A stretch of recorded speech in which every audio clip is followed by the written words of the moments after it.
Thank you for joining the Cypress Fairbanks ISD EdTech team for our Digital Learning Conference. There is truly something for everyone. Thank you, Amy. And hello, Katie, behind the scenes. And hello to everyone. I can see lots of folks that have joined us in the chat here. Thank you for already introducing yourselves, saying hello. I am curious also just to know what grade levels are here. So please do add that in the chat as you're saying hi. I saw a lot of elementary early on. I'm seeing some middle school. Just from the titles of your campuses. So do let me know what grade levels are being represented in today's session. So just drop that into the chat. Meanwhile, I'm going to go ahead and share my screen and get everything going. All right, so let me pull up my video. All right, here's my screen, and let's get things out of my way here. So hopefully y'all are doing well this morning, eager to get back to school. All right, so let me put this in presentation mode. Wow, the chat is on fire, y'all.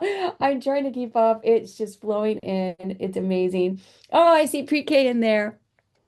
I just got happy because once upon a time I taught pre-K. All right, so welcome officially everyone to our Canva session that is going to focus today on the video tool. My name again is Mónica Isabel Martinez. I support Canva on the professional development side. I was a former classroom teacher, which is why I got excited about the pre-K, taught pre-K. Supported at the 3rd grade level, and then jumped all the way to high school and taught ELA and journalism courses at the high school level. So quite a big jump there. And then while I was at the high school level, I went back to get a master's and in educational technology and started supporting as an instructional coach for the university level and just really enjoyed working with adults, transitioned into professional development, and have stayed in PD pretty much the rest of my education career. So it's been amazing, more than 25 years now, and I've just really, really loved it. If you're on social, I would love to stay connected. And if ever you're in the Austin area or can make your way, we do sometimes host some events, and I post those announcements on my social accounts. And so that's one way to find out about those events, to be able to come whenever we do those sessions and presentations at the Canva offices in Austin, Texas. Also, would just love to stay connected. So again, my social accounts are on the screen. For Canva, if you are on Twitter/X, it's also at Canva EDU. On any of our other platforms, it's going to be at Canva across the board. And we also love to use hashtags. This is a great way for you to be able to find ideas and inspiration from other educators that are creating content in Canva. If you also use these hashtags, it's going to help other teachers find your content as well as us. So we definitely want to find what you're posting, what you're creating. So please do share that Canva love using those social hashtags. And by the way, there's one here that I love to use a lot, which is Canva EDU. That's not necessarily on the list, so that's another one that you can use. All right, y'all. Okay, so thank you for including your grade levels. Now I'd like you to answer the question, how comfortable do you feel using Canva? If you're newish to Canva, that would be a 1. If you're somewhat comfortable, you started to dabble in it, that would be a 2. You're somewhere between new and expert, that's at number 3, somewhere in the middle. And lastly, it doesn't have to be daily, but you use it often, you're rocking and rolling, you're good to go, that would be a number 4. So go ahead and drop in your number into the chat.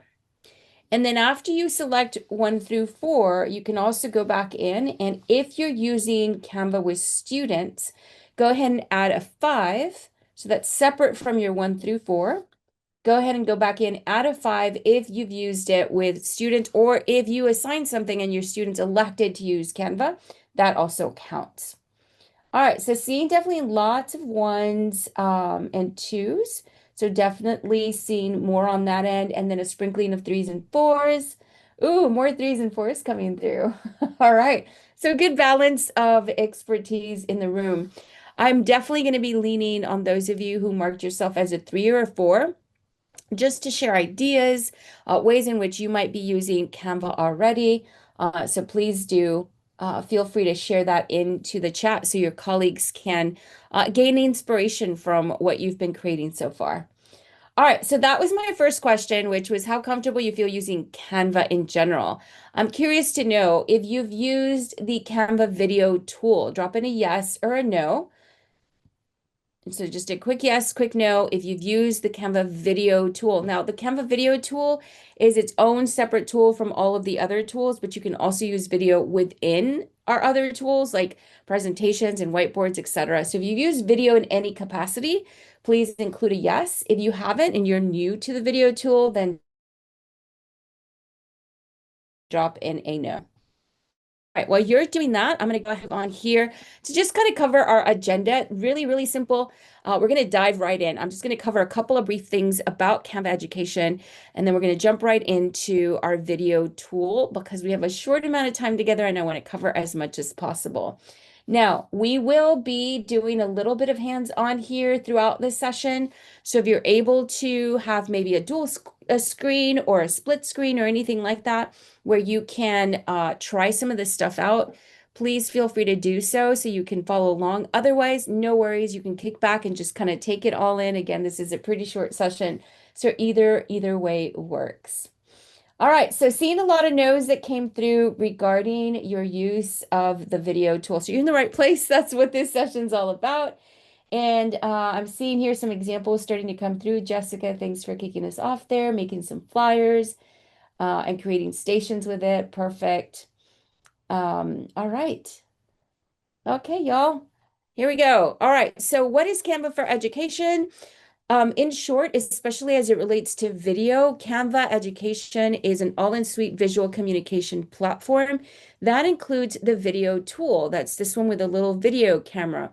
But in addition to video, in your presentation tool, as well as even the whiteboard tool, you can bring in video. Same thing for the website tool. You can embed a video into a website. But on a presentation, you can actually create videos from that tool. So unlike the other tools, only in the video tool and the presentation tool allow you to actually create videos. And we're going to actually kick it off with a presentation tool, which seems like, wait, what? Aren't we doing video? Well, yes, in the presentation tool, you can actually do recordings and there are lots of options in there. And so we're going to actually kick it off with that. Now you have access to all of these different tools from having access to a Canva education account. And in addition to that, you have access to over 150,000 templates. That includes presentation templates and video templates. So lots to pick from without having to start from scratch. What I like to use when it comes to creating my videos are templates that already have animation and transitions and some elements like graphics and frames for me to be able to bring over images if I want to add those to videos as well, because I don't have to start from scratch and I don't have to build everything little bits at a time because templates are already pre-built for you. Even if it's not an education template and even if it's not something related to what I'm going to create myself, I'm looking for a template that maybe has the look and feel, the flair, the fun, the colors, etc. All kinds of things that I can nonetheless change even if I needed to. So definitely check out the template gallery for lots of really cool templates for videos. And I'll show you where that's located here in just a second. In addition to templates, we have over 100 million assets. So when we think about creating our videos, think about any audio, like maybe music and sound effects, videos from our library that you don't necessarily have to go and create. So like if you wanted to do a countdown just to kick off your video, or if you wanted to create sort of some dramatic effect with some sort of video, you could maybe find that in the library. And then I mentioned earlier, things like animations and graphics and such. You can find all of that content right within your account, and all of that is included as part of your Canva education account. In addition, if you don't find what you need and you need to sort of create something from scratch, you have both AI and also the pro features, which allow you to sort of remix and mash up content, which we're going to do a little bit of today. And that's really cool because it means you can create something based off what's in the library, but sort of mix it up and create your own thing. The pro features also available to you free of charge because you're under a Canva education account. All right, so I'm just going to do just a really quick overview here of our features. We're actually going to see these in action. You're going to see that it's quite simple to be able to create your video with a simple drag and drop editor. We're going to leverage our video background remover, which is a lot of fun. We're going to leverage it in different ways so you can see how you can apply it via the videos in the library as well as the videos that you bring in. We're going to do a quick animation, and then we're, of course, going to kick off that recording studio to do a recording and see all of the features that are built into that. So lots to cover here. So I'm going to jump out and go over to my home screen. Now, once again, if you have your computer and you're able to do this, you'll be able to actually build as I'm building. So please go ahead, and now's a good time to kind of maybe adjust your screens to do that. You can listen in, or if you have two screens, that works too. So I'm just going to pause for just a brief second here to make sure everyone is ready to go. All right, I'm coming back in just to check to see if there any questions came up. Looks like so far we're all good. Everyone mostly saying hello. Perfect. All right. Okay. All right. So now that we're on our home page, we are going to go over to our templates. Our template gallery is located here on the left. It is about the fifth icon down off the home page. I'm going to click on templates. It'll pop open templates in this way. If I wanted to start a video from scratch, you'll notice that in the browse by category section, you have all these icons for all of the different tools. Now these shuffle, so they don't always appear in the same order. So if you don't see the video icon, you might have to click the arrow here to scroll over to find that. So you can actually scroll through and see all the different options that are there. Mine shows up right here in the center. All you have to do once you find it is simply click on that and it'll pop open the video template. So all we've done so far is to simply filter by just video template. So the first step was to click templates on the left. We went into the browse by category section. I selected videos and that landed me here. Now I can preview these videos by simply leaving my mouse hovered over any one of those thumbnails, and it'll start to cycle through a video so that I can see what that video looks like. You can then decide if you like something, you can simply click on it. It'll open it up in this view here, and if you are really liking it, you click customize this template. If you're like it, but not quite, and you want to see more that are similar to the one you selected, you'll notice some down here at the bottom that are similar that you could select from. So nice, easy way to be able to find templates. Again, once you're ready, you click that customize this template button to be able to open that up.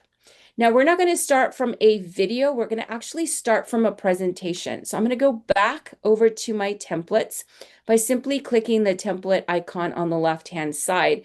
That brings me back to that previous page. And under the browse by category, I'm going to select presentation. That's where we want to be for this first example. So again, we went back to templates. In the browse by category, we're clicking presentations. That's going to pop that open.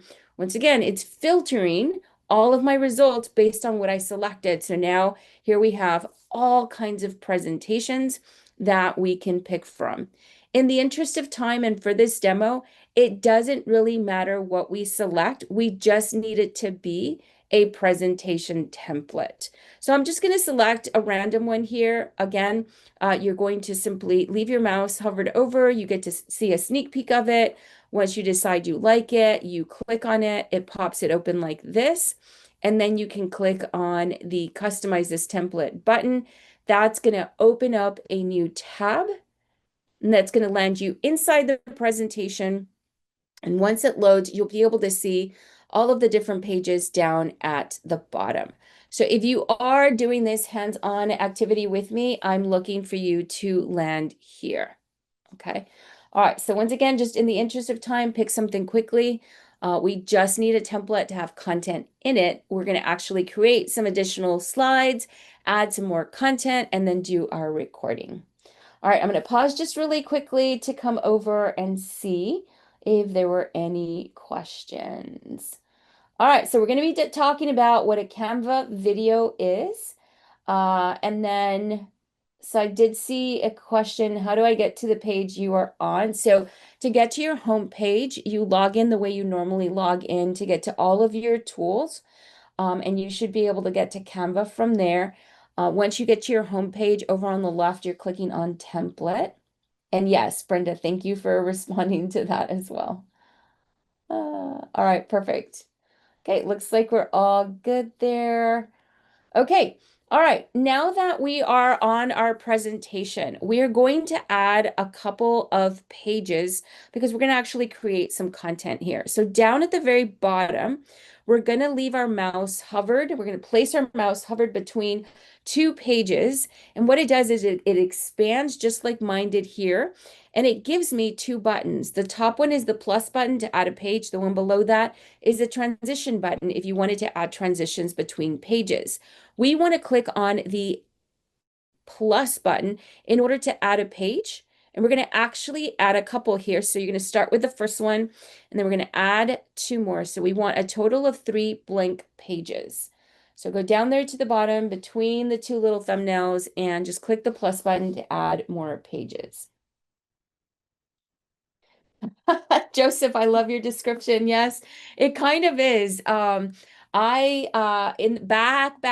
way back in the day, you know, when nothing else existed and all we had was PowerPoint, I was a PowerPoint user. My dad today uses PowerPoint, so I still help him out with that. I've used Google Slides as well. And I completely agree with you that Canva has so many more things that you can actually do when it comes to building your presentations or any designs. Yeah, I would agree. It's definitely like PowerPoint on steroids. All right. Okay, so now that I've got my 3 pages down here at the bottom, what we're going to do with page number 1 is start to bring in some elements. So I want you to actually play around with some things that you can do. One of the features that I mentioned earlier was being able to remove video backgrounds. So we're going to do that one first. Over on the left-hand side, you're going to see you have all these icons, design, elements, text, brand, uploads, etc. We're going to select elements from the list. It's the second icon from the top down.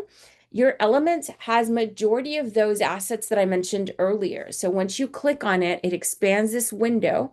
You'll see a search box at the top followed by recently used items, and then you'll see shapes and graphics, polls, quizzes. If you keep scrolling down, you'll see AI image generator, sheets, tables, photos, videos, all kinds of content that you can use for your designs. Under the videos category, and really under any category, you will see that they have a see all button, right?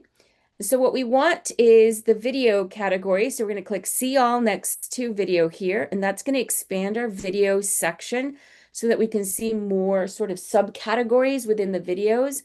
But what I'd like you to do is go up to the top into the search box because we're going to actually search for very specific things. We're going to kick it off with searching for space and then click enter. And we're going to search for outer space videos is what we're looking for. All right. Once you find the video space, the videos for space here, you're looking for something that doesn't have any people in it. Like this one, for example, has a little person in there. We don't want any video with people. We just want a video of space. So once you find it, if you simply click it, it'll drop it into the page just like this. But this places it in the center and it's not filling the screen. I want us to be able to fill the screen. And sure, I could scale this up to fill the screen. But there's actually a shortcut to do this. So instead of doing that, what we're going to do is we're going to click and drag the video up into the top left-hand corner until it auto fills the entire screen. Then you're going to let it go. This makes it to where I don't have to scale it up to fill the screen and don't accidentally stretch it funky or anything like that. So it's a nice little tip to one, not have to worry about scaling, but two, also just makes things move a lot quicker if you just drag and drop it and do that. So yeah, really nice. I really like that. I'm going to do it one more time, just so we all see that again. Click and drag to the top left corner. Do not let it go until it fills the screen. Then you can let it go. It takes sometimes a couple of times to try that out, but once you get it down, you'll be rocking and rolling every time thereafter. Okay. All right, once we have our first video here, we're now going to bring in a second video. Our second video is not going to fill the full screen. The second video, we do just want to drop it in the center, so it's going to be a simple click. This first one was a drag and drop. Our second is going to be just a simple click. So up at the top, back in the search box, we're going to click on the X to clear the word space, and we're going to type in VR headset, because that's what we want to search for next. Now, what we're looking for here is a video clip of a person wearing the virtual reality headset, where that's pretty much all that's in the video. So, for example, this video clip would work well, this one would work well, this one too. All of these work well, but then you get into some that are really busy and there's more than one person. Those won't work as well with what we're trying to do. So find a video that has one person in the video wearing the virtual reality headset. I'm going to use this one here of this young student.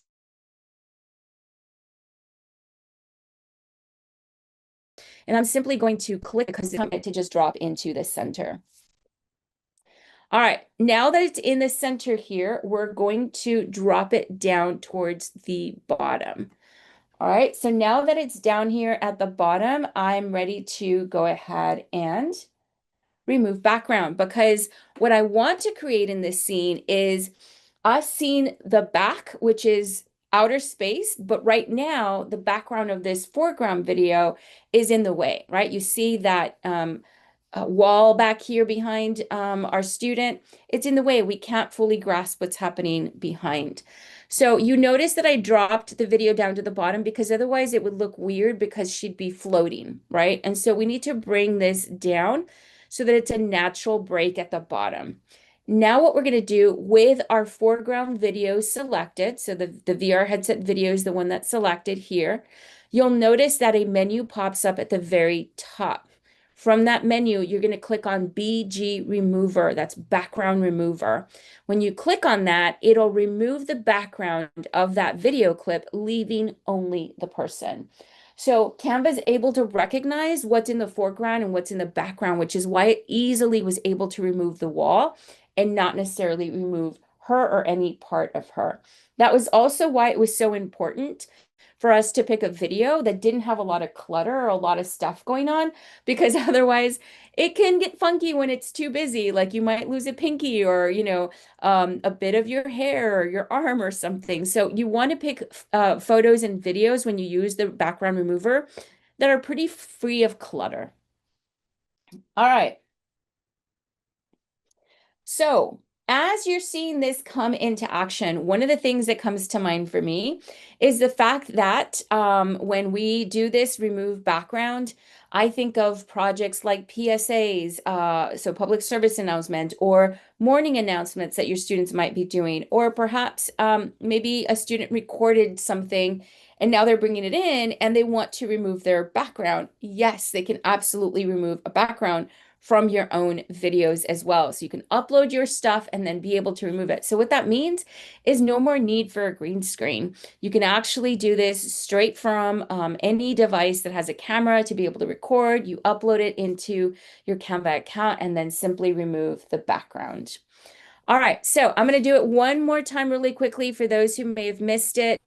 I'm simply bringing over a video from the video library. There's that VR headset. One selected up at the top, BG Remover, is going to remove that background. So it's that simple to be able to remove backgrounds from videos. And yes, and I mentioned this, but in case you didn't catch that, you can also remove backgrounds from photos. All right, so let's move on to our second blank slide, which is now page 3. We're here on another blank page. We're going to go back up to our search box, and this time I'm going to type in countdown. So what we're looking for are counters, that count down. And you're going to get a lot of different options to pick from. So you can sift through those and pick whichever one you'd like. Here, I just want to show you really quick how you can leverage, different kinds of video clips that do different things. Majority of the video clips that you'll find in the library do not have music or audio, but some of them do, as you can hear. And you might pick a countdown. There we go. I was just going to let it finish. You might pick a countdown that doesn't have audio. Some do, some don't. So I just wanted you to be aware of that it's not the case for all of them. And so if your video has, audio attached to it, you can certainly have it. I'm going to go up to the three little dots here. You can certainly have it there and make adjustments to it if you don't want the audio to actually come through because you love the video clip but don't want the audio. You can certainly mute it. So down up here at the top, you'll see there's a volume option, and you can mute that volume so that your video still plays, but it doesn't actually have audio. If, however, the video clip does not have audio and you want to add audio to it, there is, let me back out up here at the top and show you that from your Elements library, there is a category for audio where you could bring in your own sound effect for that countdown or any other kind of music and so forth. Okay. All right, so that was simply bringing in a video clip. So once again, I've got my video clip selected. I'm going back into the three little dots here just to show you a couple of different things here that you have as options.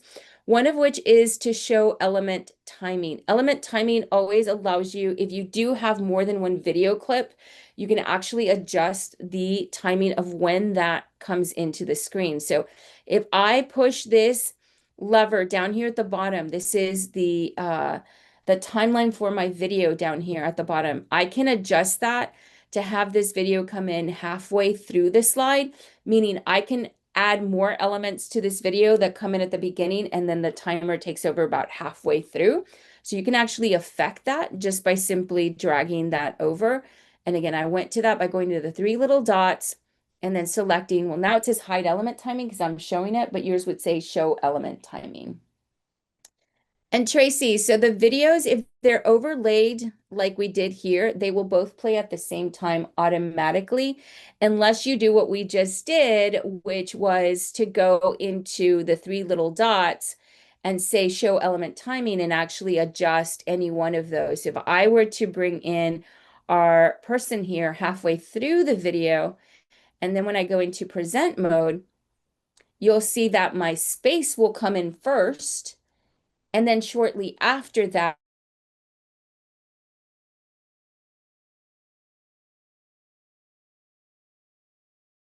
student with the VR head on.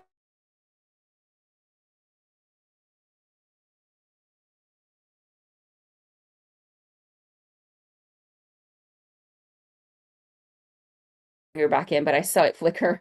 It's in. But basically what you're doing here is making adjustments to when elements come onto the screen.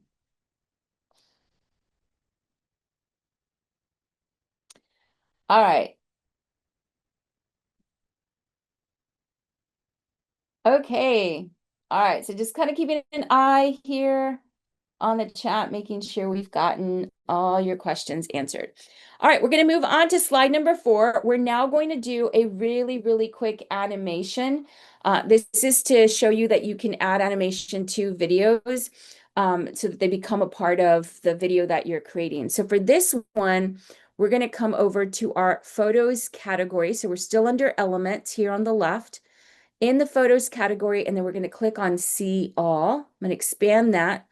And I'm looking for a magnet and 2 paper clips, which you can see that I previously searched for that for photos. But you can come up here to the top in the search box and type in magnet. So I mentioned earlier that I taught 3rd grade as one of my classes. So maybe here I'm teaching magnetism as the topic. And I want to show my students how magnets work. So magnets can repel each other, can attract each other, etc., right? And so I'm going to showcase by using a magnet and then 2 paper clips. So now I'm searching for paper clip. And I'm going to bring over 2 paper clips here. And yes, they come over sometimes really, really big. So you can just scale those down. And I'm going to put one next to the magnet and then one away from the magnet. All right, so if you're following along on your end, this is what you're creating or something similar. It doesn't have to be this. You can certainly create a different scene, but I'm bringing over some elements. This could be a graphic, a photo like I'm doing now. This could be text. This could be a video. All of your elements will animate. Now, the animation that I'm going to build here is a custom animation. So I'm actually creating the actual path, okay? So now that we have our scene set, I'm going to go ahead and start with the pink paper clip that I have here on my left-hand side and show how a magnet would attract another magnet, right? So I'm going to click on animate up at the top. It's going to pop open this menu to the left-hand side. I'm going to click on custom create an animation, and then I'm going to simply drag it over onto my magnet. Okay, so that's creating that path, that animation. Notice that I can also adjust the speed if I wanted that to go a little bit slower, because maybe I'm going to speak to and talk about how magnets attract each other while that animation is happening. So maybe I need a little more time. So I slow it down a little bit if I want. You can also add a little wiggle, a little flicker. So just some effects onto that animation if you want to do that. And you can also adjust the intensity. I'm going to click on done at the bottom. And now I'm going to go over to my other paper clip. So if you missed that and you need to see again, here it comes. I'm going to do the same thing, same steps, but now for the cyan colored paper clip that is close to the magnet. Now what I'm going to do is show how magnets repel each other. So I'm going to move away from the magnet this time. Select your magnet, or in this case, the paper clip. And then up at the top, I'm going to click on animate. And I'm going to click on create an animation from the custom option up here at the top. And again, same steps as before, but this time I'm going to click and drag from the right and move over to the left. I'm even going to do a little loop-de-loop just for fun. All right. Now that I have it here on the left-hand side, I've animated both. I'm going to click on done. This is now ready to go. I'm going to go into present mode and then click on the purple button at the bottom to present this. And you can see them both in action. Now, somebody earlier was asking, hey, can I actually delay a video or set the timing for each? And this would be a perfect example for that, where, for example, maybe this cyan colored paper clip, I wanted to come in maybe halfway through and not at the beginning, so that we first see just the pink one and then the cyan colored one comes on. Perfect example to showcase this, and crossing my fingers that our streaming works here well to show you both. There goes the, yeah, yay, it worked. Perfect, perfect. All right, so first the pink, then the blue. You saw both of them move there very well. All right, excellent. So that's an example of a custom animation. Of course, we could have had our students do exactly this and then record their voice over to explain the concept of magnetism and how magnets work. So this could have been an assignment. This could have also been something that we set up as a teacher to teach students about how magnets work. And we could have recorded our voice sharing that with a student. So let's jump to that feature next. Now, this is one of my favorite features built into Canva. I'm a big fan of creating screencasts to explain concepts, especially to do sort of those nano bits, cluster, short bits of information that we can share with students so that they can learn different concepts, ideas, steps. They could be tutorials, etc. So we're going to leverage the recording studio feature. That's going to be located under uploads. So if you look on your left-hand side, it's the fifth icon down. It's called uploads. It's the icon with a little cloud and the arrow. That's the one we want to click on. And you'll find when you click on that, it expands this menu. Up at the very top, it's got the purple button that says upload files. That's where you go to upload your own images, your own video, your own audio, right? But what we want to do is record ourselves directly in the presentation we're currently in. So we're going to select record yourself, and you'll get two options there: record a talking head and then generate AI voice.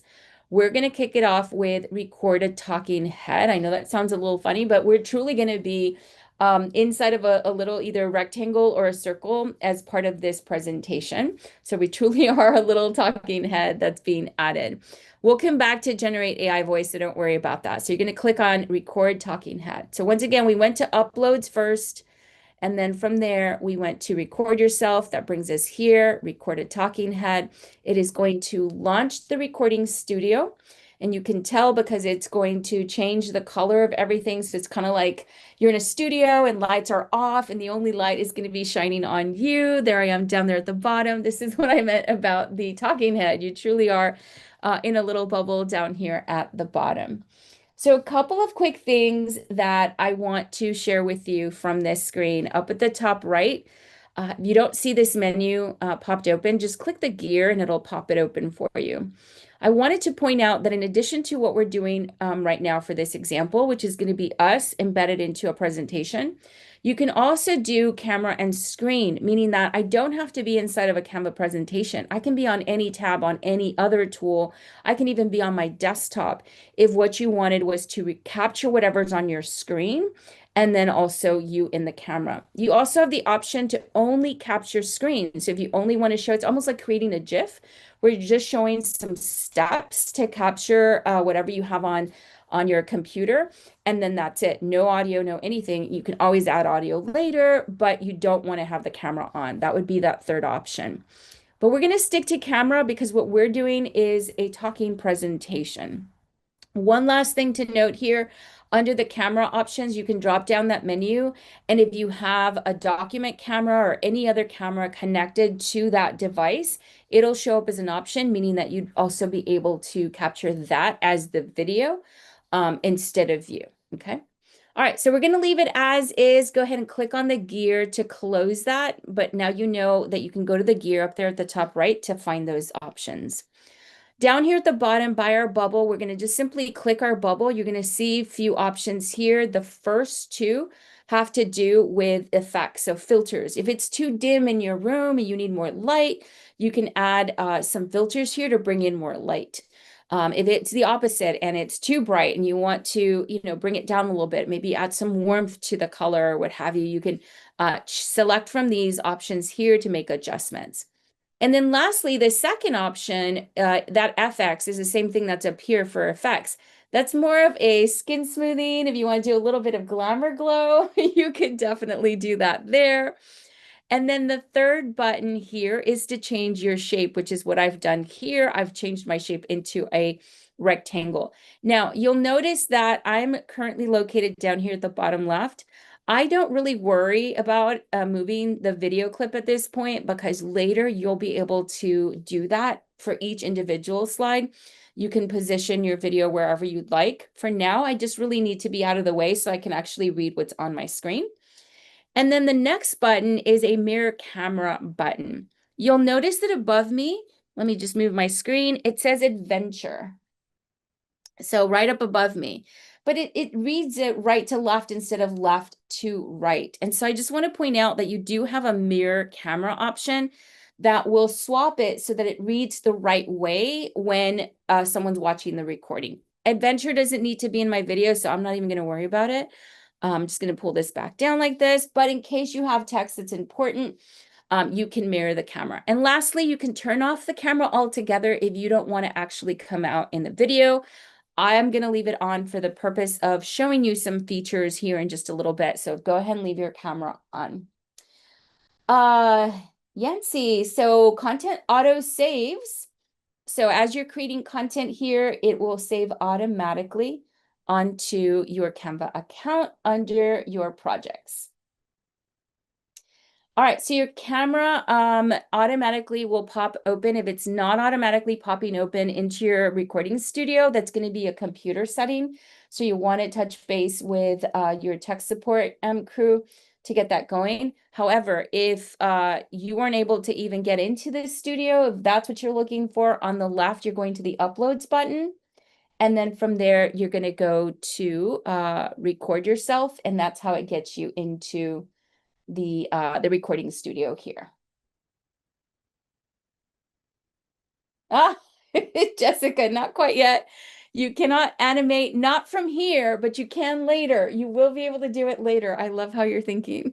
All right, let's kick this off. So I'm going to kick off the recording. I'm going to click on the record button down at the bottom. Make sure you're on slide 1. So I just clicked over to slide 1.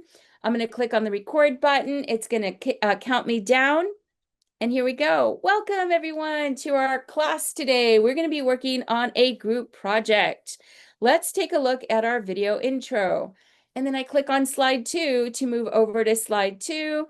And then it records that. Notice that my videos do not play while I'm recording, but in the playback, it will be playing those videos. So be mindful of the timing so that you cover what you need to while you're on this page. It's the same case for any other video. See how here it's not counting down, and it's also the same case for animations. So while you're recording, it cannot play other videos because you're using the recording feature, but they will play in the playback. So be mindful of that. All right, we're going to move on to the next slide. Okay, now we're going to talk about XYZ, yada, yada, right? Like if I was building this as a newsletter for parents, then I'm telling them the information that's important for them to know in addition to what you see on the screen there.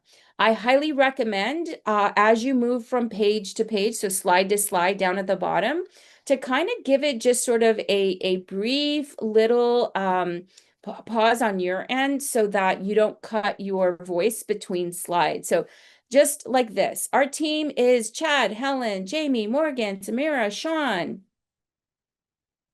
And now we're going to talk about, so you saw that I did just kind of like a little bit of a pause there between the two so that there is no actual break when people move from slide to slide. It's a clear transition between the two. Of course, if you needed to pause officially the recording, you could, to be able to look at your notes, you know, what am I going to say next, etc. And then when you're ready, you can click resume, continue to record. Then you click, once you're done, you click the done button down here at the bottom, that purple button. And then up at the top right, you'll see that there's a save and exit button. You must click the save and exit in order to save your recording and exit out of the recording studio. So let's click on that button. It's going to bring us back. And it's also the same case for animations. So while you're recording, it can, and let me pause myself. Okay, so that's how we're able to create our video. Now, who in the chat can tell me, you saw me create one video, but yet I have 2, 4, 6, 7 different video clips. Why? Why do I have 7? All right, so Melinda, Cynthia, I see your questions. We're about to answer those. Great questions, y'all. Yes, you can import PowerPoints. You can import Google Slides into Canva. There's an import button on your home page. If we have a second here near the end, I will definitely show you that.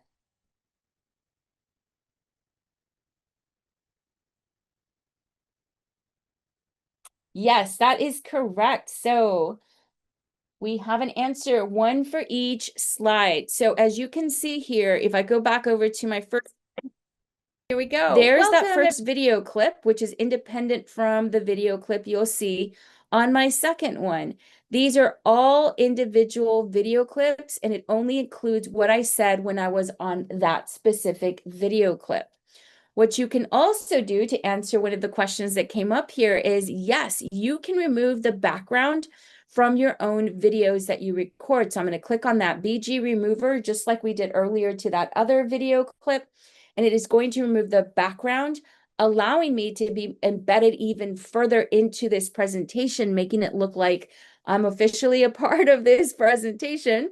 And then you can even scale it up because now you're not going to have like all of my background that I have behind me here is not going to show up in that video. So now I'm going to scale myself up a little bit and you can see the paint splashes behind me because I removed my background. So you can definitely do that.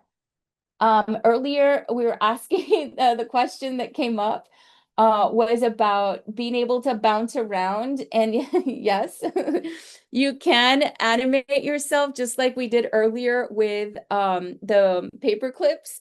You could select yourself And one of your options up here at the top is animate and do the exact same steps if you wanted to bounce around the page. It will only do it per page. So anything you are doing to the video clip here only affects this one page that you're currently on. And yes, it auto saves all of your clips. So even if I were to delete it from here, I can always find my own videos under the video category under upload. So you'll always find your content here, even if you delete it from the presentation itself. Now, I love this feature because what I've done here is now I've created a lesson maybe, or a newsletter, or a presentation, or if it's a student that's creating this, maybe the student's creating like a digital portfolio, and you can now speak to each slide individually. What I love about this is that at any point I can decide, oh, slide 5, makes better sense after slide 10. And each recording is independent, so it doesn't mess up the recording workflow, unless you said on the next slide you'll find XYZ, then you'll have to re-record that slide so that it doesn't say on the next slide if you happen to move it. The other thing I love about this is that I can always come back to this lesson and pick certain slides and then create an end of unit review by saying, oh, from my first lesson, let's snag slides 7, 10, 12, 13. From my lesson 2, let's snag slides 6, 7, 10, 13, 14. And you start to cobble together like your own end of unit review based on all of your lessons, but you're only selecting certain slides because each one is independent. You can also send home to parents only certain slides from your lesson saying, hey, the homework that I've just assigned is tied to these different concepts in this presentation. You don't have to send them the entire lesson, but maybe just those chunks. So lots of uses for this. I love the idea of using this for like substitute instructions, or a welcome message or a hello message to your students when you're going to be out. It could be used for differentiation, adding more resources to students that need to see things over and over again, etc. You can use this for any grade level, any content area, totally up to you what you're recording there. All right, so that was the recording studio. I am now going to give you, so what we just did, there were some steps in there that you had to do. So I'm going to give you this link here. We're going to drop it into the chat, and they're also going to drop in the link for the survey so that you can go ahead and do that. So we can go ahead and get those 2 links onto the screen. They're going to drop those in. This particular workbook is going to give you access to a lot of different features you can try out in Canva. When you get into the workbook, page 35 has the steps for what we did to be able to record ourselves. So it shows you there, step 1, go to the Uploads tab. Step 2, select Record Yourself. Step 3, record yourself presenting, right? What we just finished doing now. So thank you. I believe that was Katie who maybe dropped in that link for me. There's the bit.ly link on the chat. You can copy and paste that into a tab, and it'll ask you to click a purple button that says View Template. From there, you're going to open it in the editor so that you have your own copy of this workbook that's going to have all the steps for you to be able to do what we just did. Again, I'll pull it up on my screen here where you can see it as well. There's a few more slides in here that have more video features and tools you can explore, so definitely feel free to jump into those. I just wanted to do a quick highlight of some things that you could do with video, but oh my goodness, we barely scratched the surface, as you can imagine. And that's my alarm clock saying it is time to stop. And so if we don't yet have, Katie, if you could drop in the link to the survey, that would be great. Hi, Monica. I'm going to go ahead and share the attendance because I need to share the attendance code. Yes. And then we didn't have the link for the feedback survey. We had your workbook. Oh, sorry. I thought you needed to share a survey. Sorry. Oh, no. Yeah, That's you're my, sharing that. attendance. Got No, it. that's okay. I thought you had one for Canva and for your session. So let me go ahead and just share our attendance code for our participants because I know they're waiting for that. Yes, thank you. Sorry, all that time that I was saying survey, I meant attendance. Sorry about that. That's okay. That's all right. Want to be sure we had everything you needed as well. So you should be seeing the attendance code right now. This is for the 8 a.m. session on July 23rd. It is the number 10896. Be sure you jot that down and you save all your codes for the day, because remember, you're going to submit them to a form that you can get on our website. It's also in the planning sheet. If you've already clicked on that planning sheet, that's the best place to go. There's an attendance submission link as well on our main DLC website. But remember, those forms are not going to open until the end of the day. So do keep track of your attendance codes today. Absolutely. And I do want to remind our Sci-Fair ISD teachers that we do access we have the education version of Canva. So we have all the bells and whistles, which is fabulous. And we do access that through ClassLink. And our students can also access Canva through ClassLink. But the few reminders I want to give you about that is that elementary and middle school, the elements are limited for our students. So they will not have every element that you have as a teacher, as an elementary, middle, or high school teacher. So all the teachers have everything, but elementary and middle are limited. And that's due to some the filters, and we want it to be appropriate for their age level. And then high school if they don't have all, they have most all of everything that teachers have. So just to kind of keep that in mind. And then of course you can build whatever you need to build for your instruction with Canva. Your students have access to this as well. So Monica, I know you have a 9 o'clock session next, Unlock Creativity with Canva for Education. Did you want to say anything about that before you take a quick break? Because I know you have to hop right back on. Yeah. So it's an essentials 1 session. So basically it's like a beginner session. I know a lot of you had marked yourself as a 1, as a 2. So it'd be a really great session to get your feet wet in just sort of the basics. So some of the questions that were being asked about, like, where do things save? Do they auto save? Do they not? Or how do I find things I've created before? So some of those basics, but also showing you some features. So we are going to dive into some cool things like we did here today in this first session, but definitely starting you at that basic level. So hopefully I'll see some of you there. It's really easy to check if there are any updates for your Promethean panel. Simply click on the flame on your Promethean panel console. Select the applications icon. Click on Online Update Now if there are any updates needed. After the updates have been installed, the button will turn gray. The latest updates have already been installed. Regularly check if your panel needs an update. This helps maintain optimal performance. The EdTech team would like to thank our partners. Due to their generosity, we will be able to provide some amazing prizes.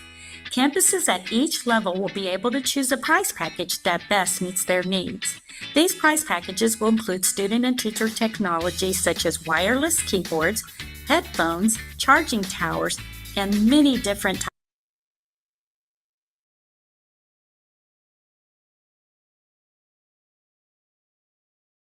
Okay, welcome back, everyone. Thank you for joining us for our 9 o'clock session. My name is Amy Kiner. I am an instructional technology specialist here in Cypress Fairbanks ISD. And I am the room host for room 1 for all of our sessions today. And I have the awesome Katie Ayers with me doing the behind the scenes. She's from Hoover. She's a teacher at Hoover. And so we also thank her for helping us out with this fabulous PD event for you all. So thank you all for joining us. If you joined our last session at 8, we had Monica Martinez sharing all about video in Canva. So it was just fabulous. And now our 9 o'clock session, Monica is coming back and she is going to be sharing Unlock Creativity with Canva for Education. So she's going to be talking about other kinds of elements and activities you can do with Canva. So welcome back, Monica. Thanks, Amy. All right, y'all. I see some repeat folks. Welcome back to those that are sticking around and staying with us for our second session. Those of you who are new, welcome. Good morning. I'd like for all of you to, in the chat, go ahead and chime in. I just want to make sure everyone has access to the chat. And two, let me know your content and grade level. So go ahead and drop that into the chat. And while y'all are doing that, I'm going to go ahead and share my screen and get everything set up. So give me one quick second so I can go ahead and do that. I'm going to put this into presentation mode here. All right, so while you're introducing yourselves, I'm going to go ahead and introduce myself as well. And yes, hello again. Seeing some friendly names in here. Hello, hello. All right, seeing different grade levels popping in, pretty good diverse, lots of elementary folks definitely representing. So hi everyone, my name is Monica Isabel Martinez. I am a Canva learning consultant. I support Canva on the professional development side.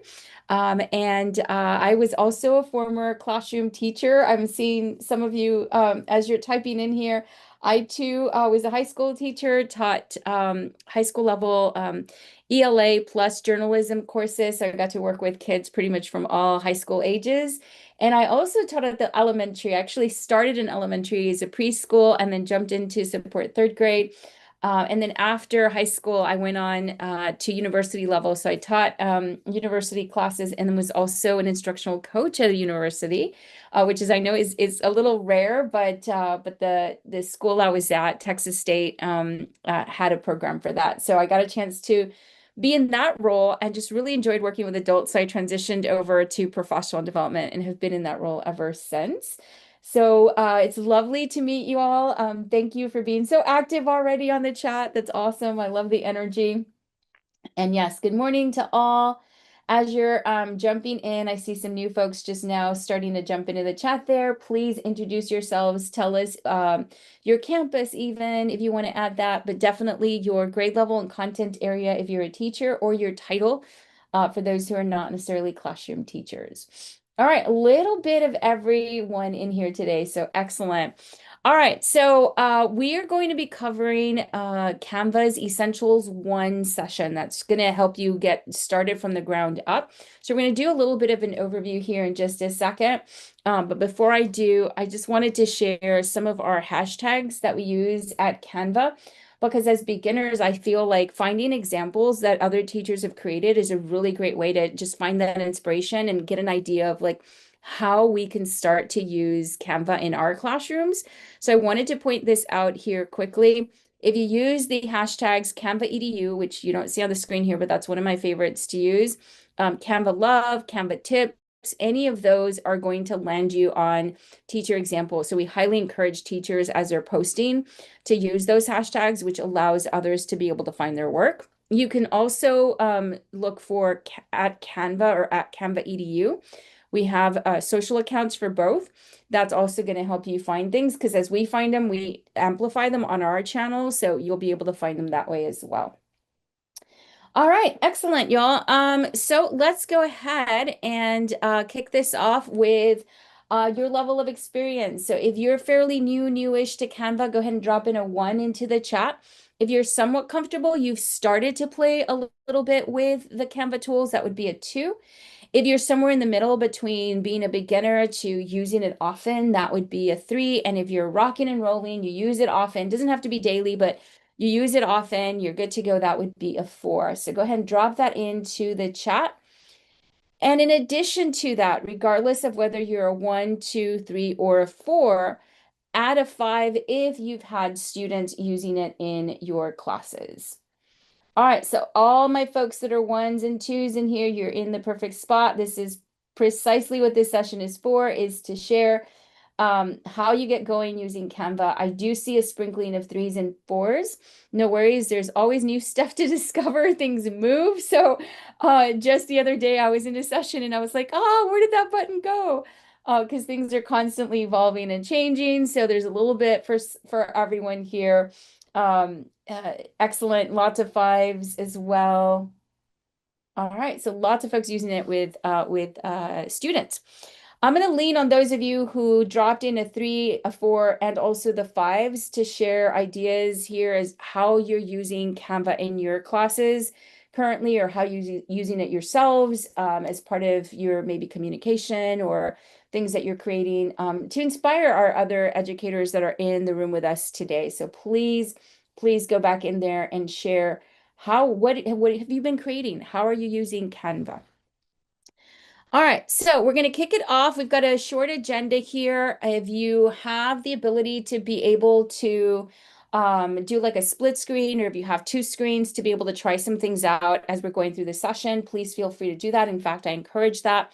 If you don't, and you're like, whoa, I'm like, this is first time seeing this, let me just kind of sit back, take it in, perfectly fine. It's a pretty short session. So you can just watch along on the screen as I showcase some things here on Canva. All right, Christine, thanks for kicking us off there. Presentation creation for flyers for some events. Excellent. All right, let's keep those ideas coming for those of you who've created content. Slideshows for research projects. Thank you, Catherine. Awesome, awesome. All right, so I'm going to kick it off here with what is Canva education, and then we're going to jump into some more ideas and unpacking how you can use Canva. We'll do a homepage walkthrough, especially to highlight some things that have moved and changed recently. And then we'll do a little bit of some editor basics. So again, if you want to join in and play, please log into your Canva account now. That would be a good time to do that, and set your screen up so that you can hear or watch while you play at the same time. All right, so I can see lots of ideas coming through. I'm going to come back to highlight those here in just a second. First, let me just highlight a little bit about what is Canva education. The most important thing here that you need to know is that your entire district has gone Canva education, meaning that you have access to Canva as an educator, and so do your students, and so does staff. Like everyone across the district would have access to be able to use these tools. And not just to use any one specific tool, but the entire platform of resources. You have access to a lot of different tools. We're going to be talking a little bit more about these once we get onto our homepage. But as you can see, you have a lot of tools here to explore. You have Canva Sheets, you have Canva Docs, you have a digital whiteboard, so Canva whiteboards. You've got a presentation tool. You have a tool to be able to create flyers and posters. A lot of you were saying that you've used Canva for that purpose. You also have, this is a new feature called Photo Editor to be able to edit your images. We also have a video tool. We just actually wrapped up a video session. The last one is our website tool. And then second to the last is a printer. Yes, you can actually send your products to be printed professionally. Of course, you can also download and print on your own printers.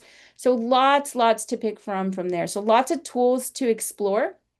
And while many of you said you were at level 1, you actually are beyond level 1 in the sense that our Canva Sheets, for example, has the basic functionality of a typical spreadsheet. So if you've used Google Sheets or Excel Sheets, you'd be able to do the basic functionality of a sheet in Canva Sheets. So you're not really a beginner in that sense, right? It's the same thing for Canva Docs. Like if you've used Microsoft Word document or Google Docs, then you know how to do the basic features and functions of a Canva doc. It's going to be the same case for a presentation. If you use PowerPoint or Google Slides, then you're going to have the basic knowledge for using our tool as well. So no one here truly is a beginner from that standpoint.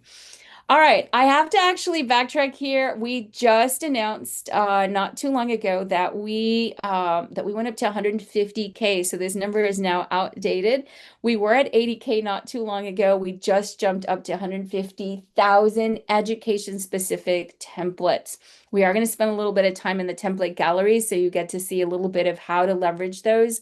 But even the non-education templates are valuable because you're going to find really great things like agendas and like different kinds of like mood boards and project planners, things that we know we could definitely use in the classroom, especially when our students are doing projects or, group work, things like that. So lots to explore from our template gallery. And I want to point out that our template gallery is not just any one person piecing something together and then uploading it and being like, oh, I want to put this up in the gallery. We can't individually do that. Our templates are curated and they come from trusted partners. So we form partnerships with organizations as well as educators that build templates for us. They then get curated, they get looked at, they get, it goes through a process of screening before they actually get published for you and I to be able to find those templates and use them. So it's curated content, high quality content that is safe for you and your students to use. In addition to templates, we also have some very specific types of templates that are ready to teach lessons. Now, this is going to be those of you who marked yourself for elementary and even some middle school. You can kind of adapt some of these for middle school. I'll show you what these look like, but these are ready to teach resources, allowing you to assign directly to students just as is without having to do too much editing to those templates, versus majority of our templates are like, oh, I love the setup, the design, the color, the look and feel. I'm digging sort of the layout, and then you edit the content. These, on the other hand, are ready to teach. It has the content already in them. So we'll dive in a little bit more into that here in just a second. And lastly, your Canva education account has access to our library of assets. So think video clips, think audio, sound effects, animations, graphics, polls, quiz, charts, so many different assets that you can leverage and use within your designs that you don't have to go out searching for or even create from scratch. So you have a lot of content that's already pre-created. And in addition to that, you can leverage the pro features to mash up things, which we'll also be doing in today's session. All right, so what can you do in Canvas? A lot of examples that came through in the chat. So if you haven't already scrolled back through to see things that your colleagues have been creating, now's a good time to go ahead and do that. So I definitely see that some folks are using it. I love that we use it for personal reasons too, because that helps us level up our skill set. So I'm seeing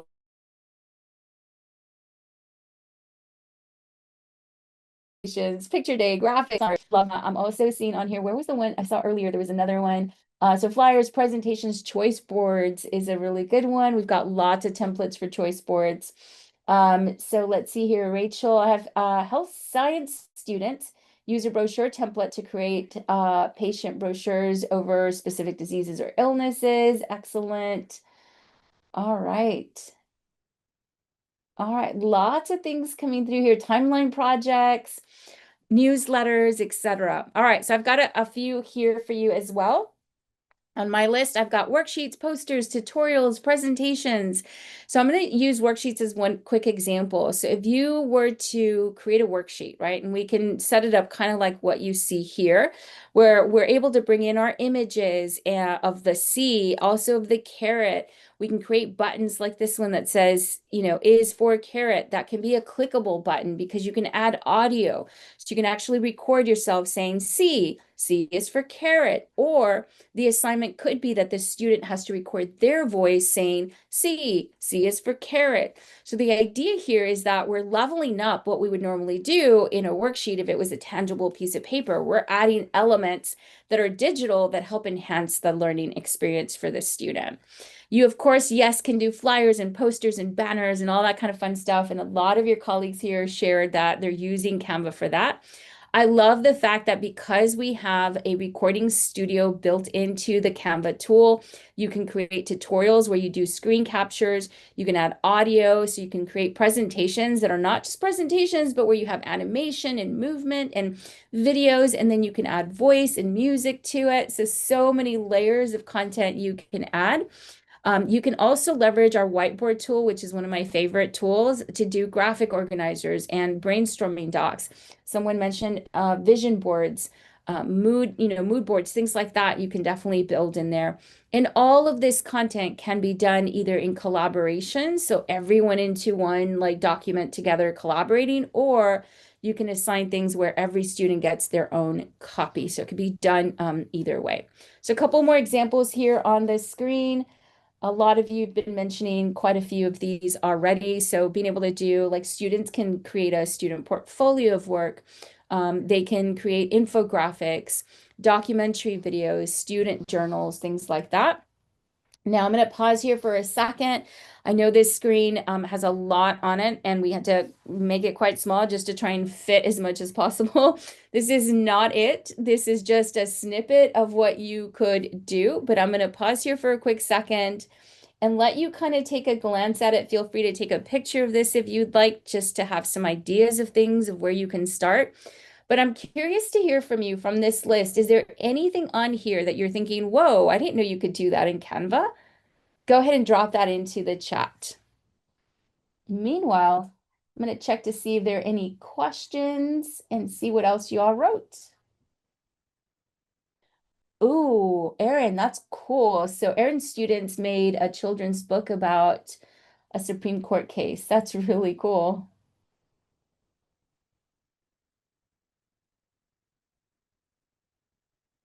Yes, you can also download the Canva app onto a mobile device or tablet, and also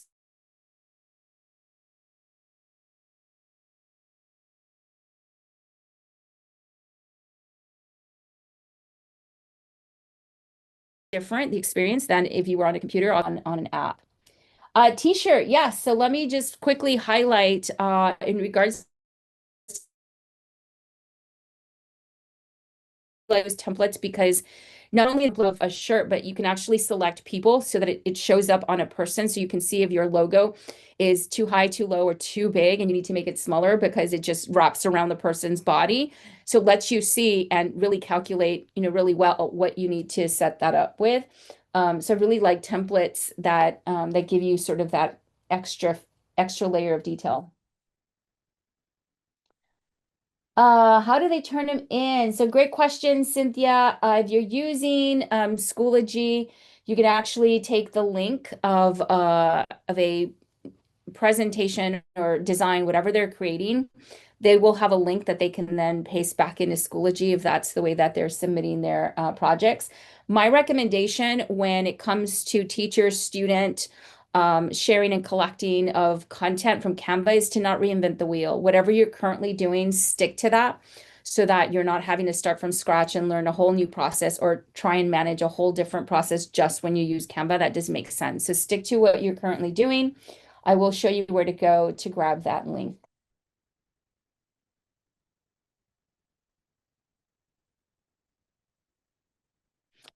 All righty. Okay. So let me, I'm going to go ahead and move on to some more things. So yes, keep those ideas coming. All right, I'm seeing that it's freezing. My screen's freezing for some folks. Sorry about that.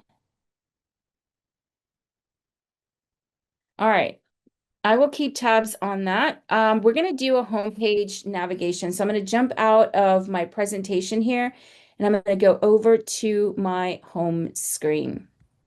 So I'm going to let that catch up.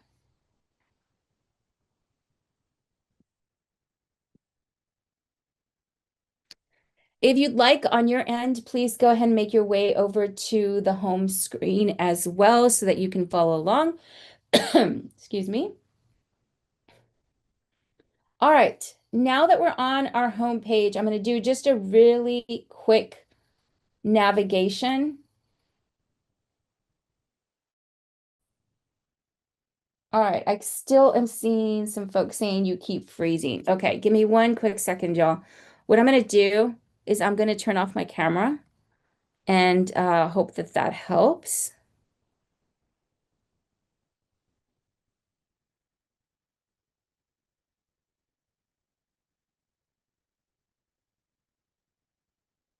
Okay. All righty. Now we're back on our home page. So from our home page, there's a lot of different things you see on the screen here. Some things have moved, starting with your profile icons. That is now located down here at the bottom. That's to be able to get to just kind of all kinds of other features. If you needed to be able to see the back end of your account, you'd be able to go into settings. This is where you toggle as well between different accounts. So here I've got my work account and then my personal account. You can also see teams, so you might actually find yourself under multiple teams, and so you can toggle between those teams here. So what's the difference? First, let's go to accounts. You want to always be logged into your school account, so make sure that you select your school account from this menu if you happen to have also a personal account. And the reason why is because with your Canva education account, a couple of things when you're on your school account. One, you get access to all the pro features for free. Two, when you're on a school account and I decide to share my presentation with either students or other colleagues, other teachers, maybe we're working together on a design or on a presentation. When I start to type in my colleague's name, then they'll auto-populate in that drop-down menu for me because we're all a part of our school account. This is going to be the case with students, with teachers, etc. So being under your school account definitely has some benefits. So make sure that you select your school account whenever you log into your account. Again, those of you who do not have a personal account don't have to worry about that. You'll only see one account here. But those of you who also have a personal account, you can toggle between your accounts here. In addition to that, once you're on your school account, down below that, you'll see an option for teams. Some of you may or may not be a part of more than one team. If you're just a part of one, you're good to go. If you're a part of more than one, for example, you may have been put into your entire district team, and then maybe you also have a campus team. You need to decide where you want to be creating. If I'm creating something that I want to make accessible to the entire district, then maybe I choose that district team. If I'm creating something that I only want to make accessible to just my campus, then I choose my campus team. I don't know what your teams are because they're different across the board, but just kind of take a look at that. And if you have any questions, those questions will go to your support team at your campus or even at the district level to find out which team should I be selecting when I'm creating content. What I want you to walk away with today is knowing that if you have more than one team, take a look and find out, like, what are these teams? Which one should I be in? Okay. All right. And then below that, you'll see some other options like settings. And then below that on the third one there, you'll see one that says what's new. If ever you're looking to see, hey, what is Canva rolled out? What's the most recent stuff? If you go to the what's new tab there, you click on that, it's going to take you here, and that shows you all of the new stuff that has just rolled out. So that's a good way to be able to see, oh, like Canva just released this new feature or that new feature. And all of these are resources allowing you to be able to get a feel for that, like anything that's new, so you can play with it and check it off and all that kind of good stuff. All right. That was the what's new button. Again, just from my profile icon, I went to what's new down there at the bottom. All right, so let me come back to the home page. I'm seeing some questions coming through today. We're actually going to answer quite a bit of those. And if we don't get to them, please feel free to resurface those. But I'm seeing questions or things related to, like, what about my other content? Can I bring it in? What if I created something in Microsoft or in Google Slides?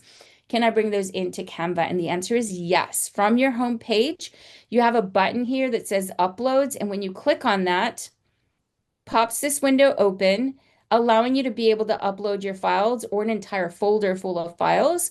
You can bring in Microsoft Word documents, PowerPoint, Excel. You can also bring in Google Slides, Google Docs, Google Sheets into a Canva account. You can also bring in PDFs, and when you bring in a PDF, it will become editable for you to be able to leverage all of the Canva features to edit your tool. So lots of stuff you can bring in, including, of course, your videos, your audio files, your images. You can also bring in that content. So lots to bring in. And the way this works is, let's say I brought in a PowerPoint presentation. It'll come in just like this, and Canva will know, oh, that's a presentation, so let me open it up for you in Canva presentations. Or it'll pick up on the fact that it's a document, and it'll open it up in Canva Docs. So it'll open it up in its equivalent tool if we have that tool available, okay? All right, next over on the left-hand side, so we've been on our home page. I'm going to go up to the very top button. It's three little lines. This is your menu that allows you to toggle your second column open and close. So just by clicking on it, it expands that, it closes, it expands as you click it. That menu basically just shows you anything that you've recently starred, anything that you've recently designed also shows up here. And lastly, at the very bottom is your trash bin. Now, who can tell me how long does content sit in your trash bin? Does your trash get automatically deleted if you trash it, or does it sit in the trash? And if so, for how long? Any guesses? I'll take any guesses here. Tell me, how long does content sit in the trash? While you're doing that in the chat, while you're answering that question, once again, just want to remind you that you can toggle this open and close with that top button. I like to have it closed personally, just to have more space, but totally up to you. Let me go ahead and click on the trash icon so I can come over here so you can see. If you haven't already answered, yes, 30 days is correct. There's the answer up at the top there. You have 30 days to be able to restore content. After 30 days, the trash gets thrown out forever. It is now gone after those 30 days. So make sure that you're being mindful of things that you're putting into the trash. If you put things in by accident, you've got 30 days to recover those items. But after 30 days, they're gone. You can put designs, images, and videos into the trash bin. And then again, if you decide to take that back, you hover over a thumbnail. It gives you 3 little dots in the top right corner, and you can say restore. You can also say delete from trash, and that goes away. Like now we're actually saying, okay, you're going to be about to be gone.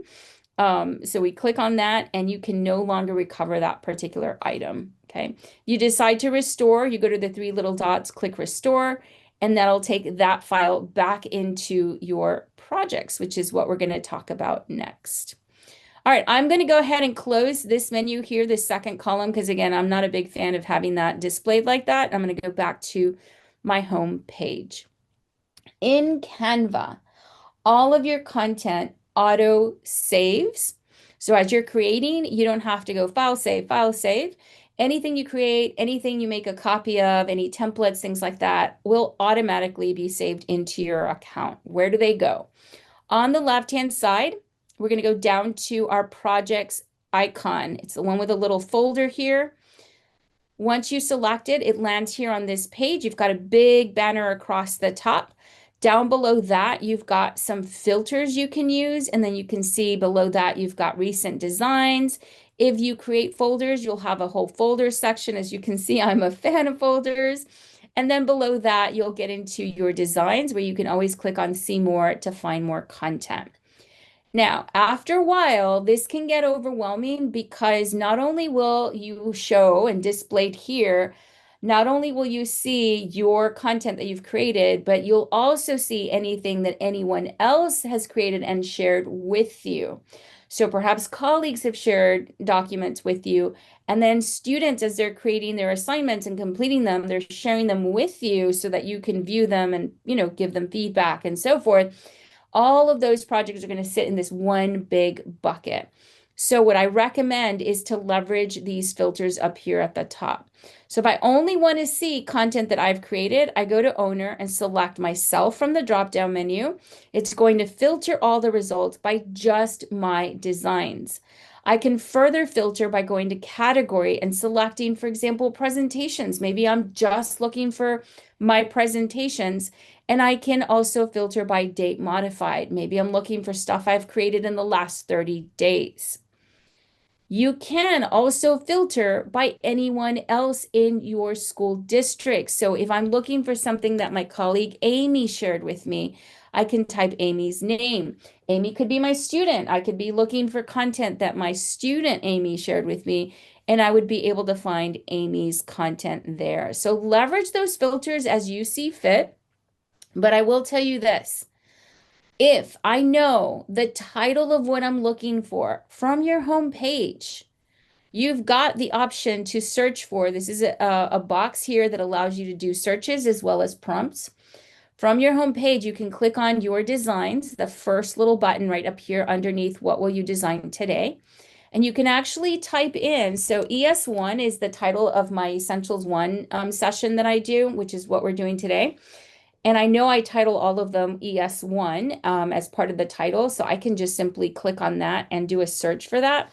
And that's going to search for all of my files and that have ES1 as part of the title. So if you know a portion of the title of what you're looking for, I use the search box instead of going to projects and finding them that way. Having said that, everybody has their own method, right? So I do every now and again, you'll find me coming in here to these filters and looking for content that way. The third way that I look for my content is via folders. So like I said earlier, you can see that I'm definitely a fan of folders. So you can see that my folders are right in here. And so the way that I do this is up at the top right, just below the big banner. On the right-hand side, you'll see a button that says Add New. So I'm going to click on that, and then I'm going to go to Folder from the drop-down menu. This is for me to be able to create my folders and then be able to name them and then add content to it, right? So I'm going to click on Folder, and it takes me here. I'm going to call this Demo. Notice below that you can add people. You can add colleagues. Let's say you're going to work together as a department and you want to all add content to a folder. You can add each other here. Or you could add students. If you want students to be able to get to content here, you can add your students. And you can give whoever it is that you're adding to your folder, you can give that person edit or view rights, meaning that they would be able to edit the content in those files that are in that folder or only view the content that is in that folder. Now, you don't have to invite anyone. The folders can be built just for you. So I'm going to remove Amy from here and then just click on Continue. So yes, there is a storage limit, Rebecca. Great question. I'm going to come back to that here in just a second. What's really great about Canva here, as far as content you're creating and building in Canva, does not count against your storage. It's only when you're uploading content. So yeah, I'll come back to that for sure. All right. Let's see here. Add folders, how you organize class assignments. Not necessarily. So if you want to if you want to be able to track assignments in Canva, there is a feature for that. It's called classwork, but I recommend sticking to what you currently already do instead of creating a whole new process in Canva. So I know some folks use Schoology. If you're using any other tool to assign and collect, stick with that because really you just need the link, and I'll definitely circle back to that. Thanks for that question. All right, so here is my demo folder that we just created. Now, how do I add something to a demo or to any folder? From your design. So let's go back here to my presentation where we were earlier. We're going to go ahead and add this particular design to a folder. So I'm going to go to File, and I'm going to say Move to a folder, and I'm going to select my demo folder and then say Move to folder. So this is going to move my presentation here into that particular folder. Now, when I say move, I say that lightly in that it's not necessarily really moving it, in that everything sits in one big bucket and folders are truly just filters. So when I click on, I'm going to refresh that page so that it shows up with my one item. There it is, my one item in my demo folder. I'm going to double click my folder and you're going to see that that presentation is now sitting in there. But it truly isn't, because all that is a filter, right? So folders are filters, just like the filters I showed you up here, owner, category, date, modified. Even knowing that, I'm like, nope, I'm still a fan of folders because it allows me to find my content a lot easier. I know what I titled that folder. I know what I'm putting in there, and so I can find my things. I get that they're filters, but it's still going to find my stuff quite easily. All right, I want to come back to the earlier question of, is there a storage limit? And yes, you get 100 gigs of storage per user. What's great about this is that this presentation, for example, which is 105 pages in this deck, all this content here does not count against my space. All of these icons here, all of these graphics, all of this text, none of this counts against my space because it all exists within Canva. The only time it would count against my space is if I'm uploading content. So let me go to my uploads button here on the left. So for example, here I brought in my picture, here I brought in, this QR code. Anything you're uploading yourself will count against your space. So when I was creating my little intro slide here, I had to upload my picture and then bring it into my design.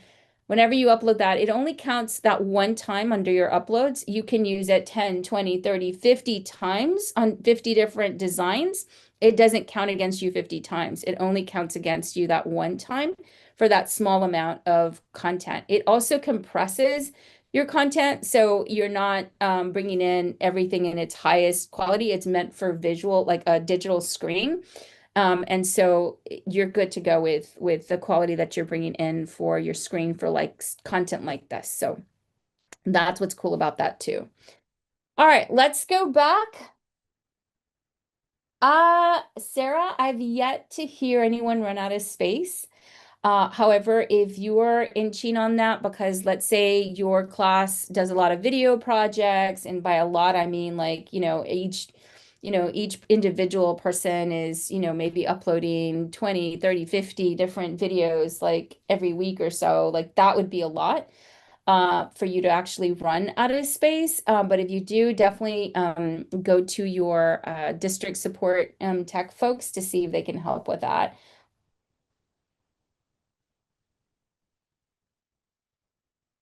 That would be a district question to see if they're going to be able to allocate that, and someone from our team can work with your district in regards to storage space. Joey, that would be on the back end, not on the front end, so you can't see that. All right, we've got a volunteer here, Jersey. That's me. All right. I don't know if you meant that's me as in I upload a lot of videos, or if you meant that's me as in I'm the go-to person to ask these questions. You might want to clarify.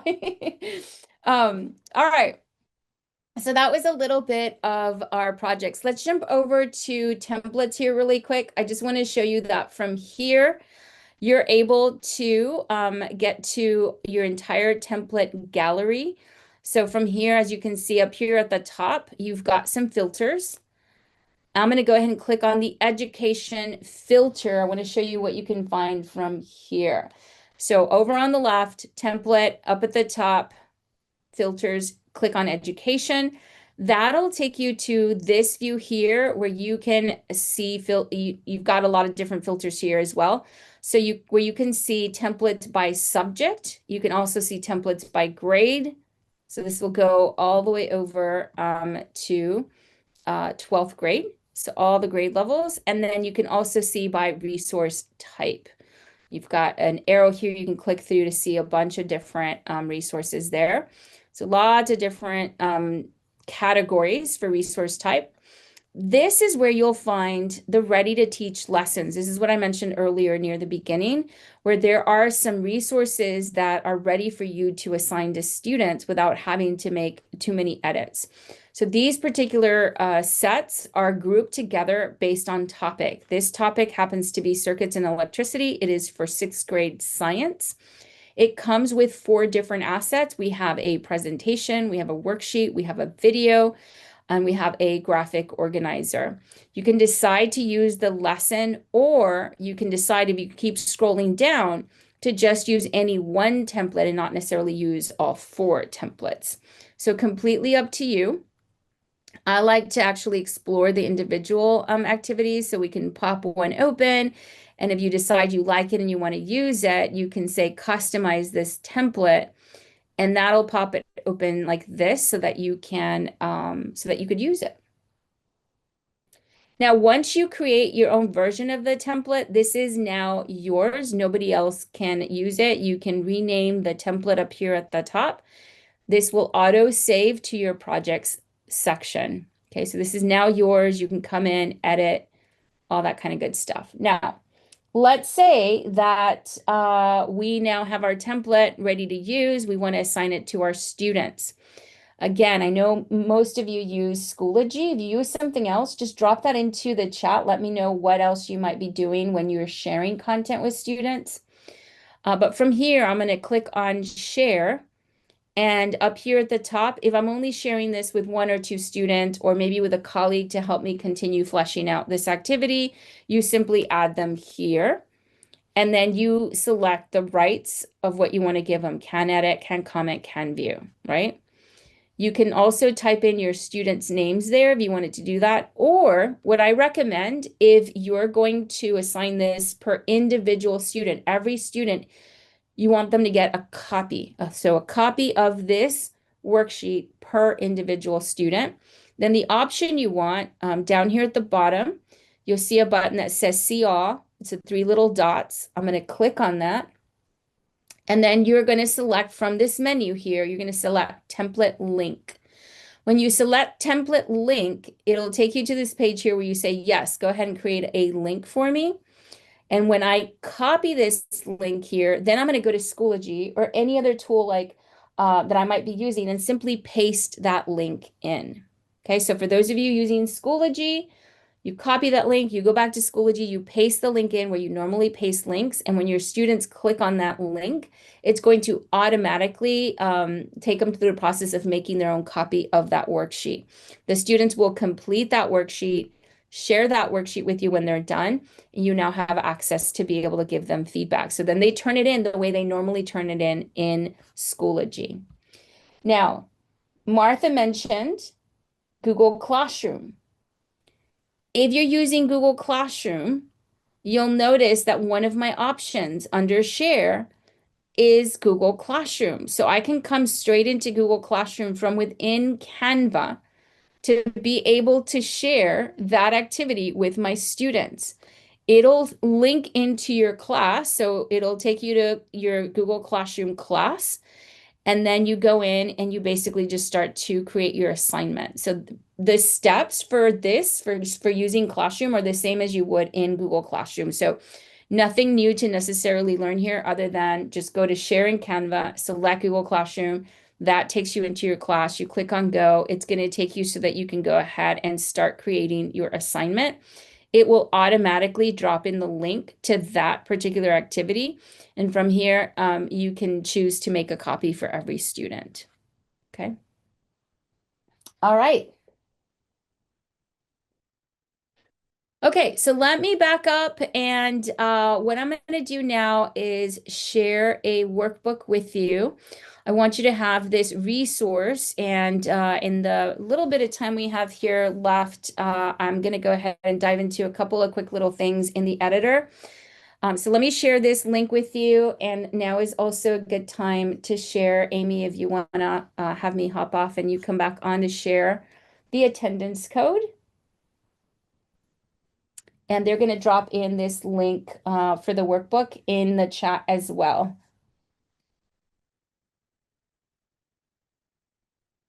All right. Thanks, Monica. Monica? I've been saying your name wrong. It is not wrong at Monica. all. I thought of that. Monica. So thank you for all of the sharing all those great features and resources within Canva. It's just amazing how many resources are available. Yes. So that's exciting for teachers. I love all of the, y'all are building and building on the education side as well, on the education templates. So I think that looks. It's always changing. So that workbook that I just shared, y'all, definitely keep it handy. It's going to make you your own copy, so you have that. But this link that was just dropped in, also just make note of that, jot that down, because that'll take you to my version. And I find myself changing it every couple of weeks because new things roll out, and so I'll add new things to it. And so that's going to be your best resource. You'll find in the workbook that there are step-by-step instructions for how to do so many different things in Canva. So for those of you that are in the workbook or have gone to the link, it will ask you to view template, and then you're going to open it up in the Canva editor. Once you're inside of that workbook, just as an example, you could go to like slide number 3. And that will give you the step-by-step instructions for how to remove a background, And then you go to the next slide, it will show you and it'll give you the steps for how to do a magic grab, and then so forth and so forth. So all of that is in there. Again, you have your copy. On slide 1, you have that short link that was just shared in the chat with you. And thank you, Katie, for sharing those links. So definitely keep tabs on that because, yes, things are constantly changing, as Amy said. New things are rolling out, new things are coming out. Yes, absolutely. And so teachers, as Monica said, we have Canva available for all teachers and students. Remember that you access it through ClassLink. And remember, elementary and middle school students, their elements are filtered for their grade level appropriate here in Cypress Fairbanks ISD. High school has access to all the elements except the AI pieces in Canva. Teachers have access to all the elements, including the AI. So you are able to use all of that for instruction. Also, remember, Monica was sharing the tips and tricks for Schoology and sharing those files as well. So you would be just assigning through Schoology, and the students would submit through Schoology and share back with you. Okay, so fabulous, fabulous resources. And Monica, did you have any other items to share? Were there any other questions you wanted to address? I think I'm good. The only one thing, I was just going back through the questions that were in the chat earlier. And there was a question that was asking about what do you recommend using to introduce Canva to middle school students? Honestly, if you use the workbook that I just shared and crop it into shorter pieces based on what you want to share with the kids, but having them just go through those activities in the workbook is going to get their feet wet on, the different functions and the features. And it's such a nice way to introduce them to something where it's low stakes, right? Like that's the place to mess up, is on that particular workbook as opposed to on a real assignment. The other thing that I love to do, especially now that we're looking at going back to school, is to doing just a really fun, simple back to school activity where kids get to introduce themselves. And so setting up a template where they add their picture, maybe their name, and just some simple things to share a little bit about themselves with other kids in the classroom is a really nice way to get them into the tool and using it in a fun way. So that they get to learn how to use it and also how to collaborate when they're in a digital space together. So that's what I would recommend. Great question. That's it. I'm good. I know you all have Okay. other sessions. So you all have a great rest of the conference and great kickoff to the year. Thanks for having me. Thank you. Thank you for being with us again this year. Monica has presented for us, I think, maybe 3 years in a row, but every year you're doing something different for us. I want to Or say 4, maybe. maybe How many? 4. Yeah, it's definitely for sure 3, if not more. Yeah. Yes. So she does all kinds of graphics. She has all kinds of resources. And now she's able to share Canva. She's with Canva now. And so Monica, we appreciate all of your knowledge and skills and sharing all of those resources with us. Thank you. Thank you. Appreciate Okay. it. Thanks for having me. Bye, y'all. Yep. Have a great day. Okay. So that was great. I love Canva. I'm always learning more and more about it and the best ways to create and use it with our students. And so this gives you a little bit of time to play around with it, experiment, investigate, and start creating some activities for the beginning of the school year and for your instruction as well.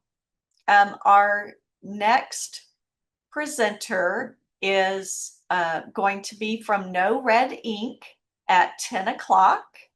Jimmy McLean is going to be joining us. And so we will come back at 10 and introduce Jimmy with NoRedInk. And remember to keep track of your attendance codes. And you're going to be submitting those at the end of the day. And if you're on social media, please give us a shout out. shout out your learning at our hashtag CFISD DLC, and also our handle is at SciFair EdTech, at SciFair EdTech. So thank you all so much for joining us for Canva. We're coming back at 10 for NoRedInk. So take a break, get a snack, and we'll be back.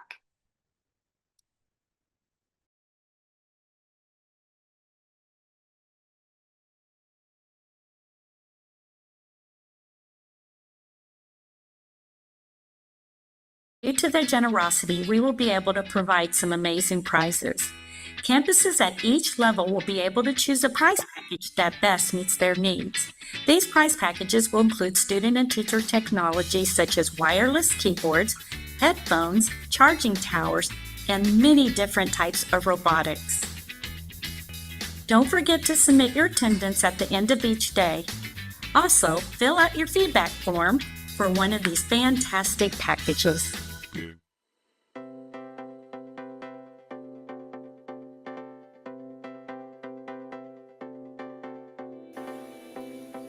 You can quickly open multiple bookmarked websites from a folder.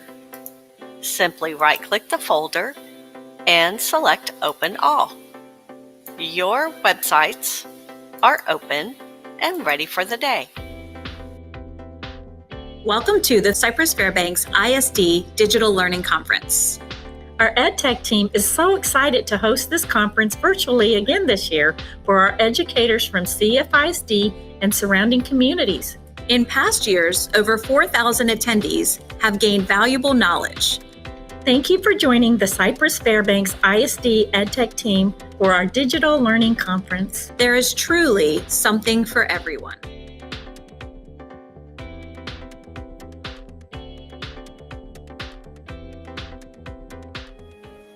Did you know you have CFISD EdTech help right from your bookmarks bar? Click CFISD Bookmarks, then click EdTech Help. Here you can access EdTech help and tips 24/7. Our website has all the information you will need for today's event. That includes this planning document. It will be very helpful as you look through our sessions and plan out your day. During each session, the presenter will pause and share an attendance code with you. You will need to write down the code and keep it until the end of the day when the attendance forms open. Then you can submit all the attendance codes from that day at one time. Remember, you must have the codes in order to submit. You will need to be watching since the attendance codes will not be shared in the YouTube chat during the sessions. The attendance forms will open at 3 p.m. and you have until 11:59 p.m. each day to submit your codes for credit.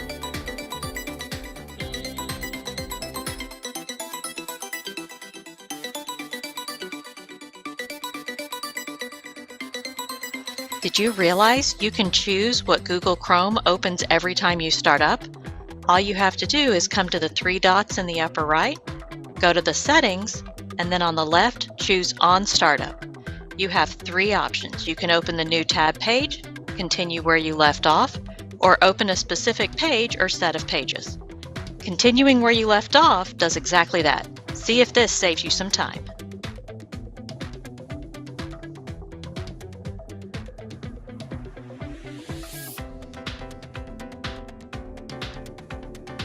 It's really easy to check if there are any updates for your Promethean panel. Simply click on the flame on your Promethean panel console. Select the applications icon. Click on Online Update Now if there are any updates needed. After the updates have been installed, the button will turn gray. The latest updates have already been installed. Regularly check if your panel needs an update. This helps maintain optimal performance. The EdTech team would like to thank our partners. Due to their generosity, we will be able to provide some amazing prizes. Campuses at each level will be able to choose a prize package that best meets their needs. These prize packages will include student and teacher technology such as wireless keyboards, headphones, charging towers, and many different types of robotics. Don't forget to submit your attendance at the end of each day. Also, fill out your feedback form for one of these fantastic packages.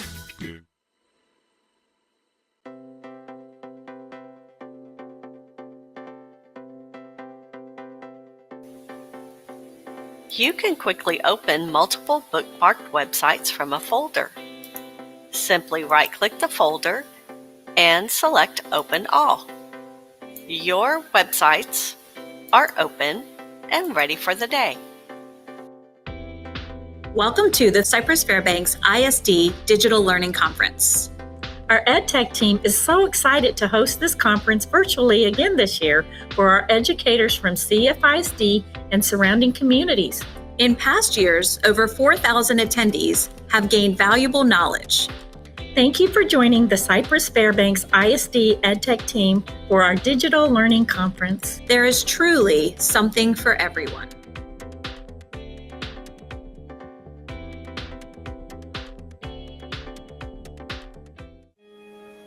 Did you know you have CFISD EdTech help right from your bookmarks bar?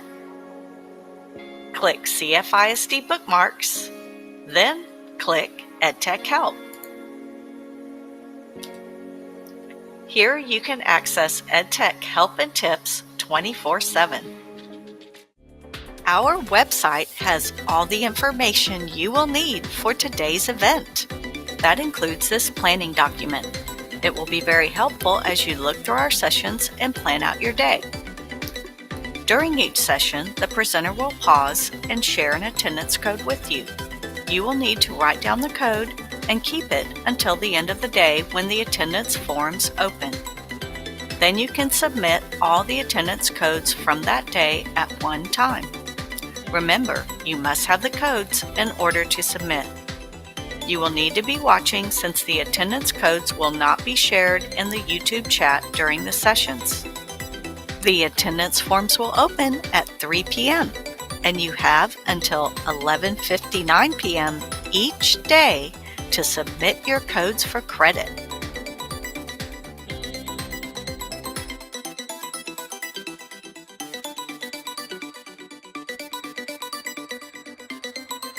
Did you realize you can choose what Google Chrome opens every time you start up?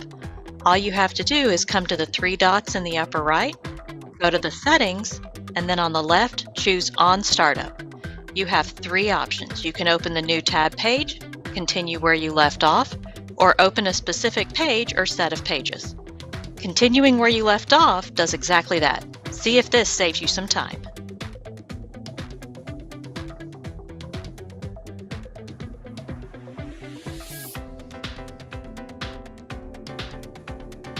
It's really easy to check if there are any updates for your Promethean panel. Simply click on the flame on your Promethean panel console. Select the Applications icon. Click on Online Update Now if there are any updates needed. After the updates have been installed, the button will turn gray. The latest updates have already been installed. Regularly check if your panel needs an update. This helps maintain optimal performance.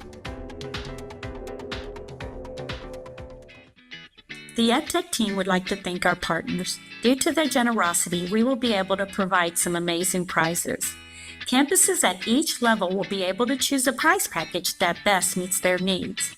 These prize packages will include student and teacher technology such as wireless keyboards, headphones, charging towers, and many different types of robotics. Don't forget to submit your attendance.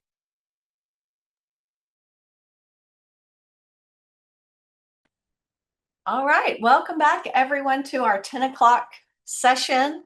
We have Jimmy McLean and Catherine King with us from NoRedInk.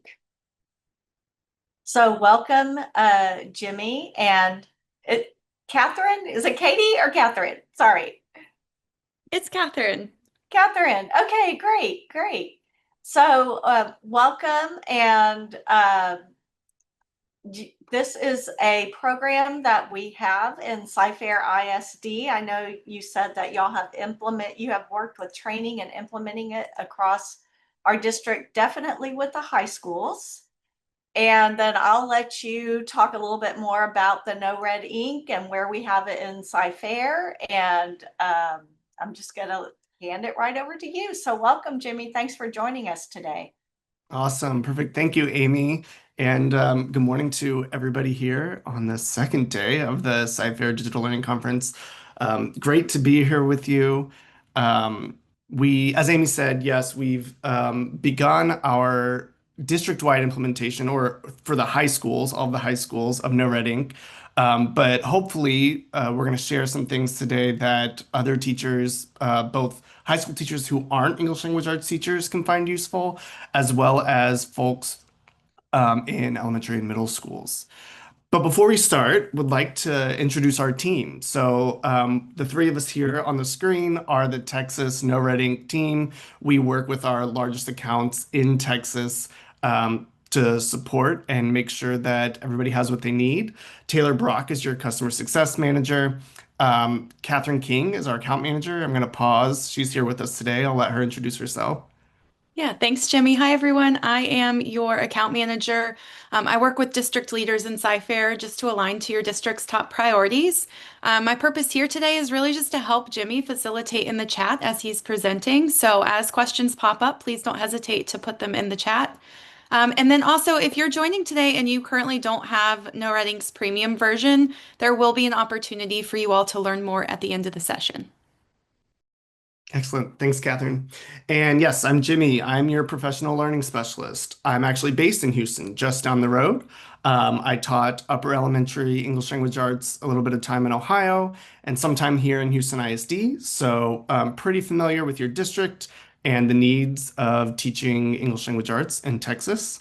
I work with teachers and coaches and administrators in SciFair ISD to make sure folks are getting the most out of NoRedInk. So to kick us off here, would love for you to take a second to log into your NoRedInk account. Any SciFair ISD high school teachers should be able to create a premium account by logging in through ClassLink, whether or not you teach English language arts. I'll talk more about that in a bit. If you're an elementary or middle school teacher in SciFair or from somewhere outside of SciFair and you don't have premium, you can create a free account. If you'd like to see premium features without having a premium account, I think we're going to put into the chat the link to our demo account. There it is right there. So you can click that link and you can use it to follow along. The password is sparkling water. It's case sensitive, capital S, lowercase w with a space there.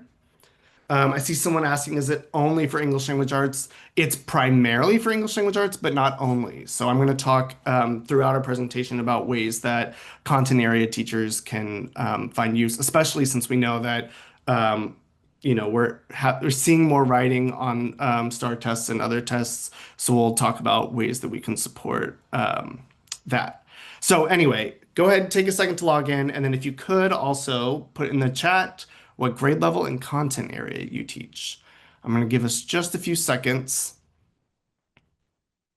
I'll also note that if you are using our demo account, the link is there in the chat, you will not be able to, it'll let you create assignments, but they won't last. I think it resets every day or something. So it's not like it's something you could use with students and nothing that you create there will be saved. It's really just for demonstration purposes.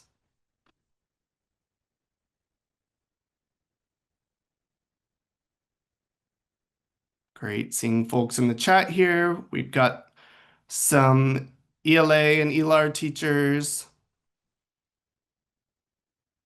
from across grade levels. Some folks who have probably learned about NoRedInk and used NoRedInk before. The password for the demo account is right there under the link. It's sparkling water with a capital S and a lowercase w and a space in between. It is case sensitive. Okay. I'm going to move forward. The purpose of logging in here is just so you can follow along with us and see all the great things that I'm showing. So if you haven't heard of NoRedInk at all, welcome. We were founded 13 years ago by a teacher who realized how difficult it was for students to grow in their writing when they were to see papers covered in red ink. From small skills like commas and capitalization to vague ones like developing style, we know that teaching writing is hard. That's why NoRedInk was designed to help teachers differentiate instruction, save time, and become more efficient. Using NoRedInk helps students become better writers and critical thinkers with more feedback and opportunities to practice than just notebooks and worksheets allow. To start, I want to talk about our partnership with CFISD to really highlight the work we've done in this past year with CFISD high schools. Really, our goal this year was to give teachers the tools and the data they needed to support students' development of essential writing and grammar skills. By the numbers, we saw 94% of CFISD high school students active in their NoRedInk accounts. That's huge. That's nearly everybody. Students in CFISD mastered an average of 15 topics, and we observed a 5% growth from the beginning of the year to the middle of the year on the district-wide NoRedInk skills benchmark.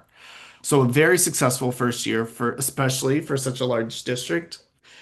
But of course, the numbers only tell us so much. We can't talk about the success without highlighting the good work going on in classrooms. So in January, I had the opportunity to join Amanda Horton, district instructional coach, to observe teachers across the district implementing NoRedInk. First, I'll talk about Mrs. Phillips. Mrs. Phillips' English 3 classroom at Cy Springs High School. We saw a really powerful mini lesson where Mrs. Phillips created model sentences for her students to show them what positives are. Mrs. Phillips used NoRedInk's tutorial and preview of practice to come up with these model sentences. And she told me, it doesn't matter that I have an English degree and years of experience, you always have to preview what your students will be working on. This little anecdote and Mrs. Phillips' experience highlights one key best practice for using NoRedInk, and that is to teach the skill or topic. I'm going to get in more detail in a second about what our practice looks like, what Mrs. Phillips' students did after this mini lesson, but I did just want to highlight the importance of her taking time to create these model sentences and work with her students before they work on practice.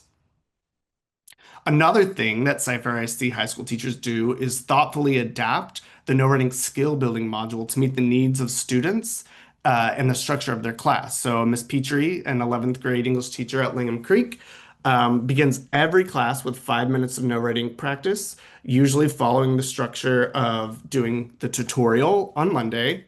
If you're not sure what the tutorial is, I'm about to show you. Practice on Tuesday and Wednesday. Application and assessment on Thursday and Friday. Ms. Petrie suggests keeping the assignments short for this structure, like only one topic per assignment.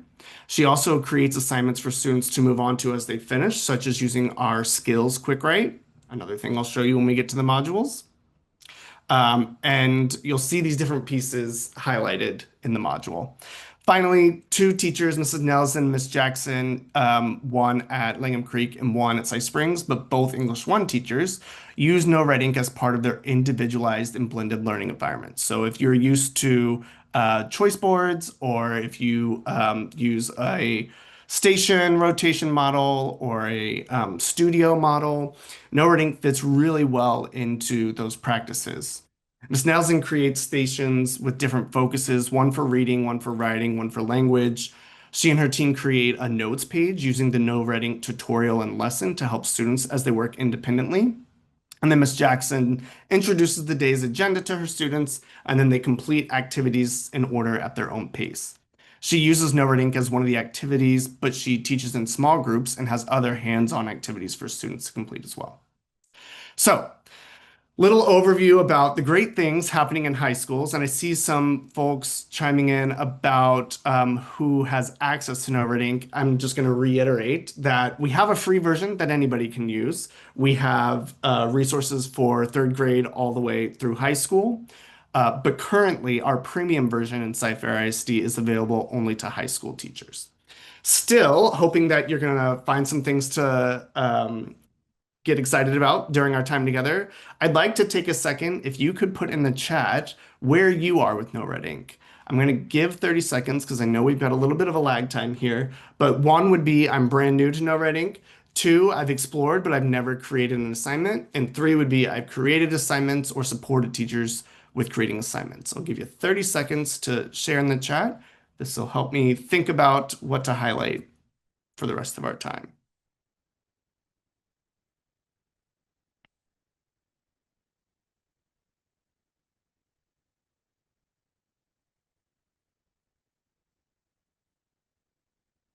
Seeing some numbers start to roll in here.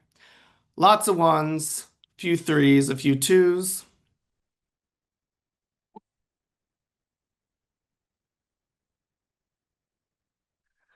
Okay. My hope is that the threes learn about some of our new things that we're releasing for back to school. And ones, I'm imagining a lot of you may be teachers who are outside of the high school grade range. I'm hoping that you learn some things that you could either use with a free account or use to help advocate for getting premium on your campus, or if you're not in Sci-Fair, at your district. So, brief overview of what we offer. We have a lot of powerful tools to support writing. They really boil down to these three buckets. One is practice, our adaptive practice that is about discrete grammar and writing skills, where students, it's like a mastery program where they're answering questions to master this skill, and they get feedback and guidance on every question. I'm going to show you where to find these practice activities that's in our skill building modules, which really help transfer from teaching to practice to applying the skill in students' own writing. So we'll talk a bit about practice here in a minute. We have a lot of writing resources available as well. So we have quick writes, which are quick prompts that are pre-made, ready to assign, that help build that fluency, build the habit of writing daily. Teachers, especially in content areas, will use quick writes as exit tickets or reflection. We also have text-based quick writes that can help prepare for SCR and ECR writing on the STAR or ACT, TSI, all of those assessments. And then finally, in writing, we have our scaffolded writing, which are really scaffolded. It provides supports and guidance as students either write one sentence at a time to build a paragraph, or one essay at a time, or sorry, one paragraph at a time to write an essay. I'll highlight those in our time together too.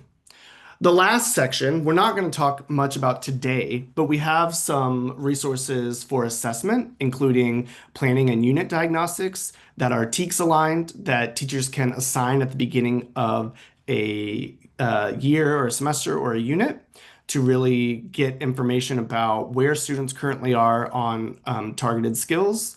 And then we have growth quizzes and quizzes that are more traditional in our minds of assessment, but they can be tied to those diagnostics so you can see the growth over time. I want to start with our practice. So this, like I said, is really about this teach, practice, apply framework. We want to teach, just like Mrs. Phillips did in that example earlier on, teach the skill to students, then give them time for individualized adaptive practice, and then encourage them to apply the skill. All of this can be done in our skill building modules. So if you're on the NoRedInk dashboard, whether you're looking at the demo account, which is what I'm looking at, or your own account, the place you'll go to find any assignments to assign to students is Browse and Assign. Here, you'll see different categories. I'm going to click Skill Building. This is where you're going to find the skill building modules. Here, I like to click all skills, but if you know the different category, like, oh, we're definitely working on parts of speech or parts of an essay, I'm going to click all skills so you can see it. Here you can filter by grade level. So let's say I'm a 9th grade teacher and I want to look at, let's look at introductory paragraphs, just as an example. The module has a student-friendly objective, resources in this teach section, like the tutorial. The tutorial is a quick interactive mini lesson. It's supported to be An read aloud. introduction is the Not sure if first. you can hear that, but you can click play for it to read it aloud. It breaks down the skill or the topic one step at a time. And it ends with, let's see an example. They all end with a quick check for understanding. So if you use this as a mini lesson with your class, let me click all the way to the bottom.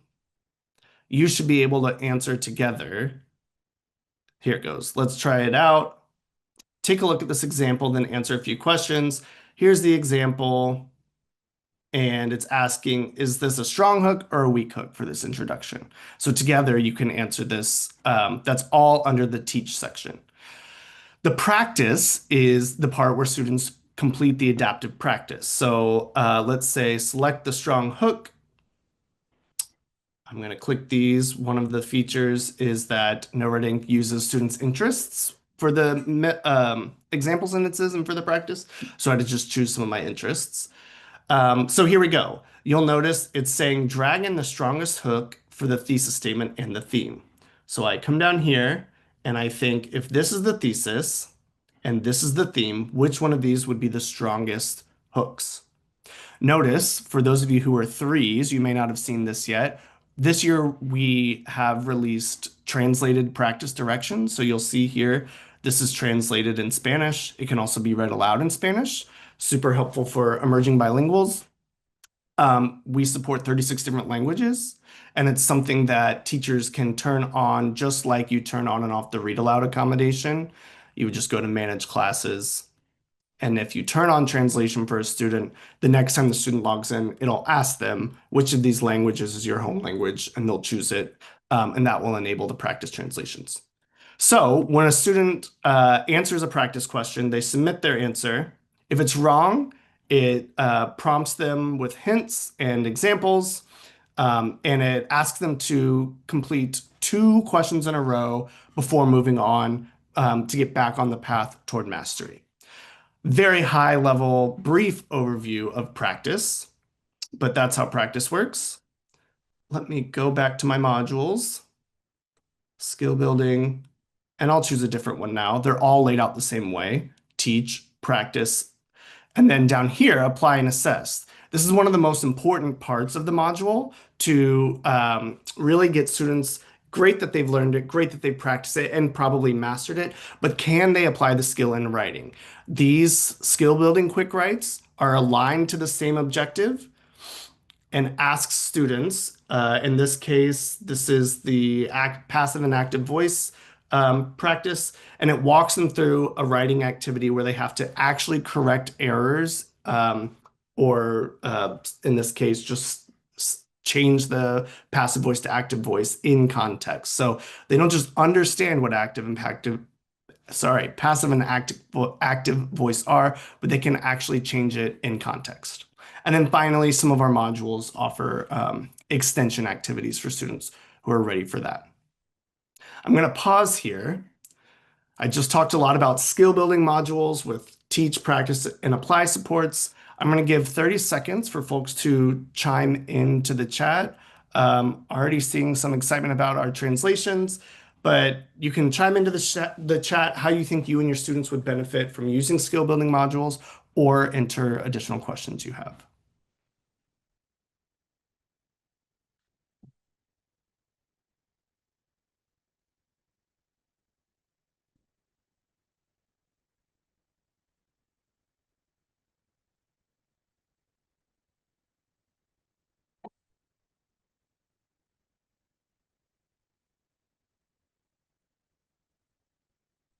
I'll give just a few more seconds before I move on to talking about writing.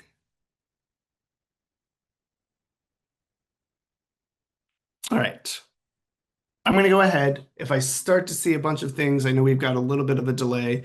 I'll pause and share out what I'm seeing.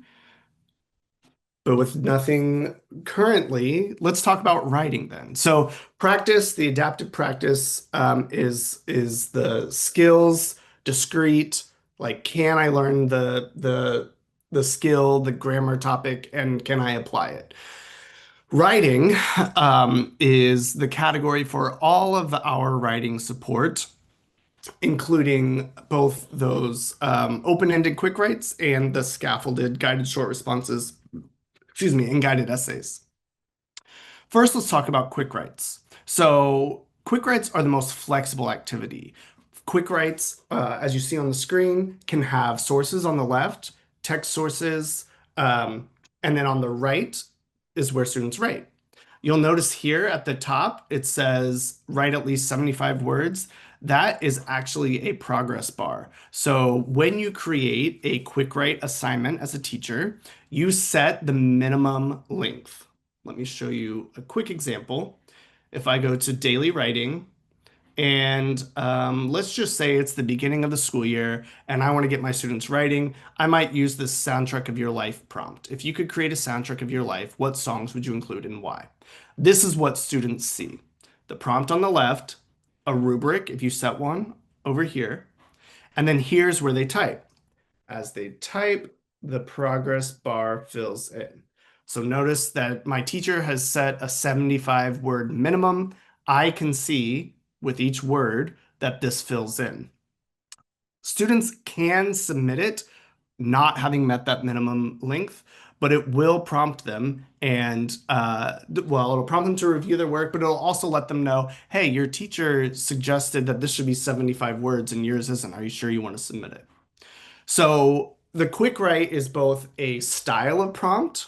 Let me go back to our library here. You can see we've got a lot of these just fun, reflective, fluency building prompts. Some where they can, let's see, take a look at the dogs in these pictures. Which one are you today and explain. So those are quick writes in the sense that they're quick. But quick writes is also the name of our assignment type that is open-ended like this. It's like a blank page here. I want to also point out that if you assign a quick write that is text-based, we also have supports for annotating. So let me open this. So this is a text-based prompt. It says write a paragraph explaining your answer, choose one of these questions to respond to. But first, I'm going to read the text. Students, as they read, can highlight, they can leave comments, they can add stickers, they can even copy a section if it's a quote that they'd like to use for text evidence. So our reading mode really enhances the ability for students to write about texts. Teachers can also put their own texts in here for students to annotate if they'd like to create their own prompt. For the science and social studies teachers in the room, I want to draw attention to our, let's go back to daily writing. We have these science and social studies specific prompts. These are prompts that are able to be adjusted for your content area. So here's one. Imagine you were able to shrink yourself and step inside of a piece of algae. And that's in quotes because it's just an example, right? If you're a biology teacher, you might use that. But if you're a chemistry teacher, you might say inside of an atom. Name processes you see happening, then explain the steps in that process. Looks the same. It's just I'm a science teacher assigning this now. So a lot of editable prompts that can be fit to whatever unit you're on. Same with social studies, writing claims about historical events, contextualizing historical events. And then the other thing that I want to highlight for content area, but any teachers, is the academic and personal reflection, as well as bell ringers and exit tickets. These are prompts that students can use in any class. For instance, write 3 things you're grateful for and 1 goal for your work today, maybe at the beginning of class, or an exit ticket. Think about what we learned in class today. Do you agree with the idea and why? So a lot of pre-made quick write prompts ready to go for teachers across all content areas. I do see a question here about what happens when students drop in AI writing, and that's exactly what I'd like to talk about next. We released last year what we call originality insights. So let's say you've assigned a quick write of any kind. Students complete the writing and submit it. What you see when you go to grade it, you go to My Assignments, And I'm going to go here to, actually, I'm going to go to a different class period. And let's see, I'm going to view the writing. Here I can see when the student submitted, how much time they spent working on the assignment, and what percent of it was pasted from somewhere else. The time spent and what percent was pasted is our attempt to give teachers the tools to talk to students about using generative AI for their own writing. So if I see that a student spent 5 minutes on something and 98% is pasted, that gives me an indication that maybe they didn't sit down and write this fully on their own. Our time spent metric is pretty sophisticated. So students can't just open it up and let it sit there after they've copied and pasted. It's active minutes, actively typing or moving in the browser. Then when you click in, you can actually see what was pasted. So when I toggle this insights on, I can see the 27% that was pasted. And for this student in particular, it seems like they use the citation generation to cite their sources. This to me as a teacher is not alarming unless I really wanted to see that they could, cite an MLA or APA.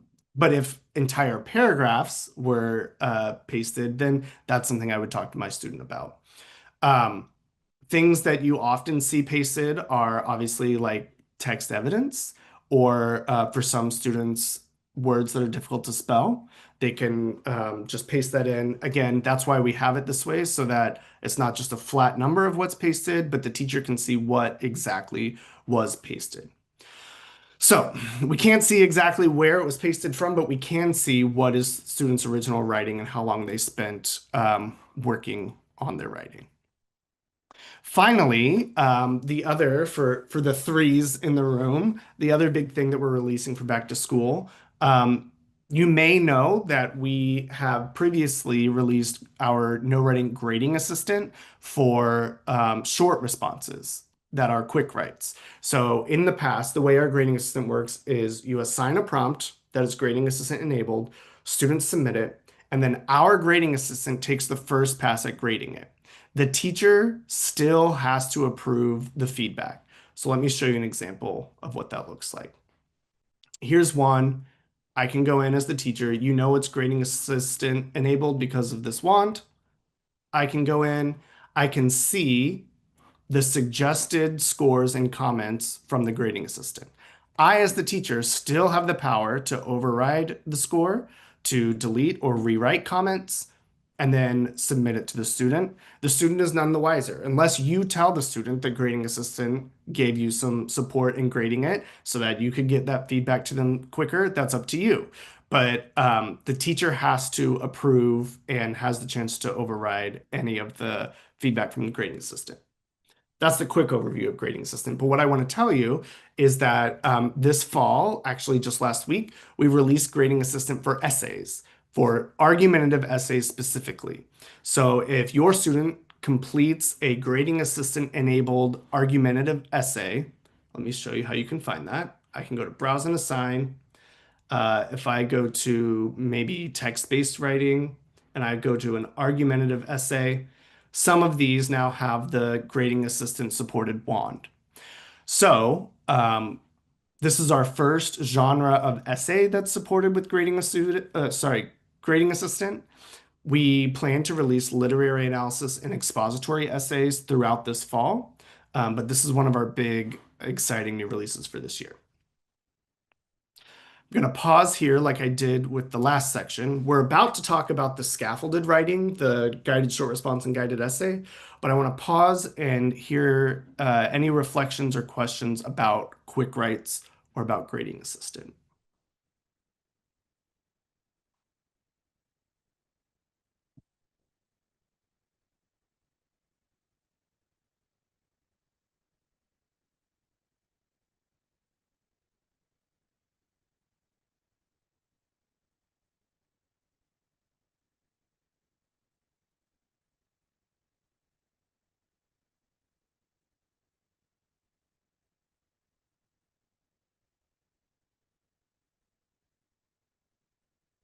Not seeing any additional questions or thoughts, but again, keep them coming as you think about them. Let's talk about our scaffolded writing activities. So quick writes are very flexible. They can be essay length, they can be short, they can be exit tickets, they can be text-based. There's a lot of different things you could do with a quick write. With our scaffolded writing activities, they're a little more structured on purpose. So we have two versions. We have one version that is called the guided short response, that is about building a paragraph one sentence at a time. The other one is our guided essay, which is about building an essay one paragraph at a time. So let me take them one at a time and show you what they look like. So I just went to Browse and Assign, and I came over here under Assignment Types to Writing. And under Guided Short Response, I'm going to click Browse Prompts. I'm going to click Nonfiction Text Analysis Paragraph and Informational Texts. I'm just going to click this first one here. So this one includes a text and a prompt. According to this article, why is donated blood such a valuable resource? I'm going to click Preview. Again, students have the text on the left. They can highlight, they can comment, they can add a sticker. Then on the right, unlike a quick write, which is basically a blank document, here I have a very scaffolded set of directions. Topic sentence. In one sentence, write your answer to the prompt. And then here are some tips about how to come up with your topic sentence. Some sentence stems, another tip, and an example of a topic sentence. So students write their topic sentence and click Next. Notice now we've changed to evidence. So now it's saying, great, in your next sentence, give us a piece of evidence from the text that supports your topic sentence. We've got sentence starters, tips, and an example. I'm going to move a little more quickly now because I think you get the gist. But then we have to explain the first piece of evidence. Now provide evidence to, explain evidence to, write your conclusion, still with all these supports, and then show me my paragraph. This would look like a great paragraph with your students. I just put in a bunch of letters there, but it puts it all together in one paragraph. The benefit of using this, I suggest for Texas teachers to use this starting day one, at least once a week, especially for building good SCRs in the secondary level, but even some of the elementary teachers using this regularly. If a student can do this, they can get a lot of the ECR points for a 3rd or 4th grade ECR. So using this helps students internalize the process and internalize what is required so that maybe by November or December, you stop assigning it as a guided short response and assign it as a quick write because now they understand, oh yes, here's the words I use to make a good topic sentence. Here's how I introduce evidence. So that is our guided short response feature. The guided essay feature is similar, but for essays. So I'm going to go to Writing, Browse Prompts, and I'm going to click Argumentative Prompts. These ones are not, I clicked prompts, so it's not text-based. If you wanted text-based argument essay, you could do argumentative text and text sets. But if I preview it, here, I click to write my introduction paragraph. The supports are on the side this time.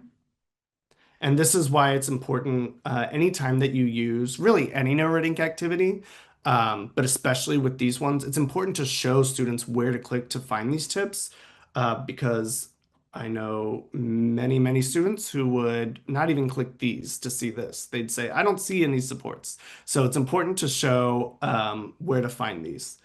But they can build paragraph by paragraph conclusion here. Same supports. If there was a text, it'd be here. You can create a rubric here. That is the guided essay. A few things that I want to tell you about, or one other thing I want to tell you about is that NoRedInk has writing portfolios. So across all these writing types, if you assign a quick write, if you assign a guided essay, assign a guided short response, you can click student data and you can go here to writing portfolios. and you can see students writing across what we call their NoRedInk lifetime. So if I am a English 2 teacher, and I know that my students used NoRedInk last year in English 1, and maybe I know that their middle school had premium the year before. I can see their 8th and 9th grade writing here. I can filter by school year. Students also can feature some pieces of writing, and when they do that, they just go in and click a star. So I can say, hey, so-and-so, I'm meeting with your parents. Maybe it's an IEP meeting or something. And I can say, can you go feature 2 pieces of writing that you're really proud of this year? They can go into their writing portfolio from their side and feature it. And then I, as the teacher, can print featured writing or all students published writing, or click on a specific student to print their writing. Okay, I want to pause here another 30 seconds for any thoughts or questions about scaffolded writing.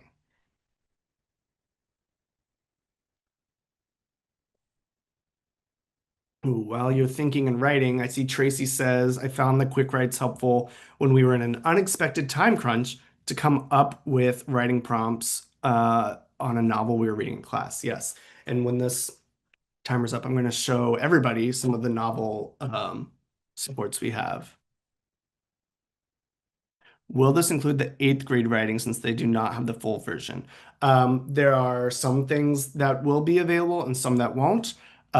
If you have more questions about that, we're going to have a survey here at the end of the session where you can, oh, well, the portfolio. Good question. Thank you. Yes, the portfolio should include all of their writing, whether they have premium or not. Okay.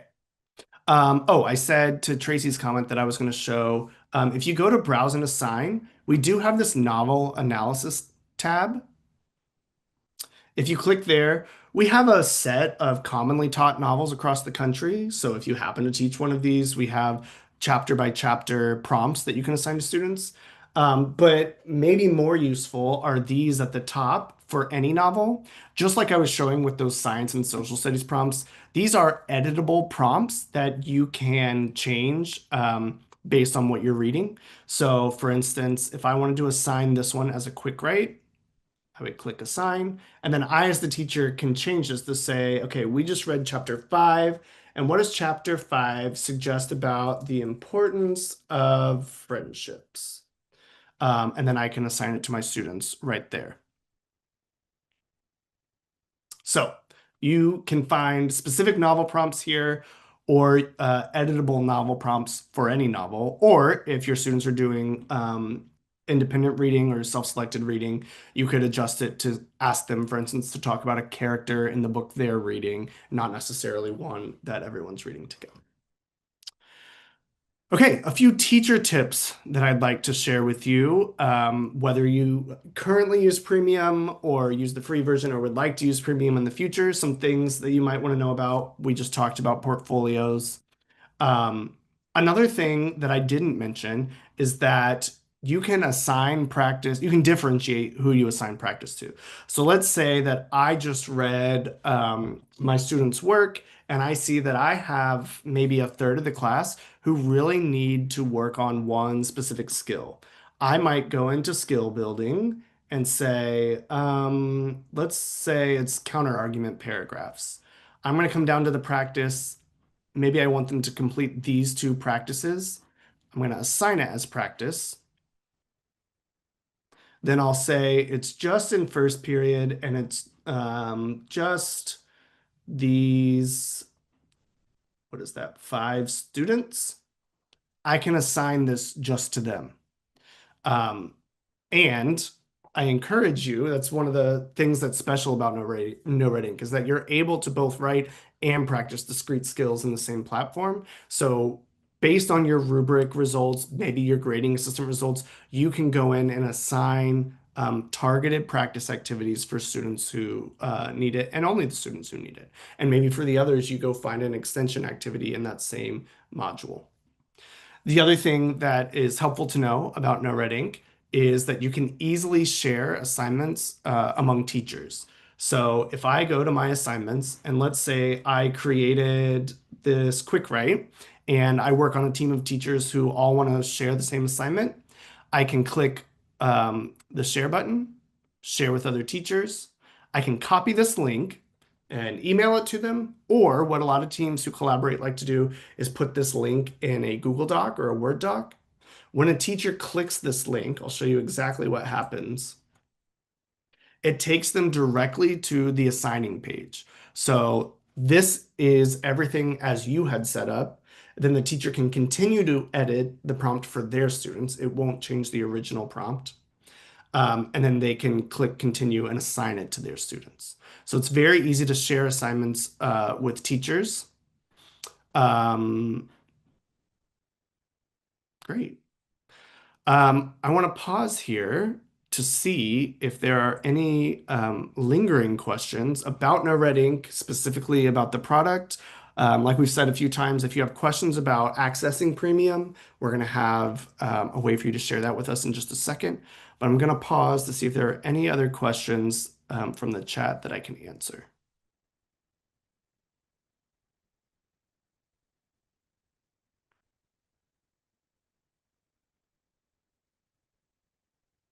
I see Amanda's comment about the chunked parts in the feedback. Students and teachers can benefit from that. Yes, really the guided essay and guided short response really reduce the amount of time that teachers are running around to all the raised hands about what's a thesis? How do I start this? Really, it can give a lot of that support just in time. Okay, well then just a few more things that I want to share about. One is if you do have NoRedInk Premium, you do have access to our NoRedInk Academy. This is a place where you can go to learn more about NoRedInk. Let me go here.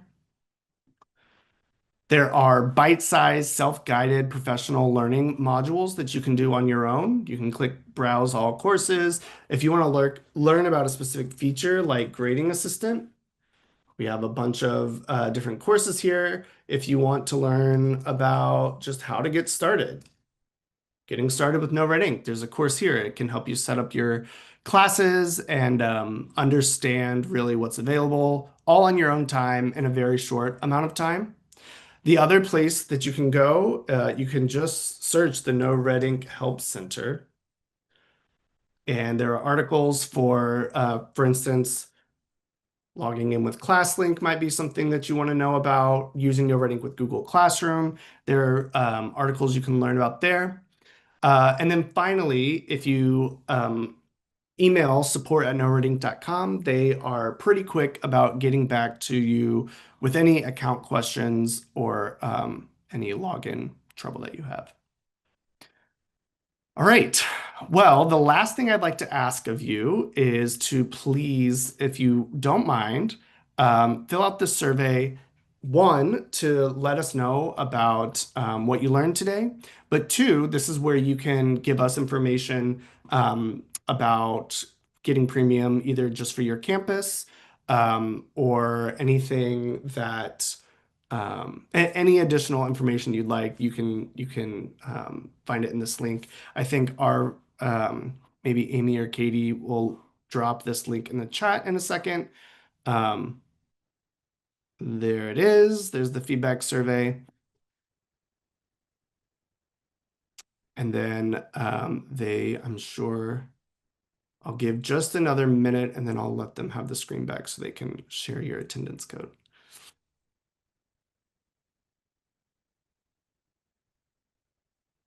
I see a question. Is there a charge for this program? There is a free version. If you'd like the premium features, yes, your school will have to pay for that. Oh, Catherine just answered that. Thanks. And Jimmy, John asked a question about editorial. I'm not. Oh, Dawn, have anything for, I'm not sure I know what you mean, Dawn. I don't know if Amy or Katie knows if that's a SciFair thing, or if Dawn, you could add more details in the chat.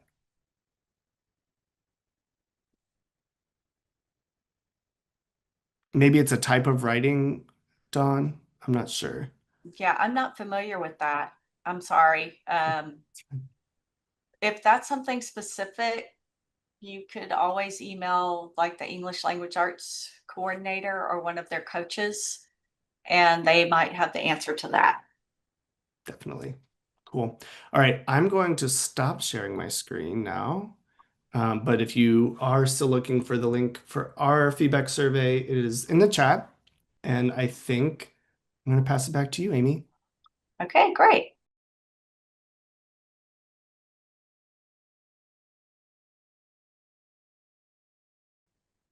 All right, everyone. Well, welcome.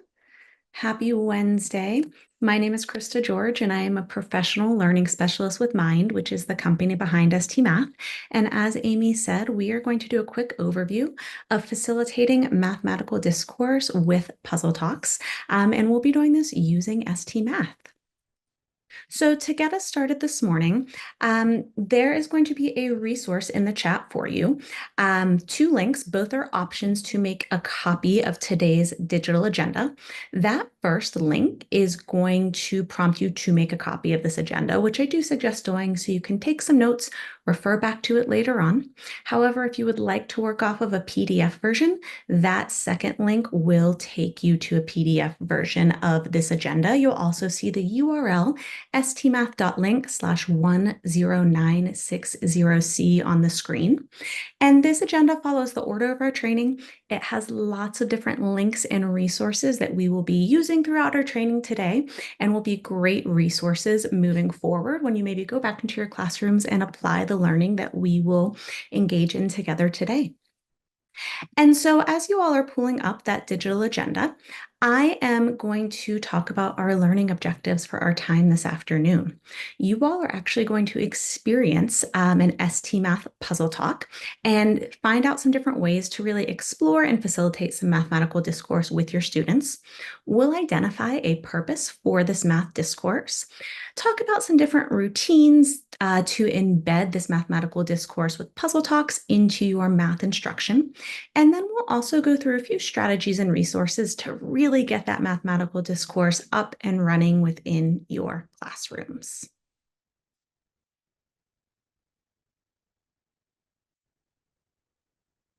And so you have heard me say puzzle talks, puzzle talks, puzzle talks. I am going to start us off today by modeling a puzzle talk, and then we'll kind of come back and I'll show you where all of these different resources live within your ST Math platforms. And so you'll see here in just a moment a screenshot of a teacher facilitating an ST Math puzzle talk. And when we think of ST Math, we're used to thinking of students on those individual devices, working one-to-one, maybe on that grade level journey or some individual assignments.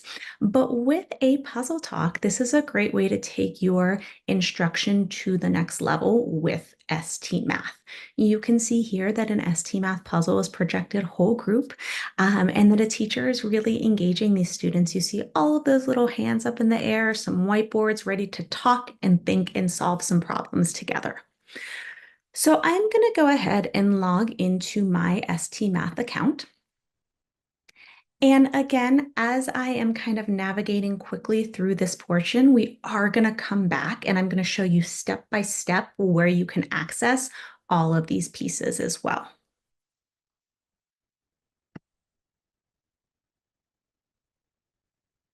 So we do have our new Puzzle Talk platform that, again, you can access through your ST Math accounts. And again, I'm going to take you step by step how to find all of these different resources. For today, I'm actually going to model a puzzle talk from a 3rd grade pre-made puzzle talk that we have for you, kind of a nice little in between all of our different grade levels. So I'm going to go ahead and pull up one of our puzzle talks. And I'm going to hit the start button. Again, I'll explain what all of this is and looks like and where you can find it in just a moment. But we're going to get started by having you all be my 3rd graders this morning, which I know is exactly what you want to do on a virtual session, but this will be helpful, I promise. And so the first thing that I am going to ask you all to do is just take a look at the puzzle that I have on the screen. And I am going to have you think to yourselves anything that you see or anything that you notice about what's on the screen. And when you get those thoughts, those noticings, those wonderings, go ahead and put those in the chat. Anything that you see or anything that you notice about what's on the screen.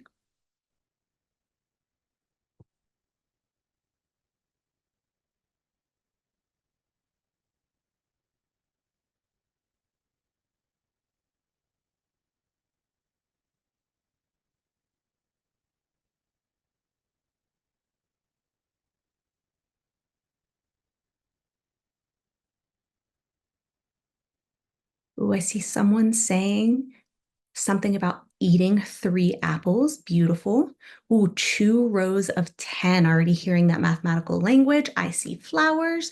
Oh, a group of 3 apples. Beautiful. Calling out these flowers, groups of 3. Ooh, 3 apples and 4 plants. 2 sets of 10 apples. The same number of apples in each row. Oh, I like that someone called these flowers the Venus flytrap. Beautiful, and 2 rows of 10. And I already see some of you kind of going on to the next step, and your students are going to do the same thing where they want to tell you what to do right away. So after we've taken a look at what we see, what we notice, our 3 apples, our 4 flowers or plants, our 2 rows of 10, I'm going to have you all think to yourselves, what do you think we should do to solve this puzzle?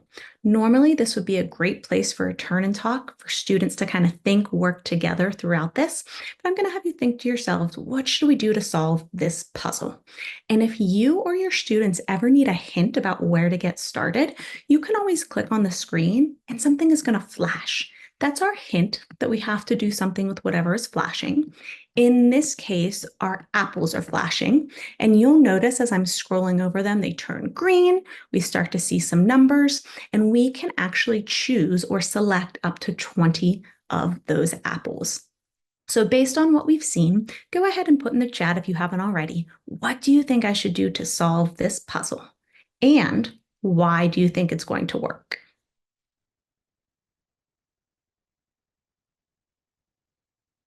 Ooh, I'm seeing color 12 apples green. Each fly trap eats 3 apples.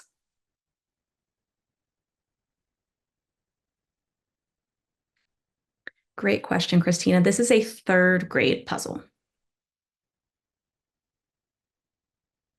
Ooh, I'm seeing a vote for 5 apples in each plant. Oh, I like that question that you're thinking, Vanessa. How many apples will be eaten by those 4 flowers?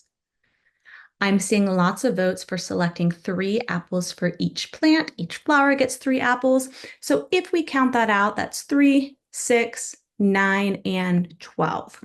This would be a great place to check in with your students. Thumbs up if you agree, thumbs down if you disagree, thumbs to the side if you're not sure, and maybe get a little bit of a pulse check. I would also highly encourage you to push students' thinking and say, why 12? Why do you think each should get 3? And I see Stephanie in the chat there. Click on 12 apples because there are 4 mouths at the bottom. Love that explanation. So I'm going to go ahead and click on our green go button. And I want you all to look really carefully, watch the screen, and let's find out what happens.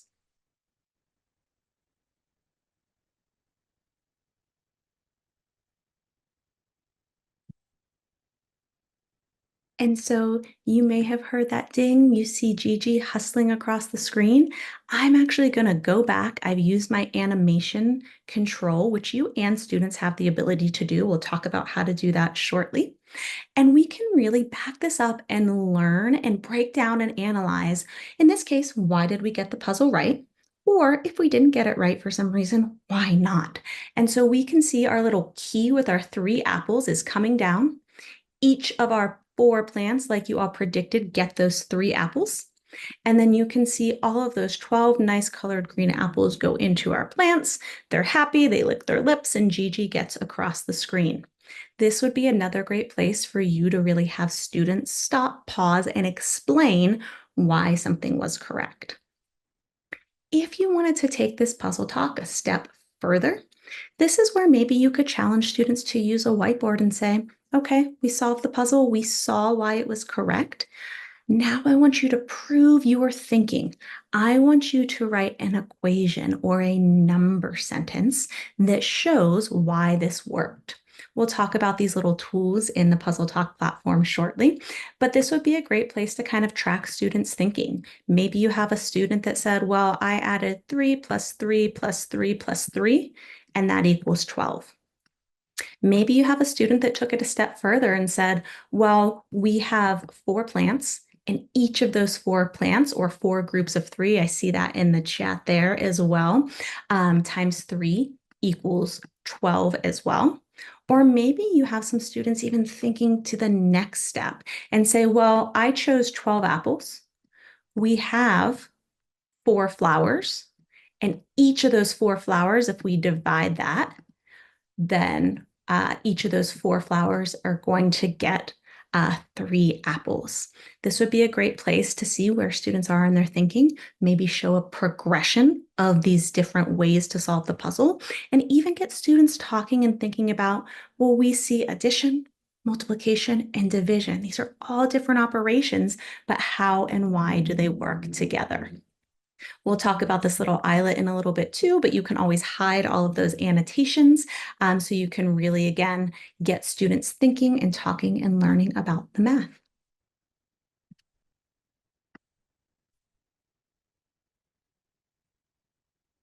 So you all have just experienced your first puzzle talk. And so after experiencing that puzzle talk, are there any questions that have come up so far? Oh, and Danielle, I like what you said in the chat there. Use Math Talks Move posters, yes, to lead those discussions so they can turn and talk. And Sonia, love the opportunity for oral language and critical thinking. Absolutely.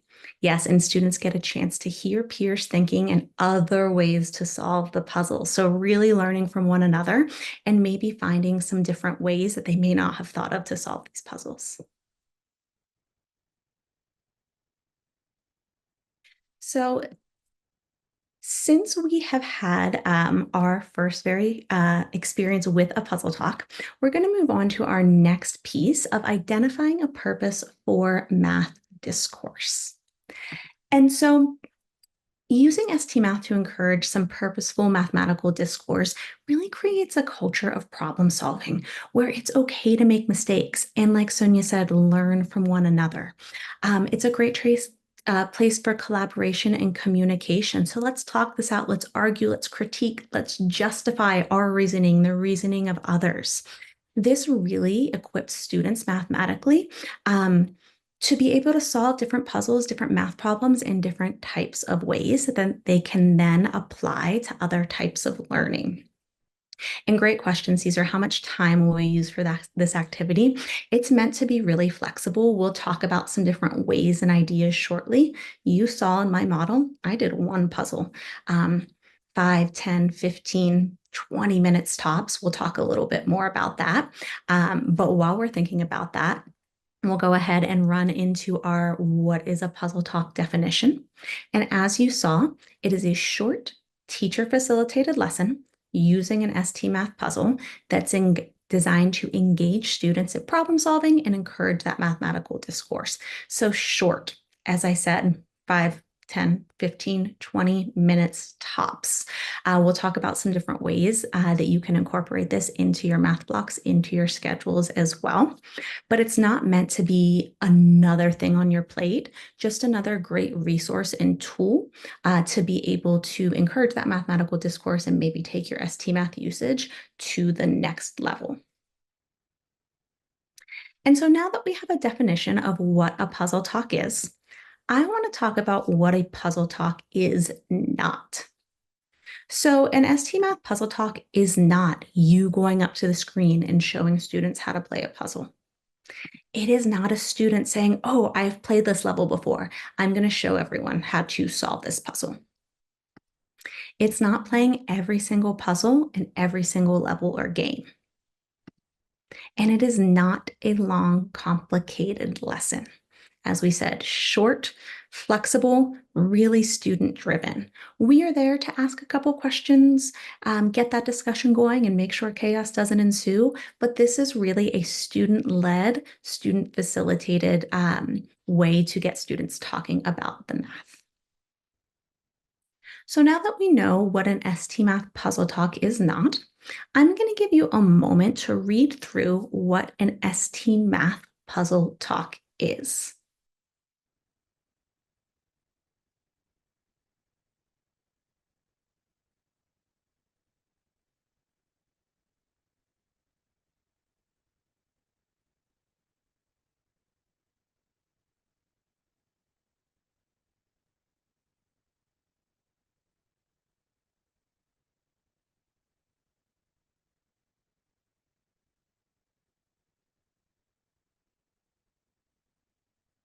And so after reading through what an ST Math Puzzle Talk is, what stands out to you all about what a puzzle talk is? Go ahead and put your thinking in the chat.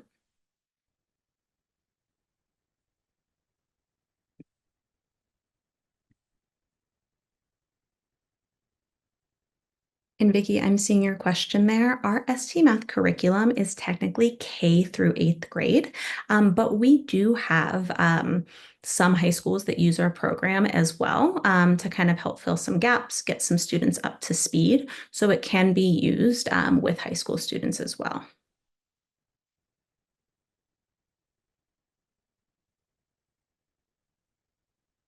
And Evelyn, I'm seeing what you're saying there, that ST Math can be frustrating, and sometimes those puzzle talks can be too.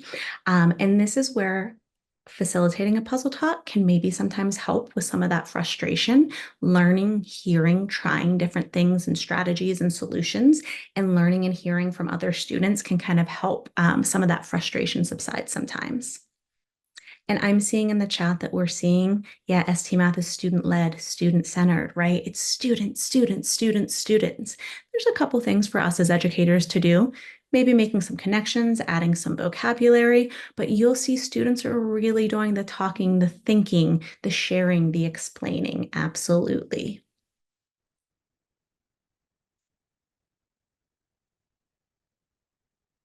So we've experienced an ST Math Puzzle Talk.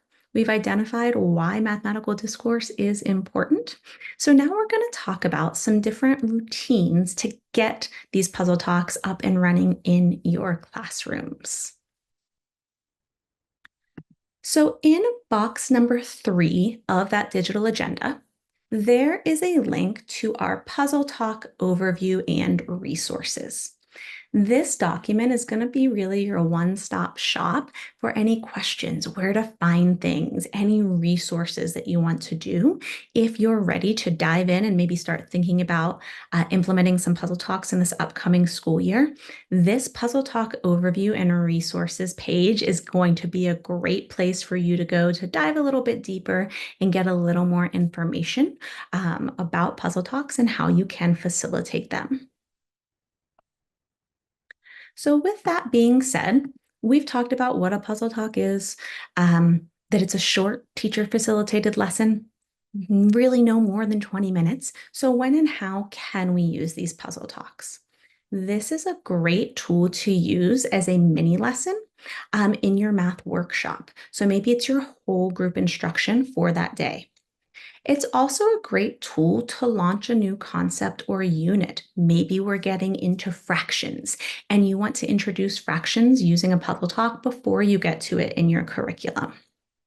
It's a great tool to review an earlier concept. Maybe you give some sort of assessment and see, I have a group of students that really struggled with this particular concept. I'm going to reteach it using a puzzle talk. It's also a great tool for small group instruction, whether that's for intervention or for extension. You all are going to have access to every ST Math puzzle talk at every grade level, so you can choose above, below, or right on grade level to facilitate these with your students.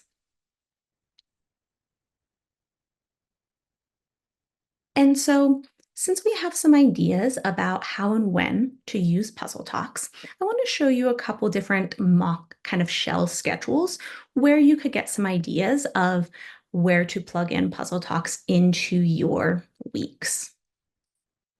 And so maybe you want to do a puzzle talk once a week or every other week as a number sense routine or a warm up to get students really thinking about math. Maybe at the beginning of the week, you want to introduce a new concept using a puzzle talk. And then at the end of the week or the end of a unit, you want to review that concept using a puzzle talk. Maybe you want to choose a puzzle talk and do a puzzle progression throughout the week. Do one puzzle Monday, one puzzle Wednesday, another puzzle Friday.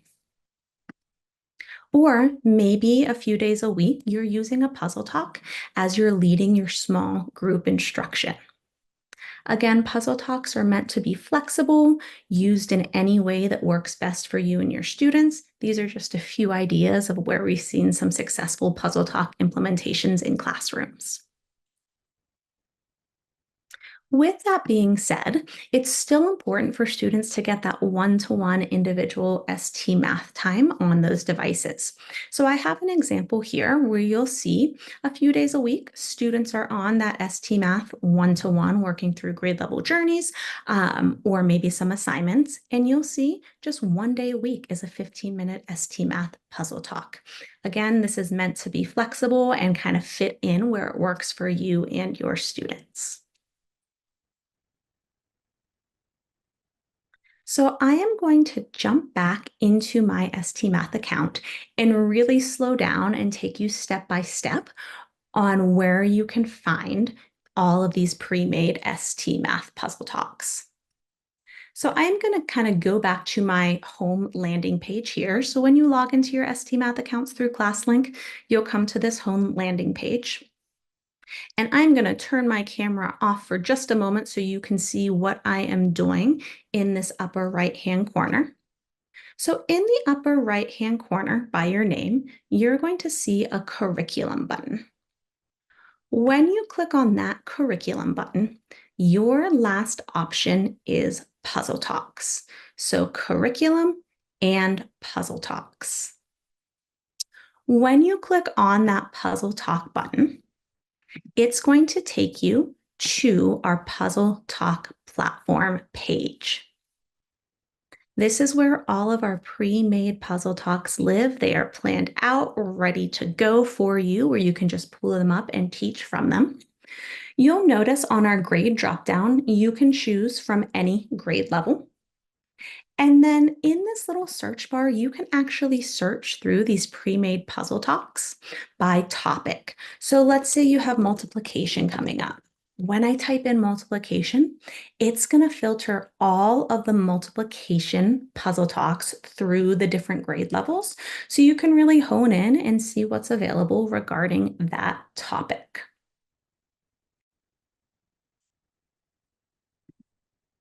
Are there any questions so far about Puzzle Talks or where these Puzzle Talk platform and pre-made Puzzle Talks can be accessed?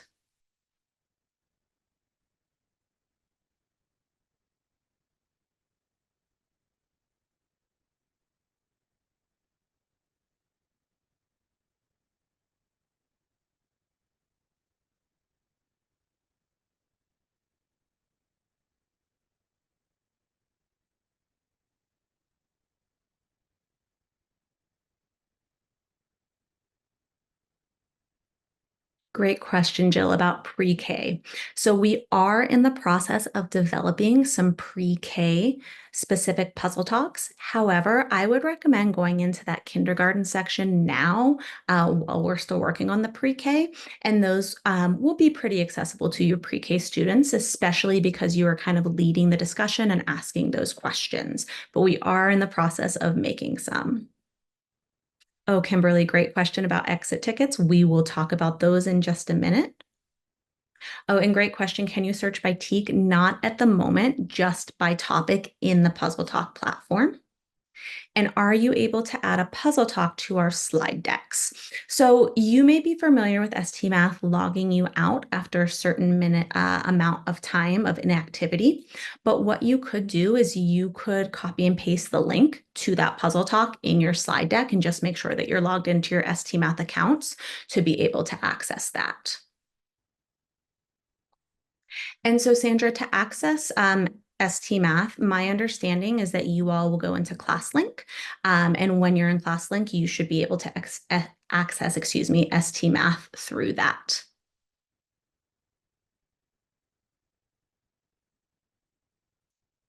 Great. So we're going to move on to our last section of learning, where we'll explore some different strategies and resources. So Kimberly, your question about the exit tickets, we will get to that in this section, to really encourage mathematical discourse, thinking, and discussions. So we're going to talk about 3 ways to encourage mathematical discourse: setting the stage, fostering discussion, and then extending thinking. So we'll start off with setting the stage. So this is a great way to get kids on the same page when it comes to mathematical discourse. So before your first puzzle talk, we really want to help students understand why we're talking about mathematical discourse. It's a great opportunity to help kids share what's happening in your brain, learn from one another. Yes, we as teachers know a lot about math, but we can also learn from you, and you can learn from each other.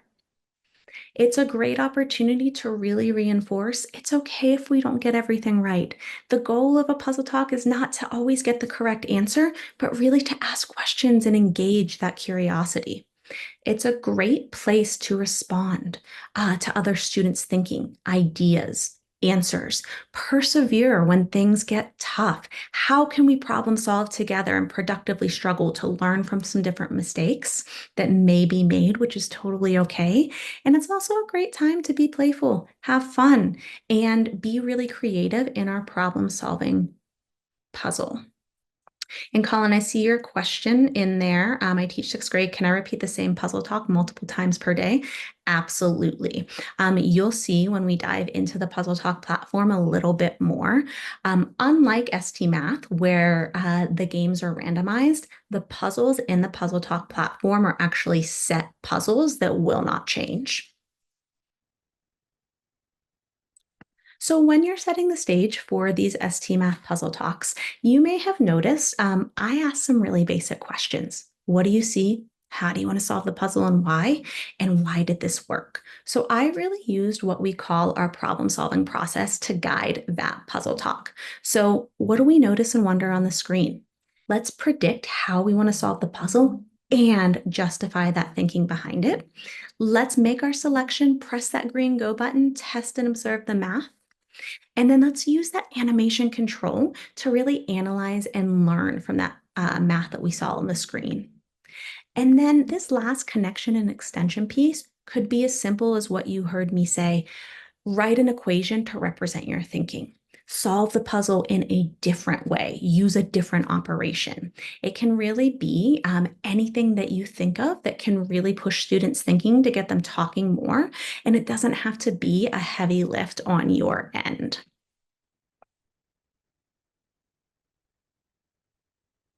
And Brittany, yes, we do have some resources for parents.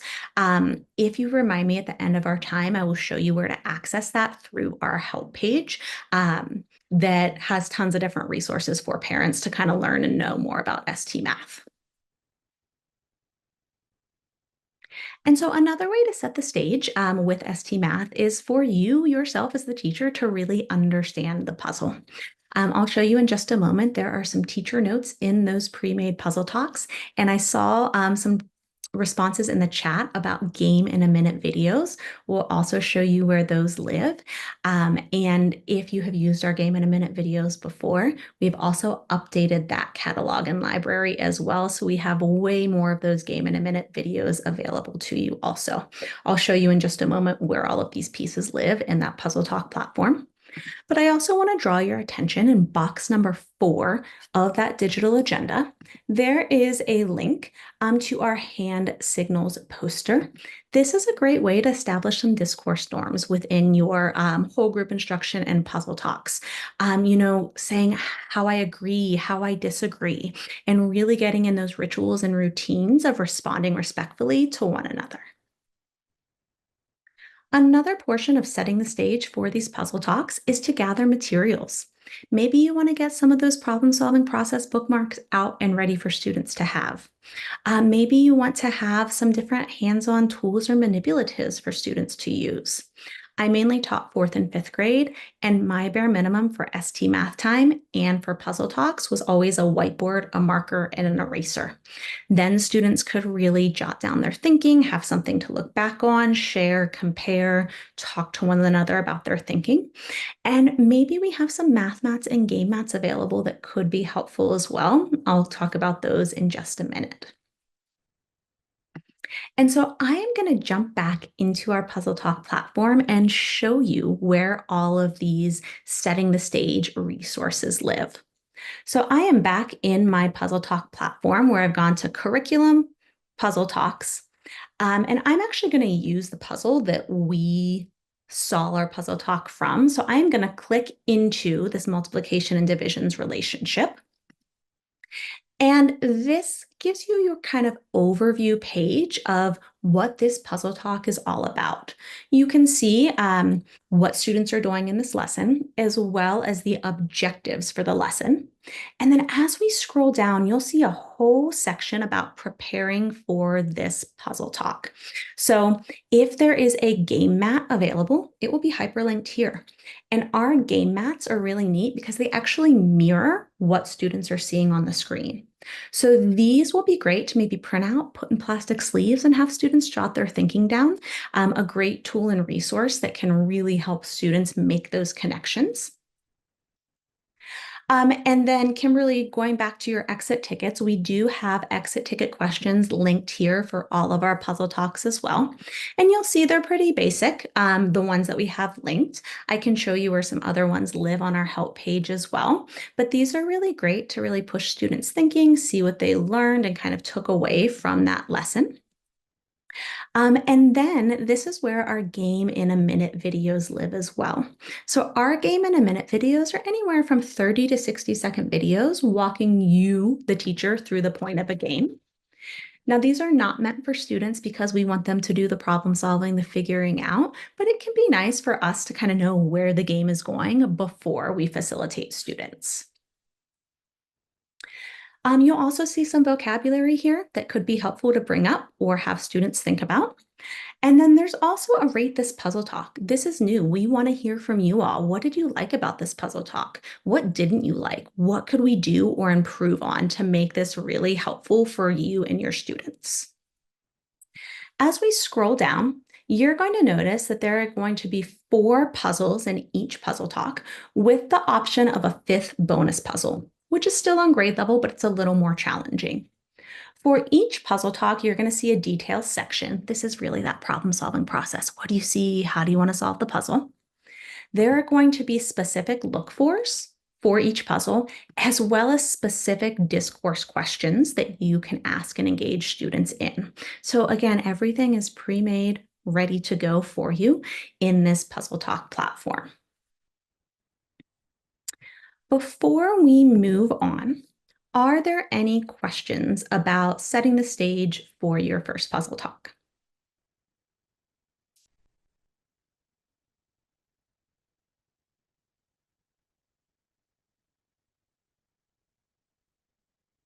Oh, I'm glad to hear that, Jill. It'll get a little more helpful once we get into the Puzzle Talk platform itself, too. So after we set the stage to encourage that mathematical discourse, we really want to foster that discussion and get some rich conversation out of students. And so we have a few resources to help you with this. We have some pre-made sentence stems in different grade level bands. These can be found in box number 5 of that digital agenda. And these are not Puzzle Talk specific. You could really use these in any portion of your classroom learning. You'll see we just have it broken down by that problem solving process in those different places. But you're probably used to seeing a lot of these. I think I agree, I disagree with. I saw that in the chat earlier as well. And Mona, I see asking, when should we introduce it to pre-K? That is totally up to you. I think it's a great option to even have something in the first couple weeks of school to get students in the habit, in the ritual, in the routine of talking about math and even introducing ST math to them. But again, totally up to you and your students. You're going to know them best. Also in box number 5 of that digital agenda, there is a list of some different engagement strategies to get students talking, thinking about their math. I'm sure you have some that you normally use and that work with your students, but we do have some available for you if you want a few more ideas or want to see maybe some different engagement strategies to try. So when we are fostering this discussion, this is a really great opportunity to showcase and compare strategies. Maybe you want to call a few students up and have them explain that thinking on that whiteboard, or say, this student solved it using multiplication. This student solved this puzzle using division. How does that work? Why can that happen? And have students really talk about their different strategies and how they solve the puzzle. There have been many times when I was with students and they solve puzzles in ways I would never have thought of doing. So even as, an adult and educator, we can still learn from our kids. This is a great place to really have students dive a little bit deeper to encourage some really thoughtful thinking. And so using questions to support all of our students in explaining that thinking, not just saying, well, it was in my head, miss, I knew the answer, right? How did you get that answer? Justify that solution. Why do you think it's correct? Prove it to us. Maybe they're defining some of that mathematical vocabulary. What is an operation? And making connections to what you're teaching from your curriculum. Maybe students are going to say, oh, I remember when we talked about some multiplication last week, making those different connections. This is also a great place to really respond thoughtfully and restate some student ideas without telling them or letting them know that, yes, that's right, or no, that's not correct. We want to really, again, encourage and affirm what they're saying. And it's a great place to try a variety of solutions. Maybe a student tells you to do something and you know it's not going to work. Try it anyways. Set up that classroom culture of making mistakes and being okay with it. And maybe even having students vote on which solution they want to try first. You have multiple students saying different ways of solving the puzzle. And then using that pause feature that I'll show you again in just a moment, and those annotation tools to really support students' thinking, deepen that understanding, and really chart and track what students are doing. So normally in this puzzle talk training, we would say, all right, we're going to have you go ahead, plan out a puzzle talk, write questions down, choose your games. But as you saw, everything is ready to go, pre-made in that platform for you. So I'm going to now show you how to start an actual puzzle talk lesson. So I'm going to go back into my puzzle talk platform. And if you remember, I started on this puzzle talk homepage. And then I clicked into one of our puzzle talks. To get this puzzle talk platform up and running, you are going to see a start button. When you click that start button, this opens that new puzzle talk for you. You have a few ways that you can start the puzzle talk. You can click start the lesson and choose from any of the puzzles. I honestly just like to click this black arrow and start from that first puzzle. You'll see on this bottom left-hand corner, there is a button for lesson notes, and this is where all of those details, look-fors, and discourse questions live as well, if you wanted to have those up for you. While you are working, you can also hide those. You saw me click on these annotation tools earlier. So you have a pen where you can kind of draw, chart what students are doing. When you click that X button, that little eye comes up. When there's a line through it, those annotations are hidden, and then you can always click it to bring those annotations up. Also, if you have terrible sloppy handwriting like I do, we do have some different tiles where you can also pull those on the screen and really show students thinking that way as well. And then I mentioned earlier that you and your students have the ability to pause animation.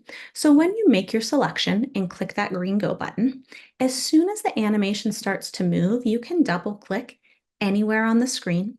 It pauses that animation, and then you can use this scrub bar to play and replay this as many times as you need to really learn from the math that you're seeing on the screen. So in this case, we see we didn't get it right. Why? What happened? What can we learn from this to then try something differently the next time? Are there any questions about the Puzzle Talk platform, getting it started, and the tools that are embedded in the program itself?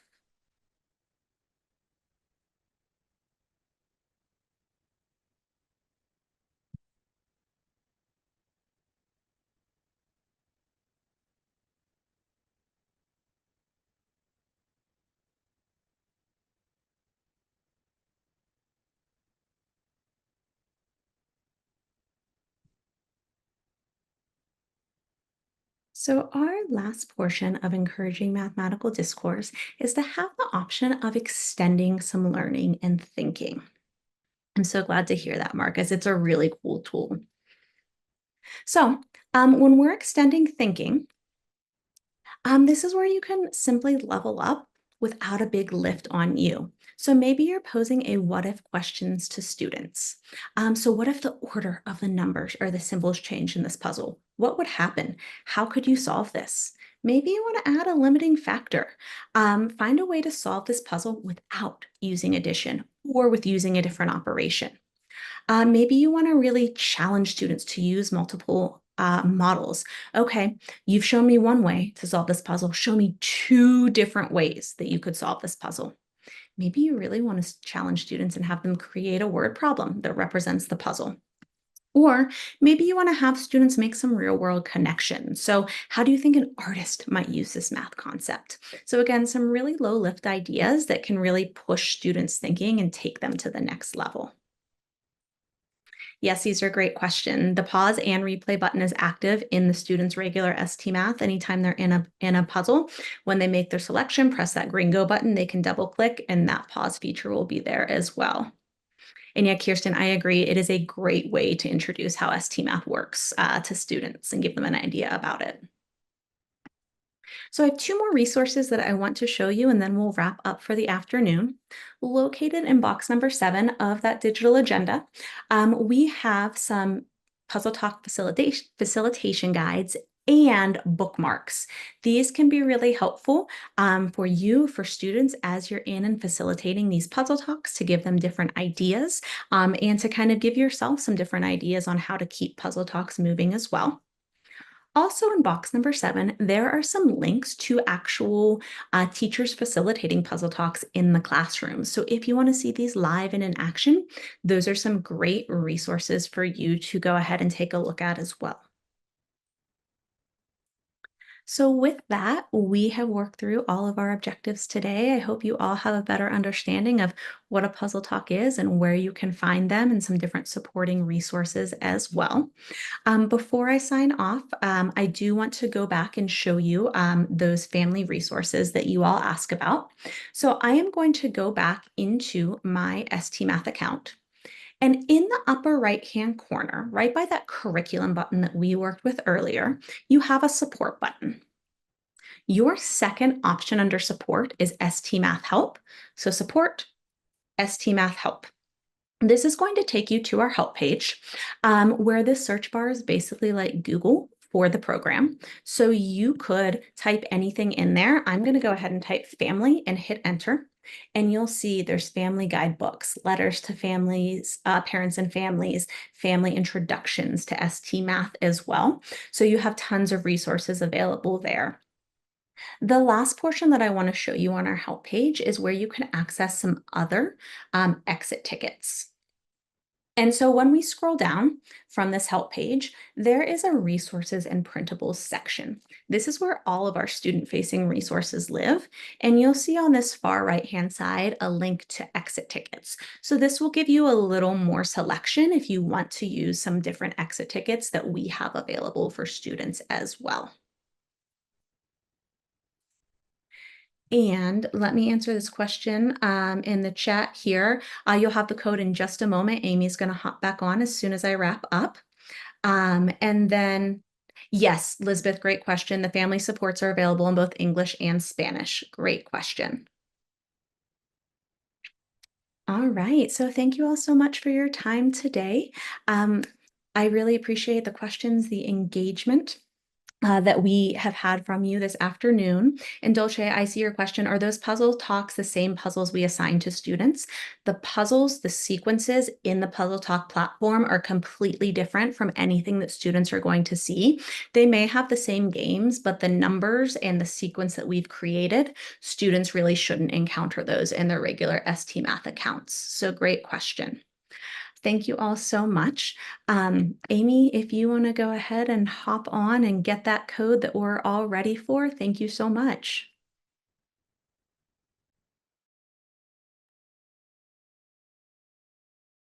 Thank you, Krista. That was fabulous. I know the teachers are working on, they love ST Math, and they're working through those puzzle talks. And thank you for all of the modeling and great resources that you provided today. Well, thank you so much. I appreciate you having me, and best of luck with the new school year and the ST Math implementation. Thank you all so much. Yes, definitely. We're gearing up for school to start. So we're so glad to have had you. Have a great rest of your day, Krista. Okay, so I forgot to introduce myself when I came back on. I'm Amy Kiner. I'm one of the instructional technology specialists here in Cypress Fairbanks ISD, and I'm the host for Room 1. And I have Katie Ayers here with me also from Hoover Elementary, and she is helping with all the behind the scenes and the chat and the links and the Zoom. There are so many little pieces going on here that we really appreciate all the support. And thank you all for joining in today for ST Math. I want to thank Lightspeed Classroom Audio. We all have classroom Lightspeed audio systems in our classroom, and they are sponsoring Room 1 today. And thank you also to Discovery Education, who sponsored Room 1 yesterday. Remember to keep track of your attendance codes so you can submit them at the end of the day today. You're going to submit them all in one form. If you're on social media, please shout out your learning on Twitter or at Twitter/X, and or your Instagram, wherever your campus may have their social media as well. And we are, our handle is at SciFair EdTech, and our hashtag is CFISD DLC. So our next session is going to be elementary library resources.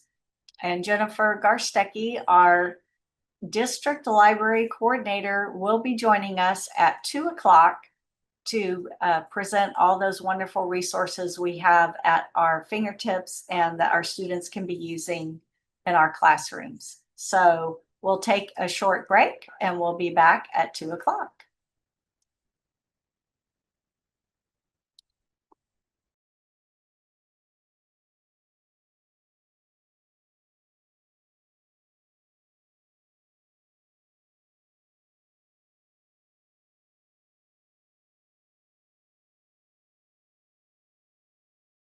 Campuses at each level will be able to choose a price package that best meets their needs. These price packages will include student and teacher technology such as wireless keyboards, headphones, charging towers, and many different types of robotics. Don't forget to submit your attendance at the end of each day. Also, fill out your feedback form for one of these fantastic packages.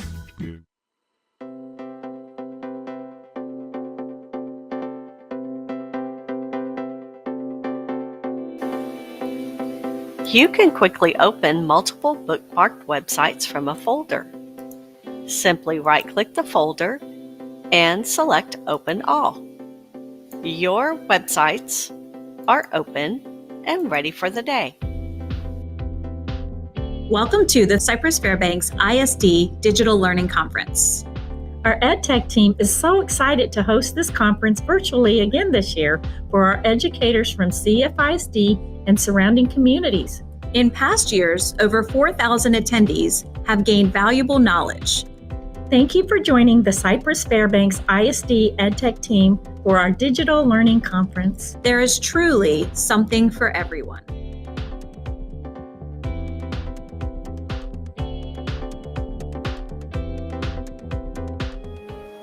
Did you know you have CFISD EdTech help right from your bookmarks bar? Click CFISD Bookmarks, then click EdTech Help.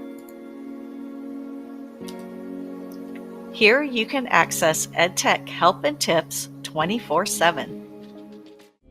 Our website has all the information you will need for today's event. That includes this planning document. It will be very helpful as you look through our sessions and plan out your day. During each session, the presenter will pause and share an attendance code with you. You will need to write down the code and keep it until the end of the day when the attendance forms open. Then you can submit all the attendance codes from that day at one time. Remember, you must have the codes in order to submit. You will need to be watching since the attendance codes will not be shared in the YouTube chat during the sessions. The attendance forms will open at 3 p.m. and you have until 11:59 p.m.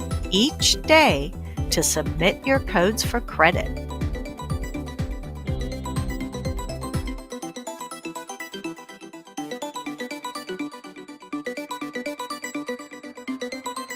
Did you realize you can choose what Google Chrome opens every time you start up? All you have to do is come to the three dots in the upper right, go to the settings, and then on the left, choose On Startup. You have three options. You can open the new tab page, continue where you left off, or open a specific page or set of pages. Continuing where you left off does exactly that. See if this saves you some time.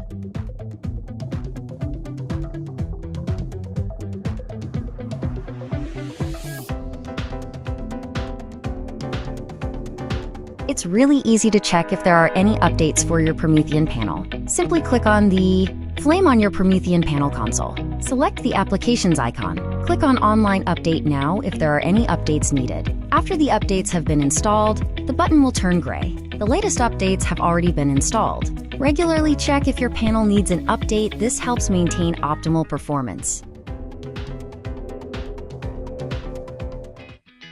The EdTech team would like to thank our partners. Due to their generosity, we will be able to provide some amazing prizes. Campuses at each level will be able to choose a prize package that best meets their needs. These prize packages will include student and teacher technology such as wireless keyboards, headphones, charging towers, and many different types of robotics. Don't forget to submit your attendance at the end of each day. Also, fill out your feedback form for one of these fantastic packages.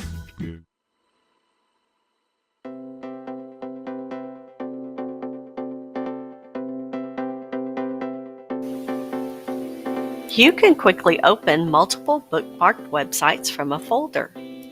Simply right-click the folder and select Open All. Your websites are open and ready for the day. Welcome to the Cypress Fairbanks ISD Digital Learning Conference. Our EdTech team is so excited to host this conference virtually again this year for our educators from CFISD and surrounding communities. In past years, over 4,000 attendees have gained valuable knowledge. Thank you for joining the Cypress Fairbanks ISD EdTech team for our Digital Learning Conference. There is truly something for everyone.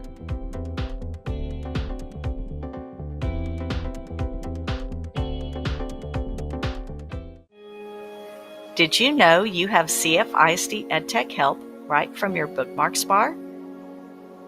Click CFISD Bookmarks, then click EdTech Help. Here you can access EdTech help and tips 24/7.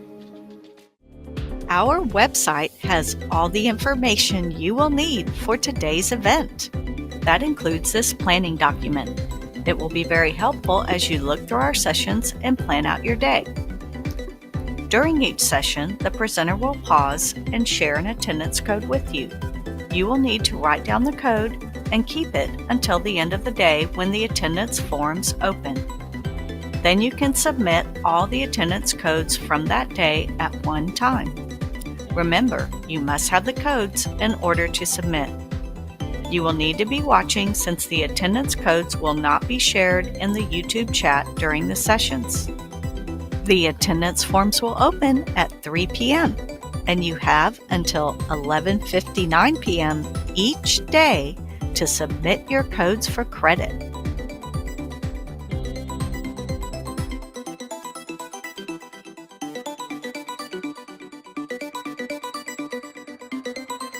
Did you realize you can choose what Google Chrome opens every time you start up? All you have to do is come to the three dots in the upper right, go to the settings, and then on the left, choose On Startup. You have three options. You can open the new tab page, continue where you left off, or open a specific page or set of pages. Continuing where you left off does exactly that. See if this saves you some time.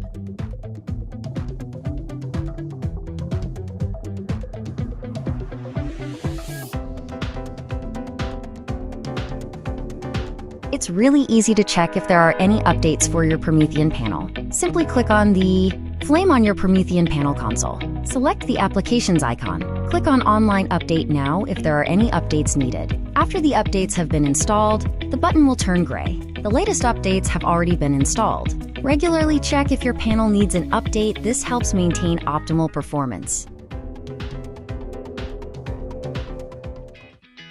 The EdTech team would like to thank our partners. Due to their generosity, we will be able to provide some amazing prizes.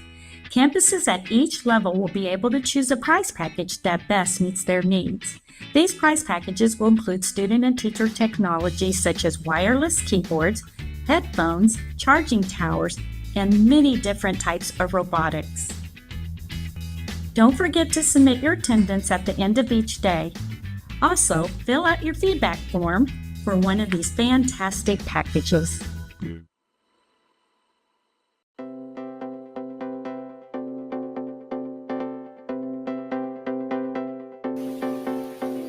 You can quickly open multiple bookmarked websites from a folder. Simply right-click the folder and select Open All. Your websites are open and ready for the day. Welcome to the Cypress Fairbanks ISD Digital Learning Conference. Our EdTech team is so excited to host this conference virtually again this year for our educators from CFISD and surrounding communities. In past years, over 4,000 attendees have gained valuable knowledge. Thank you for joining the Cypress Fairbanks ISD EdTech team for our Digital Learning Conference. There is truly something for everyone.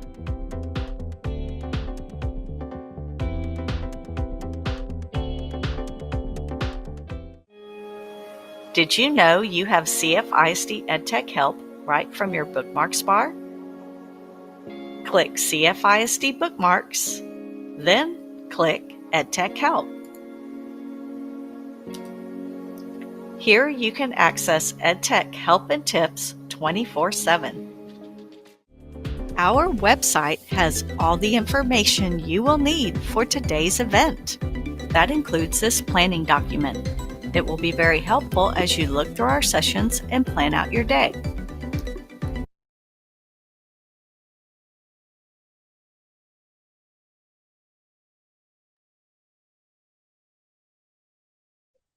All right, welcome everyone to our 2 o'clock session here in room 1. I am Amy Kiner.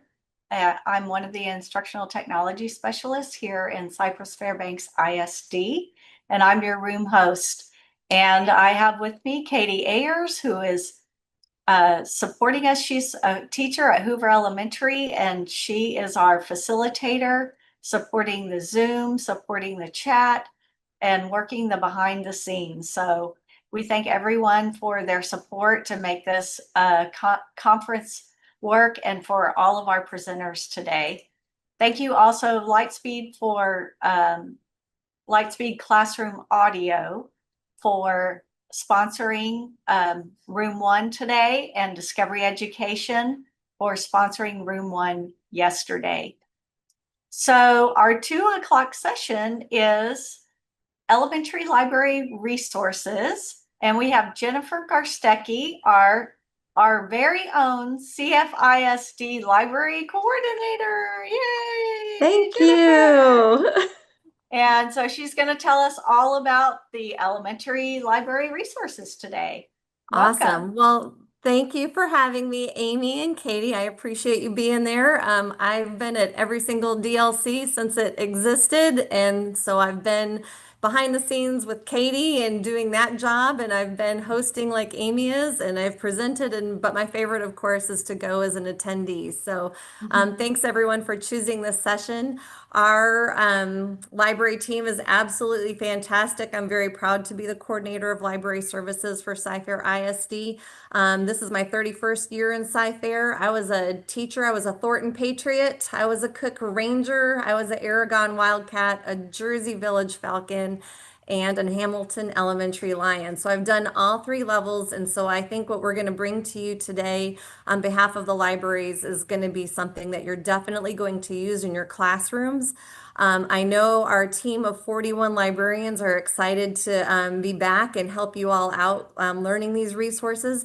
In fact, if we have any of our librarians out there watching right now, I would absolutely love it if you would put your name and your campuses in the chat. And librarians, please feel free to jump in and help answer questions in the chat and offer any little tips and tricks that I might be forgetting in this presentation. Those of you who are watching, if you want to give your librarian a shout out in the chat, of course, they always love seeing that information too. So, all right, well, I'm very excited again to share with you library databases. So not only do our libraries provide the best in books, both print and electronic books, but we also provide lots of digital resources for our students. And so that's what we're going to share today. There are a lot of them. Instead of doing a PowerPoint presentation or a Google slide presentation and sharing it out, we're going to wait on that. We have had a lot of changes in our library databases this year. That's in part due to funding, not here at the district level. That funding hasn't changed for our databases, but at the state and federal level, that's changed up our databases a little bit. Also, with the passing of the SCOPE Act, we've had to do some tweaking within the databases, and this is going to require some new links that the librarians will have to post on their library homepages. The librarians come back on contract next Friday, so I get to see them all next Friday, and that's something that we'll be working on over those first few days, is to get our digital resources corrected and updated with the appropriate links and new passwords and all those types of things. So once all of that's done, we're going to have a slide presentation. And if you want to use that or access that, if you ask your librarian for it, then we'll be able to make sure that you have it. But we don't want to share anything out right now. So we're going to do this live, because what could go wrong if we're going to do something live? So I think the best thing for me to do is I'm going to share my screen, and whether you are a core content teacher or PE, art, music, work with English language learners, dyslexia, we have something for you in our library resources. So I'm very excited to share with you. So I'm going to go ahead and share my screen here. Let me make sure I get all of my settings correct so we get sound and video. And we're going to go ahead and I think we're good. Amy, is it looking right here? Did I do it correctly? Yes, it's perfect. I can see your Google screen. I'm not sure which screen you want right now. Okay, yep, that's the Google screen. That's where we're going to start. So I have to say, Amy, I love the commercials and the little tech tips that you have. I actually learned a couple of things already while I was waiting for us to start. So one of the easiest ways for you to get to your library resources is up here in the CFISD bookmarks bar. That was one of the tiny tech tips. And I have library right here, so you can click on your library, and it's up to you. If you want to follow along and do this on your computer, you can. If you are just ready to chill and relax because it's hot outside and towards the end of the day, you can just follow along. That's cool. All right, so clicking on library, this is the quickest way to go. And I'm actually connected to the Cy Falls High School library. So that's the easiest way. So that's way number one to be able to get to your library. Another way, I'm going to show you 3 ways. So that was first. The second way is to also go up to that bookmarks bar and go into ClassLink. And when you go into ClassLink, you should have right here this library resources folder. And if you click that one time, then as a staff member, you're going to see the 4 icons show up. And so today we want to get into Destiny Discover. Discover is the main page for our library. Those of you who have classroom libraries, I'll be doing another video for y'all during PD week, and that's going to have you going in through Destiny Library. But we'll deal with that when it gets to it. So for today, it's going to be clicking on Destiny Discover, and that will take you to your library. Now, something I just learned, and I'm just going to throw this in there in case it helps somebody else. You can actually favorite things here in your ClassLink folder. So like I did a right click on the Destiny icon, and then, well, now it says remove to favorites, but it should say add to favorites. And then it puts it down here on the bottom row. So now I don't have to go and search for folders and click anything. I have all the things that I use in ClassLink lined up for me at the bottom. So that's been super helpful. So I loved that little tip. Maybe it helps somebody else out there too. All right, I told you there's going to be 3 ways to get to the library. So one was just the bookmarks bar, going to library. Second one was through ClassLink. The third one, maybe you're not a Cy-Fair employee. Maybe you are, but you are going to be new to Cy-Fair. You don't have your credentials yet. So what you can do is if you go to the school district's website, and this is something too where if you have parents that want to access your school library and the school resources, this is how everybody can get in and see what we have in our libraries. So if you go to CFISD.net, we are now under the Academics tab. And then you click on Library Resources. There we go. And we have our library homepage, which is filled with lots of great information about our library program. But for today, you would click on Find Your Campus Library. And this looks different. We went through an upgrade over the summer, so it looks a little bit different. Now, because I'm already logged in, it took me straight to Cy Falls. But if you're going from outside of the district, you're not an employee right now, it probably has choose your elementary, middle school, or high school. And so you can just click on a campus and that'll take you where you want to go. All right, so I'm going to close out my million tabs here. And I need to get, let's see here. Now, I have to log out and log in with a different login. Sorry about that. I thought I had my tabs open. All right, so I need to log out.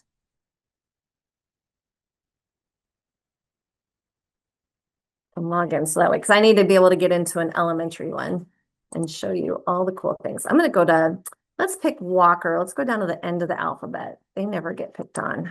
There we go. All right, so we're all in elementary libraries, and hopefully you are seeing Destiny Discover right now. Now, every campus Destiny Discover page looks a little bit different, okay? Every librarian can customize that particular page. So this is what Walker's looks like. Yours might look a little bit different.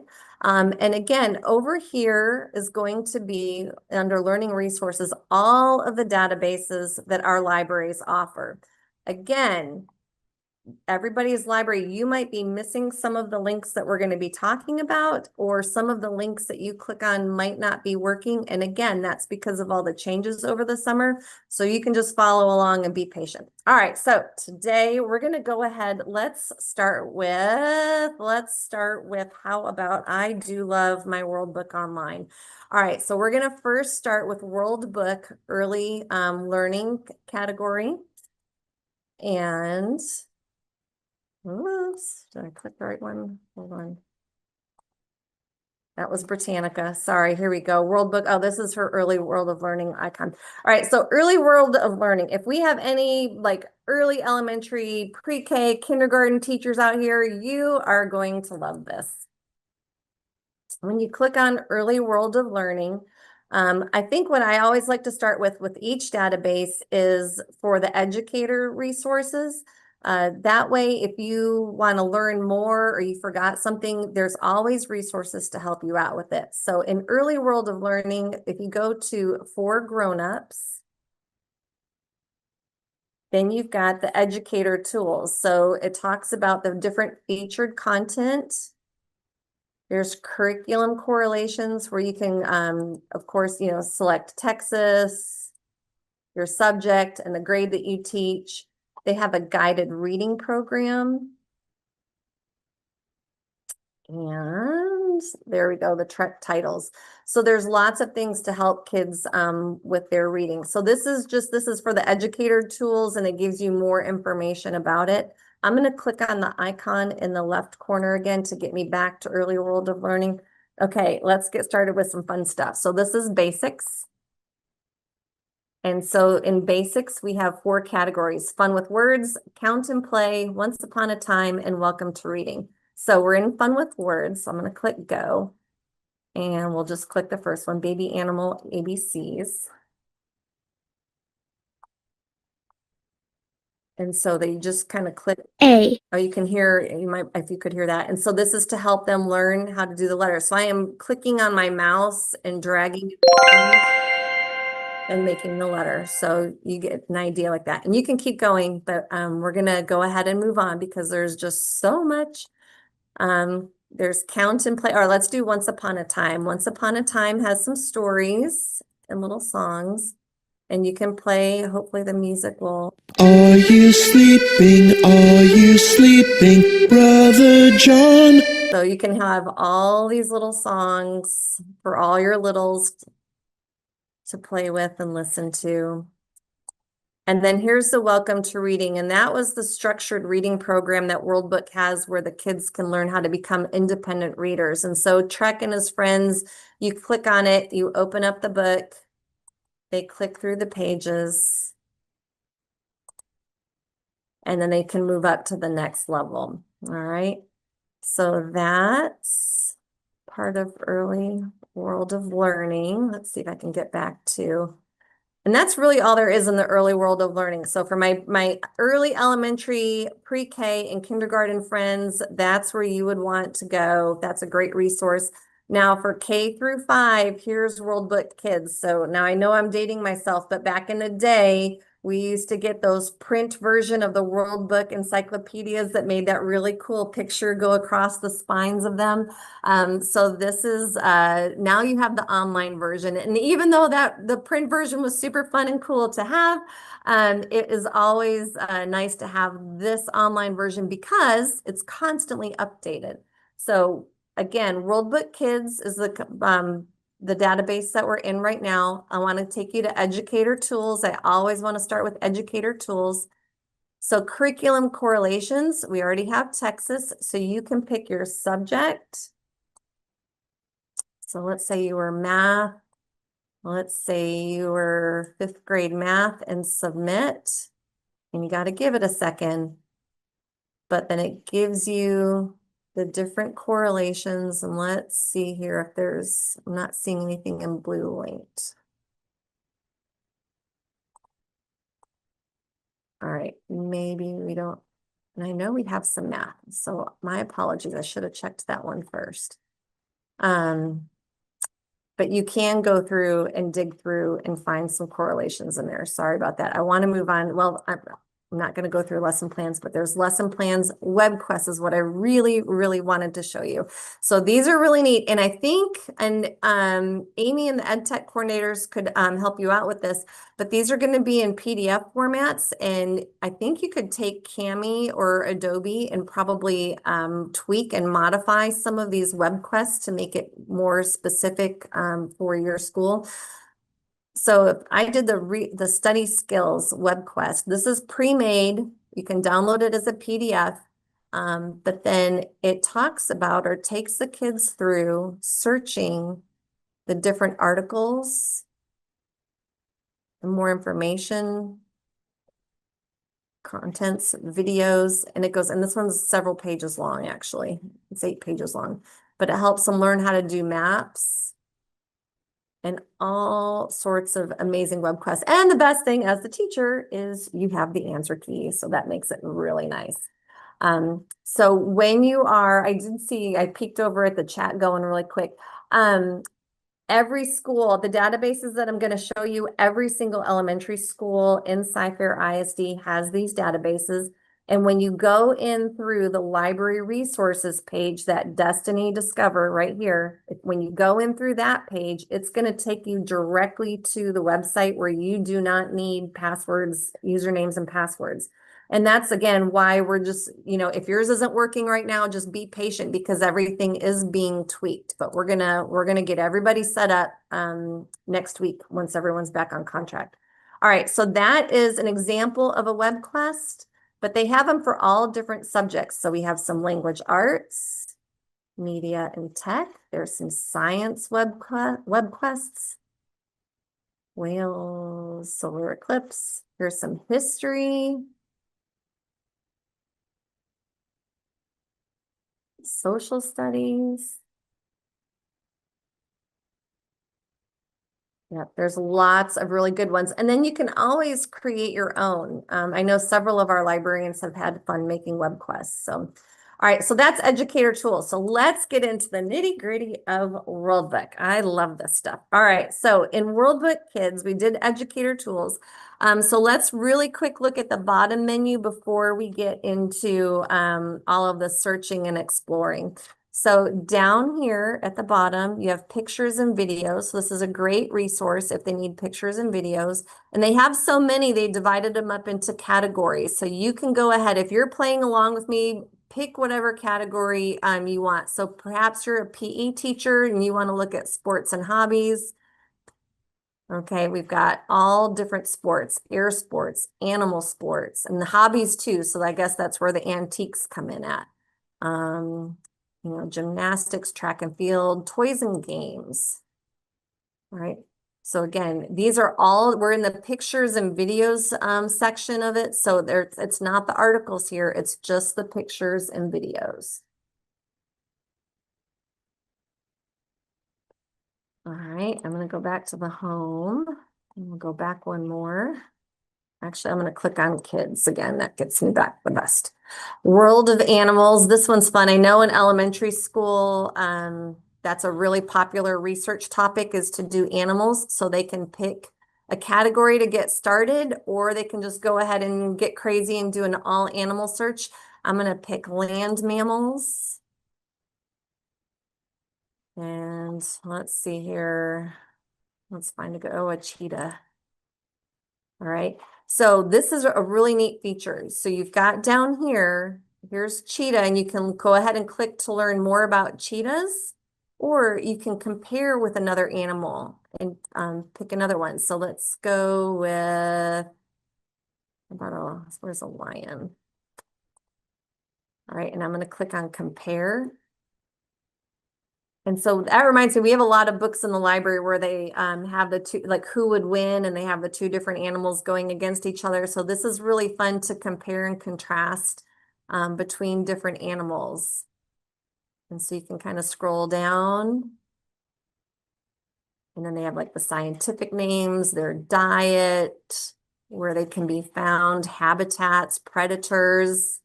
So all of these things that can connect to your classroom. So we're going to go back to animals. So I think you get the idea there. I'm going to exit World of Animals. Activities. All right, this is super fun. So you can have all sorts of different activities for your students. So crack the code. So if you wanted to count like an Egyptian, okay. Oh, let's see here. It looks like this one I haven't clicked on before. The arch, sorry, so the finger stroke stood for 1, and it gives you all of these different symbols, but I'm not sure of that one, but lots. Oh, let me go back to other games. Make some noise. So if you're in music class, you might want to make some coffee can bongos. That would be fun in the classroom, right? All right, so you can make some different instruments and all sorts of different activities. All right, I thank you librarians that are helping jump in with that chat too. Maps and more. We have interactive maps. We have the World Book Atlas and outline maps and flags. So with interactive maps, let's see here. As some of you know why I'm going to pick Botswana. I actually had a chance to go to Botswana this summer and train librarians down in Botswana as part of Books for Development. So let's see what we've got. So you can find a country on the map and then it will take you to that article. And so you can learn all about Botswana. Now, since we're in an article, let's go ahead and see all the cool features that World Book does have in their articles. So in the article itself, you can scroll down. This is a nice short one to show you some examples then. We've got the flag. Here's some facts in brief, and you can scroll through those. We have our tool menus to download and print. All right, you can read it, have it read to. Botswana is a country in the center of southern Africa. It is bordered by Namibia, South Africa, and Zimbabwe. Now, this voice I don't really care for. It's the robot type of voice. But let's see. I'm trying to remember in tools if you can change it. Read aloud settings. Let's look at that one. Oh, voice. All right. So I had Joanna and she was reading slower. How about Russell in Australian? Let's try that one. And let's have Russell read a little bit faster. Let's see what that sounds like. Botswana is a country in the center of southern Africa. It is bordered by Namibia, South Africa, and Zimbabwe. Gaborone is okay, Russell still has a semi-robot voice, but that is fun to play with. If you don't mind, I'm going to go ahead and get it back.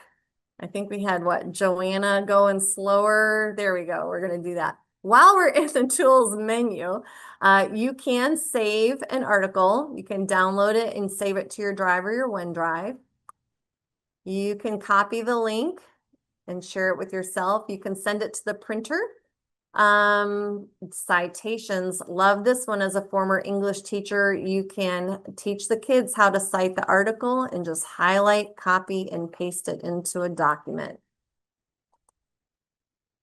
You can translate this text. Let me scroll down a little bit here so you can see better. All right, I guess I'll go through this way. You can scroll through all of these different languages, and I'm just going to pick, we'll pick this one since it's towards the top, and I'm going to click on go. And there we go. It's been translated. So for your English, your non-native English speakers, this is a fantastic resource. All right, I'm going to close that one out. And let's see here. And the tips, it looks like my tips are covered up, but basically the tips is saying that you can double click on a word and it should bring up the definition for it. So I double clicked on democratic. If your elementary kid didn't understand what democratic is, you can double click and it will give them the definition of it and some examples. So that I think is a really cool feature to be able to double click on that. All right. Let's see here. We have curriculums. I'm going to go through the tabs. So curriculum standards. The websites, that link is probably going to be going away because we don't want to link kids to outside sources. And then here's a game that is tied with Botswana called Countries and Continents. So that might be fun as well. And we're just gonna head back out there. Pictures and videos. So any pictures and multimedia elements that were part of that article are going to be in there as well. All right, let's get back out to kids. All right, so we start that whole thing. We went down that rabbit hole because we did maps and more. There are games, so we have lots of different games that kids can play. The puzzles are really fun, and that is like doing a puzzle. So if your kids like puzzles, I'm ready to play. And then you start dragging the pieces over and putting that together. So I think that's puzzles are fun. Multiple choice. Let's do what on earth? All right, choose the correct answer from the options below and you earn points. If you're ready to play, which of the following best describes the picture? And so then it goes through the different answers and it keeps bringing up more questions. So that's a fun one. Matching is a really neat game, especially even the littles really like this one too. Let's try name that baby animal. A house cat and a kitten. Let's see. Oh, you have to drag, click and drag. So that helps them with their clicking and dragging skills too. So that's a good one. Sorting games and then crossword puzzles. So lots of great games and World Book Kids. Important people. All right, so you can search for important people. And I love this part. If you're not sure who you want to look up, let's find someone. So choose a job or an achievement below. And you have all these different categories that kids can pick from.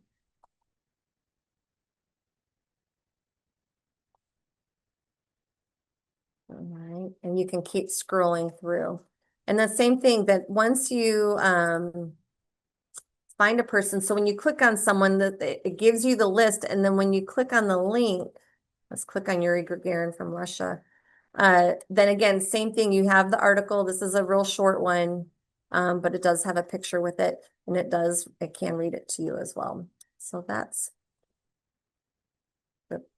is the important people. Compare places. This is like the compare animals, but you can compare places. So you can pick 2 different states. So I grew up, of course, well, my friends know I grew up in Michigan.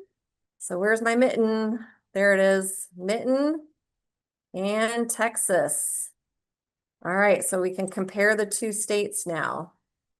And you can scroll things. So this is a lot like the animals, but this is a great way to go through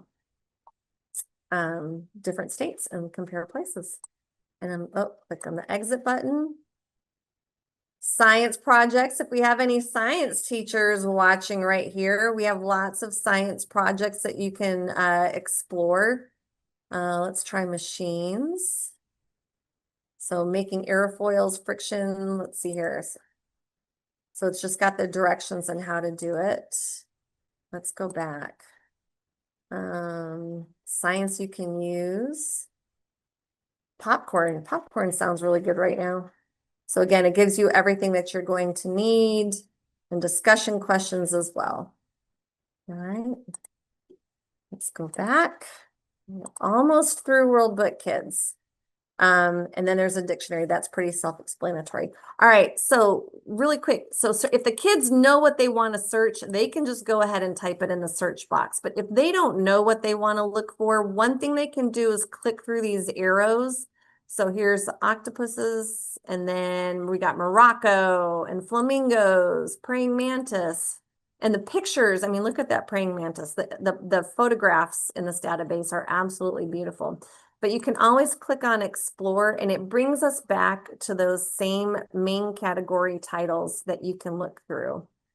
And if you wanted to do living things, you've got animals. It is Shark Week, right? That's Shark Week. So let's see here. Where do we have more animals? Fish. I don't know. Is it going to be on? Nope. Wait a minute. It's probably going to be fish. There we go. Oh, saltwater fish. Yep. So then there's all of your articles. So they can pick through there, and that might help them pick an animal, because you know those kids that can never make a decision on what they really want to learn about. That might help them pick one that's going to be interesting to them. All right. Okay. I think we have been through most of World Book Kids. So I think that's going to be helpful. Again, educator tools is always a bonus. Your librarians are fantastic resources for World Book Kids. Depending on timing, I know they're only on your campuses for 5 days and then they flip to their other campus. But if it's something that the whole grade level is teaching, our librarians they're amazing at working together as in teams and collaborating. And I'm sure they can come up with some really cool stuff to support you if you have specific content coming up that you think this would be a great resource for the kids to use to learn and understand the material. Talk to your librarian, send them an email, and I'm sure they can work something out together. All right. Okay, Amy, I know I can't keep my eye on the chat because it's flying, and I know the librarians are jumping in, but are there questions about World Book before I move on to Britannica that need to be answered? I'm peeking over at the chat now. We're going to put it, yes. We're putting it in the Zoom chat for you so you can see it. My Zoom chat. Okay, so hold on a second. Let me see. Is everyone going to be able to see my screen? Let's see here. Can the definition be read out loud to them for dyslexic babies? I believe. In which one? Let's see. Well, I'll tell you what. Let me type in shark. And then if I scroll down to the article, so it's going to read, let's see. So if let's pick a word. Okay, let's do hammerhead. We'll see if it defines hammerhead. Okay, hammerhead shark. It's a good question. It does not look like it would read the definition out loud, but that's a great question. And I'm actually in talks with the representative from World Book, and because of some of our concerns with World Book, they are having a big meeting next week. And I think that this would be a great suggestion, is for them to read the definition. So I'm actually writing it down on my notepad right now. So thank you for that suggestion. We'll see if that's something that they could put in an update coming up this semester. So read the definitions out loud. All right, good. Got that one. What's another question? Awesome. Can you assign games to be completed? Well, that's a good question too. Let's see here. If we go into games, I would think, let's see. Well, I mean, that one, I guess we'd have to look into. Do any of our librarians know? I'm wondering if you could copy this up here and put it into Schoology or something that you're wanting to have them do.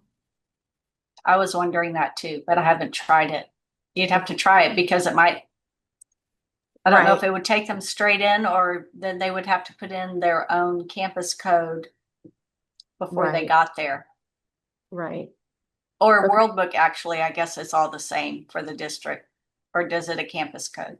Or y'all are going to change that anyway? So yeah, so what's happening and why I've been in conversation with World Book is it used to be one link that all 59 elementary schools used.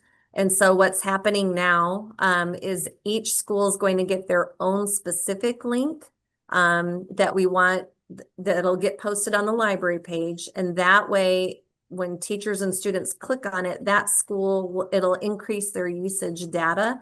That data is actually really important. It helps us decide, each year, which databases are we going to renew. If we see the database is being used a lot, and it's worth, the money that we invest in it, then we will continue to renew it. However, if there's a database where it's truly not being used as much as we thought it would be, then that might be a database we let go and then try to pick something different. And that's why World Book is very responsive to Sci-Fair, and they want to make sure that we're happy and that you know, that their product is compliant with all of the laws and then district policy as well. So I love the reading the definitions out loud. So being able to connect games. All right, so we're going to look into that. And then I peeked really quick about asking about Spanish. So I tell you what, I'm going to show you before we move on to Encyclopedia Britannica. I'm going to minimize our little chat here. Okay, so let's see, here's World Book Halascos. I'm so sorry, I can't say that word. But now you can translate the article within World Book, but then you can also go to this, and this is for native Spanish speakers, and I can't read this. So it is truly all in Spanish. So this is I know this means other ways of searching. So if I clicked on the A to Z, so what they have to do is they have to know the first letter of what it is that they want to search for. Now it does say browse in English. So this is to find an article. So like I could pick, I'm just going to pick the letter K. All right. And I have it switched to English right now, but here we're going to switch it back to Spanish. So if I was to click a letter, everything is in Spanish.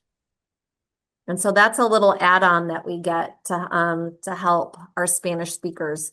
Or this would be great if someone wanted to learn how to speak Spanish. They could come over here and try to search in Spanish. Okay, let's see here. Okay, there was one other question. Okay. When creating a Google Slide game board, is there a way to embed a direct link to WorldBook? Is there a way to embed a direct link in WorldBook? Okay, for the games, that I am not sure of. Okay, I know in, oops, all right, I'm going to close out the Spanish version, but I'm really glad someone asked that question. So keep the questions coming. Amy, thank you for staying on top of it. Because I definitely meant to show that one. So I'm going to close that one. I don't see, I know only because I'm in puzzles. I don't see like a link like the articles have. Let's see. I'm just going to do, oh, let's do a tree frog. They're so cute. That's, yeah, how to cite the article. But I'm pretty sure you can copy this link here and embed it, and you're going to be okay. Hey, Jen, we just got an answer in the chat. Oh, I see. And they said, there. Way to go, Stephanie. It does work. A game link inserted into a doc does work. There we go. See, these librarians are amazing. I tell you what, you have a question, they're going to find you an answer. Way to they go. are amazing. Thank you.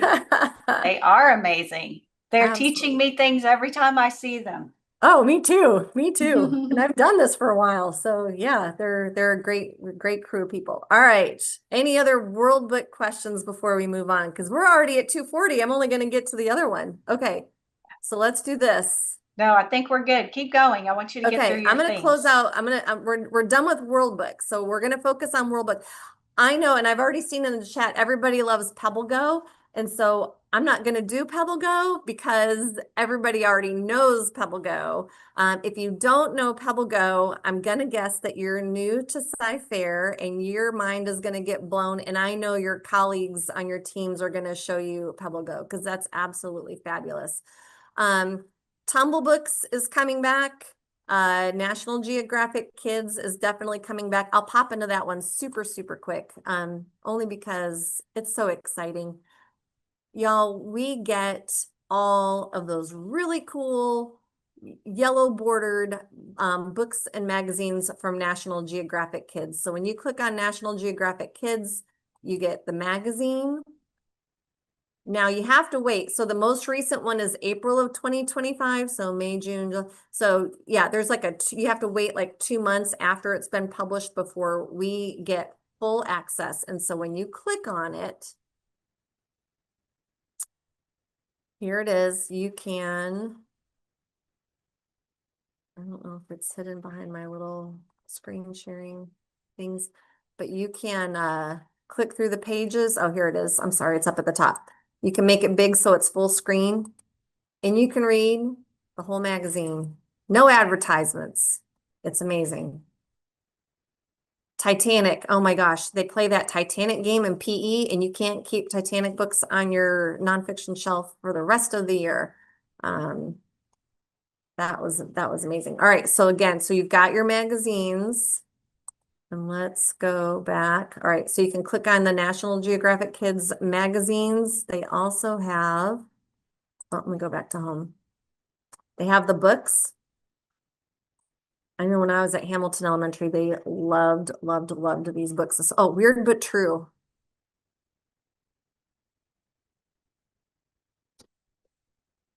Oh, here. Okay, so here we go. Weird But Trues. I think you guys get the idea. These are just all those super fun books. So great way for kids to be able to read those. All right, I'm gonna get out of National Geographic Kids because I could stay in there all day. I absolutely love it. All right, so now we're gonna get into Encyclopedia Britannica. They have, just like World Book, there's the World Book, Early World of Learning, and then there was Kids. Well, Britannica is also an online encyclopedia, and they have the same thing. So they have their Early World of Learning. So for our pre-K, oh, okay, this one might have the wrong link. Okay, there is a pre-K version of Early World of Learning, or of Encyclopedia Britannica. It's saying World Book. All right, we got to fix those icons. I apologize. But Britannica does have has a module just for your pre-K, babies, and it's absolutely fantastic. Let's go ahead and look at Britannica Online. This is the kids. Oh, here's the early elementary. I clicked on the wrong one. So I'm going to give you a quick overview. This is again for the little ones. So you've got animals, our world, all the different categories, cool pictures and videos. And then here's fundamentals. This is the part for the littles. So here's read. And so these are just little books that they can open up and click through. Explore is really just biomes. So this is a great introduction to biomes. They also have play. So they have math games. So add it up, counting, geometry, measurement, and subtraction. And then they also have language arts games, okay, to get to know your letters, opposites, nouns, and verbs. So that's really cool. And then this is fun too. This is just, they get to draw and they can create and, whatever. So anyway, that's fun. So that's fundamentals. So I'm going to go back and see if I can get out of here. Okay, so now we're back. Animals. And you can pick all the different categories. There's no words on this. And again, they are for the little ones, so they're probably not reading anyway. So they can pick by the picture. And then when you hover over it, the words pop up. And then you can click on the different animals. And what's really neat, and you'll see, so this is the remote control for early elementary. The remote control gets a little bit more detailed as you get into the older versions of it.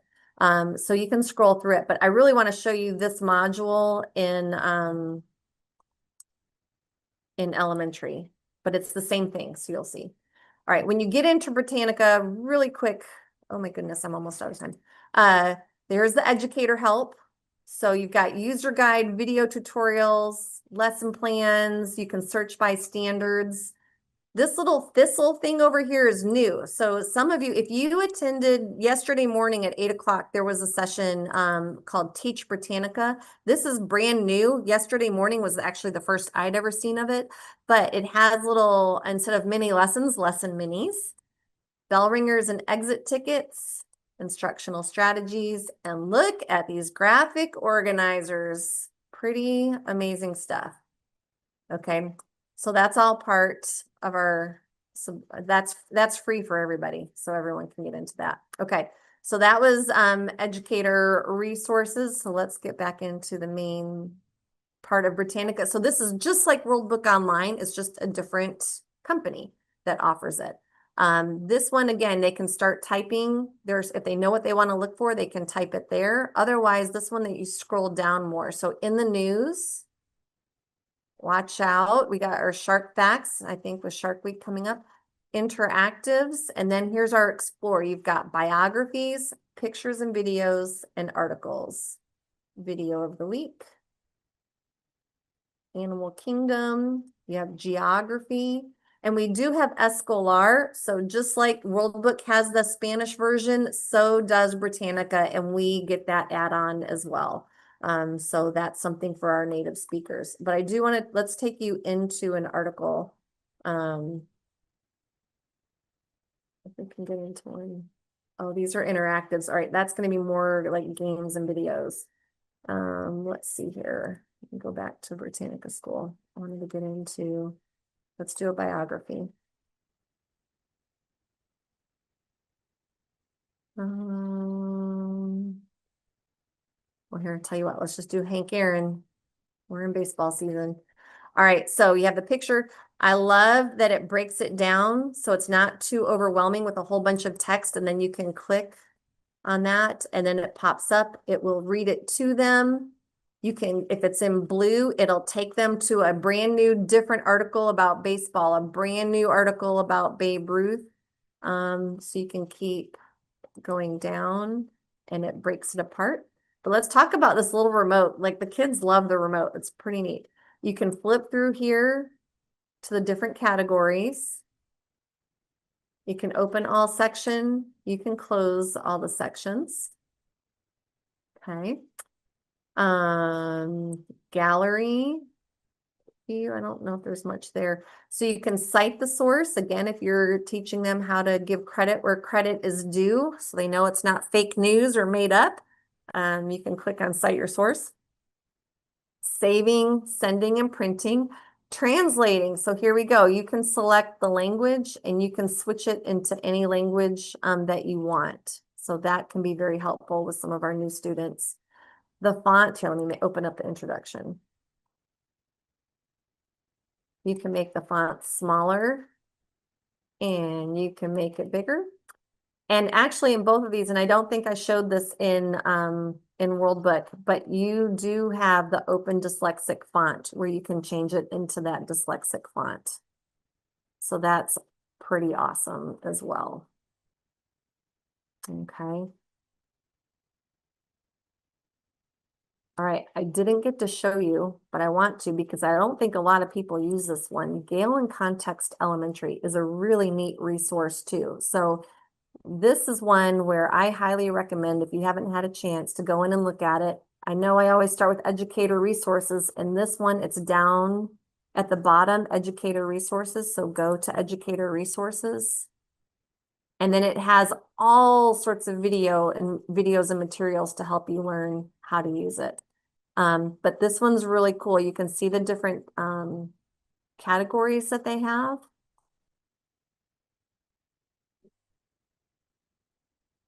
And then let's see, plant-related subjects. So then what this is it combines all sorts of articles. I love the I wonders. I hate to say it, but Amy, we need to do that attendance code, don't we? Let's see here.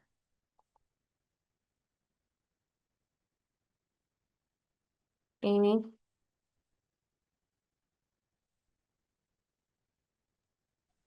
Hi, Jen. I'm sorry. I was distracted by a question in the chat. Oh, that's okay. I'm just looked at my time and I didn't realize. It is time to share the attendance. And I think I go fast and I never get done. You can ask the librarians. There's always more.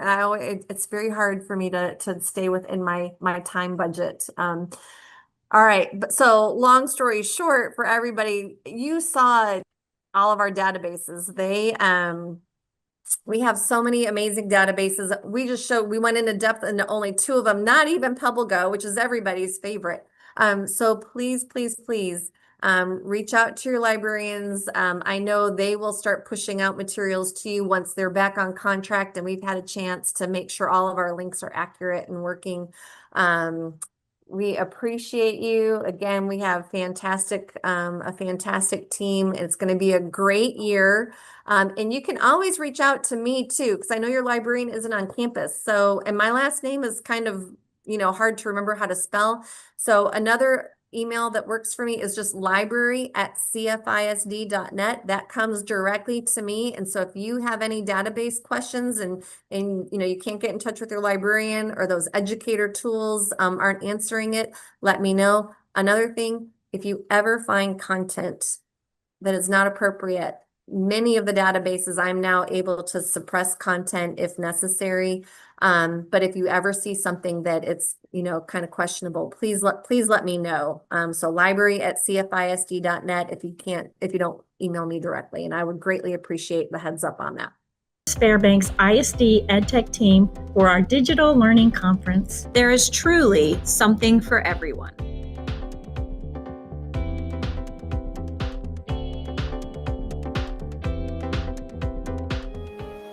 Did you know you have CFISD EdTech help right from your bookmarks bar? Click CFISD Bookmarks, then click EdTech Help. Here you can access EdTech help and tips 24/7. Our website has all the information you will need for today's event. That includes this planning document. It will be very helpful as you look through our sessions and plan out your day. During each session, the presenter will pause and share an attendance code with you. You will need to write down the code and keep it until the end of the day when the attendance forms open. Then you can submit all the attendance codes from that day at one time. Remember, you must have the codes in order to submit. You will need to be watching since the attendance codes will not be shared in the YouTube chat during the sessions. The attendance forms will open at 3 p.m. and you have until 11:59 p.m. each day to submit your codes for credit.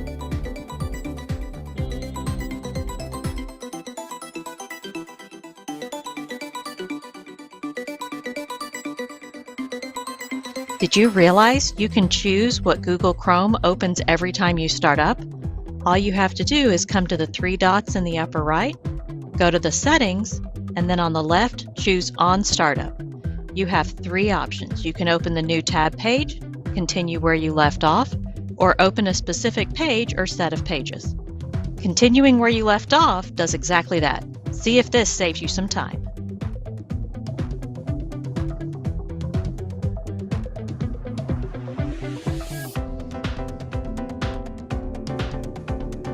It's really easy to check if there are any updates for your Promethean panel. Simply click on the flame on your Promethean panel console. Select the Applications icon. Click on Online Update Now if there are any updates needed. After the updates have been installed, the button will turn gray. The latest updates have already been installed. Regularly check if your panel needs an update. This helps maintain optimal performance. The EdTech team would like to thank our partners. Due to their generosity, we will be able to provide some amazing prizes. Campuses at each level will be able to choose a prize package that best meets their needs.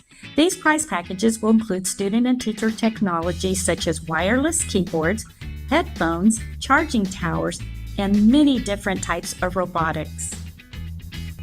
Don't forget to submit your attendance at the end of each day. Also, fill out your feedback form for one of these fantastic packages.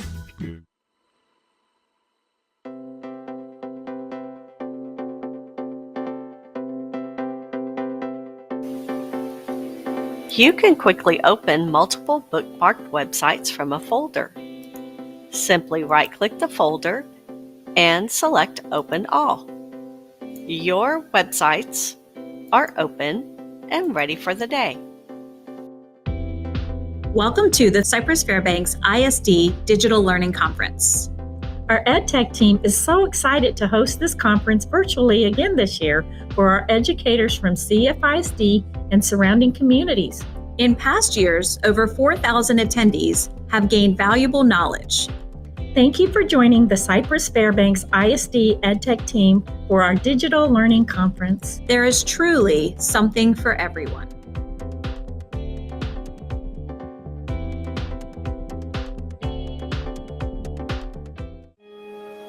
Did you know you have CFISD EdTech help right from your bookmarks bar? Click CFISD Bookmarks, then click EdTech Help.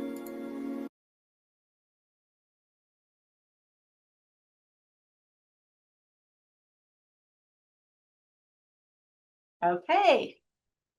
Welcome back. If you were in our 2 o'clock session with Jennifer Garstecki, our awesome library coordinator, she talked about elementary library resources, and now at 3 o'clock, it's going to be secondary library resources.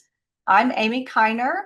I'm one of the instructional technology specialists here in Cyfair ISD, and I'm the room host.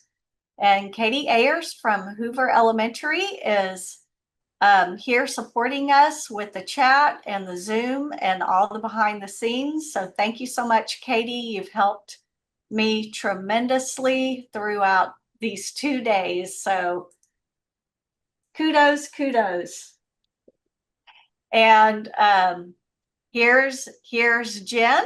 She's here to share all about secondary library resources. Awesome. Thank you, Amy. Well, thanks everyone. I know it's the end of two information-packed full days of digital resources. I remember attending the very first one in face-to-face. I've been an attendee. I've done what Katie's doing behind the scenes, which is actually really stressful, and Amy being a host and now presenting. So thank you for having me and giving me this time to share our library resources. Again, I'm Jennifer Garstecki. I am the library coordinator for Cyfair ISD. This is my 31st year in Cyfair. I started and this is secondary, so these are my people. I started out at Thornton and then moved to Cook and opened Aragon. From there, went to Jersey Village High School, and we had, well, that was a long time ago, but we used to have 2 librarians at our high school. And so from there, I went to elementary, stayed there for a while, and now I'm the coordinator, and I enjoy it. But middle school is my jam for sure, and I love secondary. So I'm excited to be with all of you today, and thanks for choosing this session. I do lead a team of 41 of the best librarians around that you can find. Your librarians in secondary serve 3 campuses. They are either on your campus, you're pretty sure Monday, Wednesday, or Friday, and then Tuesday, Thursday is going to, they kind of flip around. But it's pretty consistent as far as which day of the week that they're going to be on your campuses. Not only do they bring you the best in books, whether it be print material or ebooks from our Sora collection, but these people are excellent with our digital resources. And so I just finished the elementary session, and luckily we had a bunch of our elementary librarians attending the session because you're actually getting a sneak peek of the updated digital resources before the librarians come back on contract next Friday. So if one of our secondary, middle school, or high school librarians happen to be out there, if you would drop your name in the chat and which campuses you serve, and please feel free to help monitor the chat and answer any questions. I'm not very good at looking at the chat and then paying attention to what I'm doing on the computer. So I appreciate the help from our librarians. If you want to give your librarian a shout out in the chat, you can go ahead and do that too. You know they love it. All right, so we have a lot of digital resources, and due to funding, not at the district, our funding at the district level is fantastic, but at the state and at the national level, the funding has changed. So unfortunately, we did lose a lot of resources through Gale that we usually get through the TextQuest consortium. So we don't have quite as many as we did, but we've kind of picked and gone through our usage data, and we think we've been able to retain and add the databases that we lost, add some back in that are definitely used. So that being said, I'm going to show you 3 ways on how to get to your campus library and how to access all of our databases. However, your campus library page may not have working links right now, because some of those links have changed. Some of them, they haven't changed yet, but they're coming. We're waiting for those links to come from the vendors. So just know that as we go through this session right now, that if you want to follow along, go ahead and get into your library and click and follow along with us. But if your links aren't working, just be patient. The librarians come back on contract next Friday, and that's what we're going to be working on, is getting all of our links and usernames and passwords updated, and so that way you are ready to go during PD week and when the kids come back for sure. Okay. All right. So I think I'm going to turn off my camera here, and we're going to go. I'm going to show you. I'm going to share my screen first. That would be helpful. We're going to need sound. So we got that. All right. There we go. All right, so I'm going to show you 3 ways to get to your campus library. I love those little tech tips that they had for us. So you can go to your CFISD bookmarks bar right here. Oh, I saw Rebecca Novotny is in the chat, and there's Andy, and I'm sure there's a few more of you in there. I can't peek too fast. All right, so if you go to CFISD bookmarks, if you click on library, that should take you straight to your library, although I'm on Walker right now because I was using Walker before. So let's see, I'm connected to Cy Falls. Yours is going to look similar to this one. Okay, now every campus library homepage does look a little bit different. The librarians can customize it for their campus. So this is what Cy Falls looks like. So that's one way to get to your library. The quickest way is that CFISD and then library bookmarks. Another way, so the second way is still in the CFISD bookmarks folder. Click on ClassLink. If the kids are in ClassLink, there is a library resources folder. I'm going to move that out of the way. If you click on that, you've got 4 icons in here, and 2 of them say Destiny, and I know that's confusing. So Discover is the one that we're going to be using today. That's the one that takes you to your library homepage.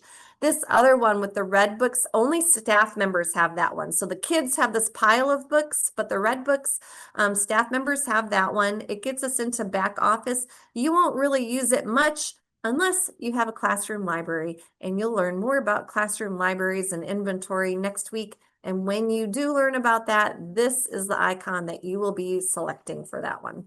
All right, so we're going to go ahead and click on Destiny Discover. Oh, one other tip that I learned is if you can, if you want to, right click on an icon in ClassLink.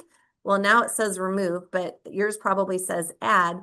You can add to favorites, and then it puts it down here, so that way you don't have to go searching for it in the folders and all that kind of stuff. So I loved that little tip. And as you can see, I have all the ones that I usually use now pinned to the bottom row. So I suggest you make Destiny Discover a favorite. All right, so click on it.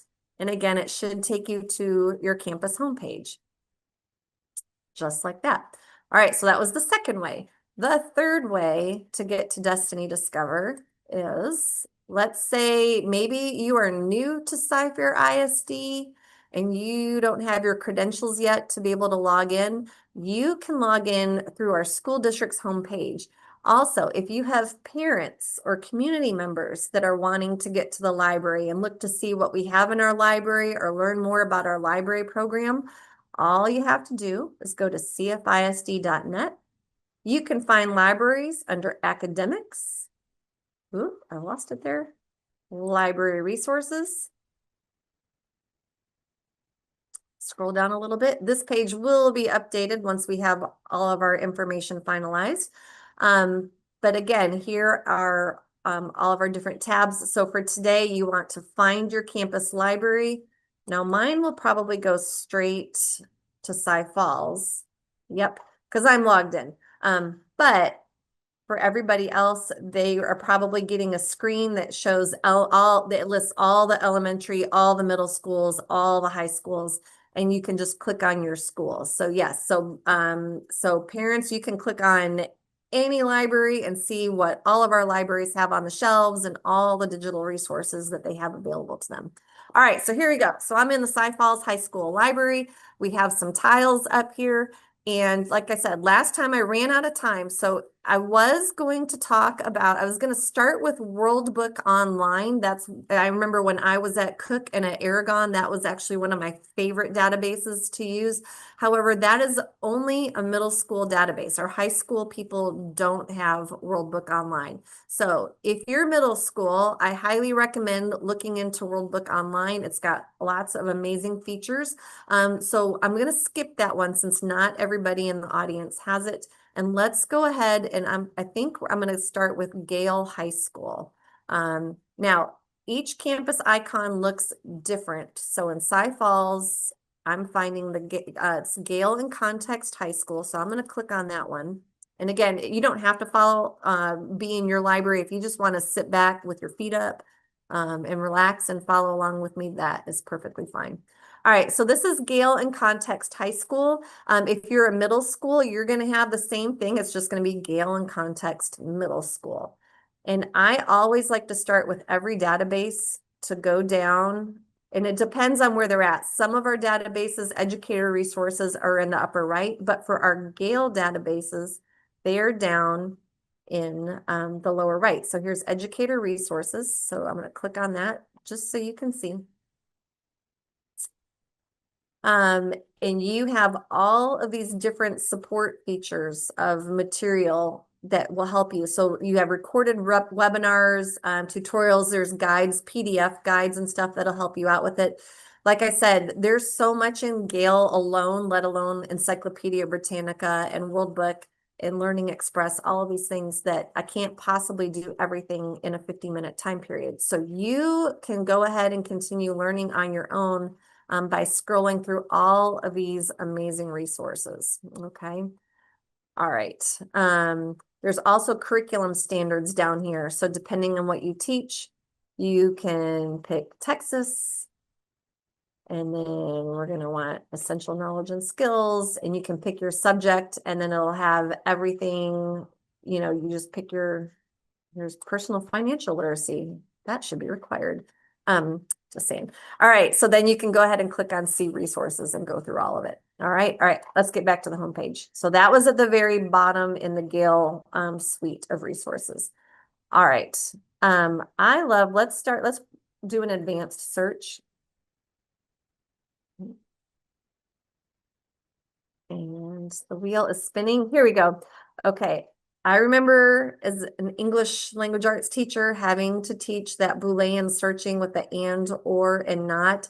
And Gale really has this really cool feature in advanced search terms that helps them so they can limit their search. But down here, it has search tips. If you have the kids click on this, so the operators and, or, and not, it does a great job of teaching this for you and of explaining it and giving you an example of how the word and affects your search, or and not. And then it also talks about the order of operations. And I think this is a really neat way to help explain that to the kids. And then it's got stuff that I didn't even know. There's proximity searching. So words that are near, okay, or within. There's nesting. It explains how you can use parentheses to help focus your search. Quotation marks, wildcards, and words that are ignored. So I just think that's a really cool way to help explain that for kids and to help get that point across. Also, when you're doing the advanced search, you can click to only search for full text documents, or you can uncheck it. Maybe you want the most current information, so you can change the publication dates. Perhaps you want them to have primary sources and images, so you can click all these different types of content that you want to search for in Gale. Gale and Context, there are so many. Actually, we're just going to go ahead and list all the publications. So you can see when you're doing a search in here, these are all of the different publications that that the Gale database is researching and pulling through. So you can just go through the 2,400, but then you can also search by publication subject as well. So I think that's pretty neat. And then let's see here. I think that was all I was going to show you in the advanced search. So I'm going to go back, click back on high school. Topics of interest. So they usually have a couple of topics of interest. So, and if they want to explore more, they can go ahead and click on explore the topic. And then up here, it says browse topics, but you can also scroll down and browse topics. And there's a lot of topics that you can search through. All right, so I'll go ahead and click. Let's go ahead and I'll click this way. All right, so you can see all of the different topics, and then they give you a little shout out to which ones are updated and which ones are new. So it looks like fake news has been updated. So if I clicked on that one, it gives you a quick little brief intro to fake news. But what it's done now is it has collected all of this different content into one place. So on this page, we have 2 featured contents, 14 reference articles, 63 videos on fake news, 142 academic journal articles, 2 biographies. So you can see all of these different things that have been curated by Gale on the topic of fake news. And then what you can do is you can scroll down. So there, those 2 featured contents, here they are right here, 1 and 2, okay?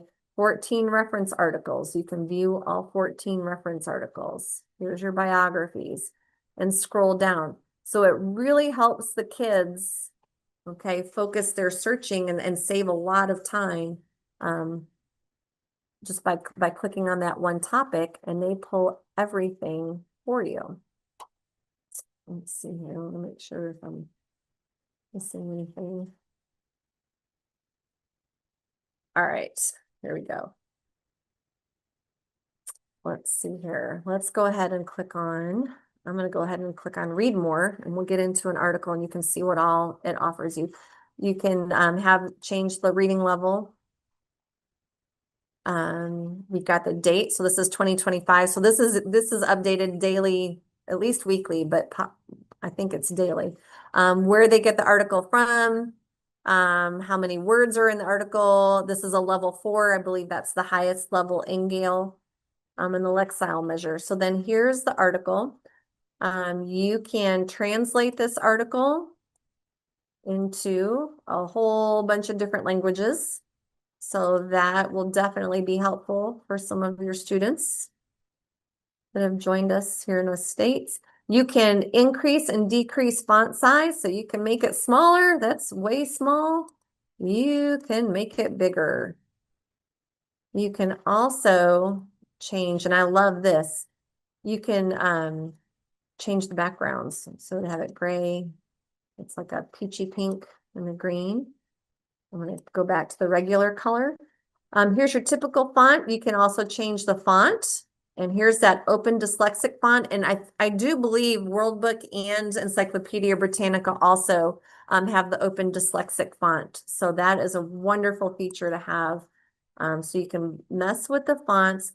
And this is something I haven't seen in any other database that we subscribe to. So line spacing, you can adjust the space between the lines. You can adjust the space between the letters and between the words. Okay, so that's a really awesome feature. Okay, let's see if I can make it go back to default. There we go. Okay, it can read it, the text to you. Let's see if it'll work. We got to give it a minute. It's no longer. Fake news. Fake news is information that is intentionally fabricated. Okay, I'm going to pause it right there. Right here in these 3 menu bars, you have another setting. Okay, so I'm going to click on this setting. So you can highlight the text. So right now the highlighting is on.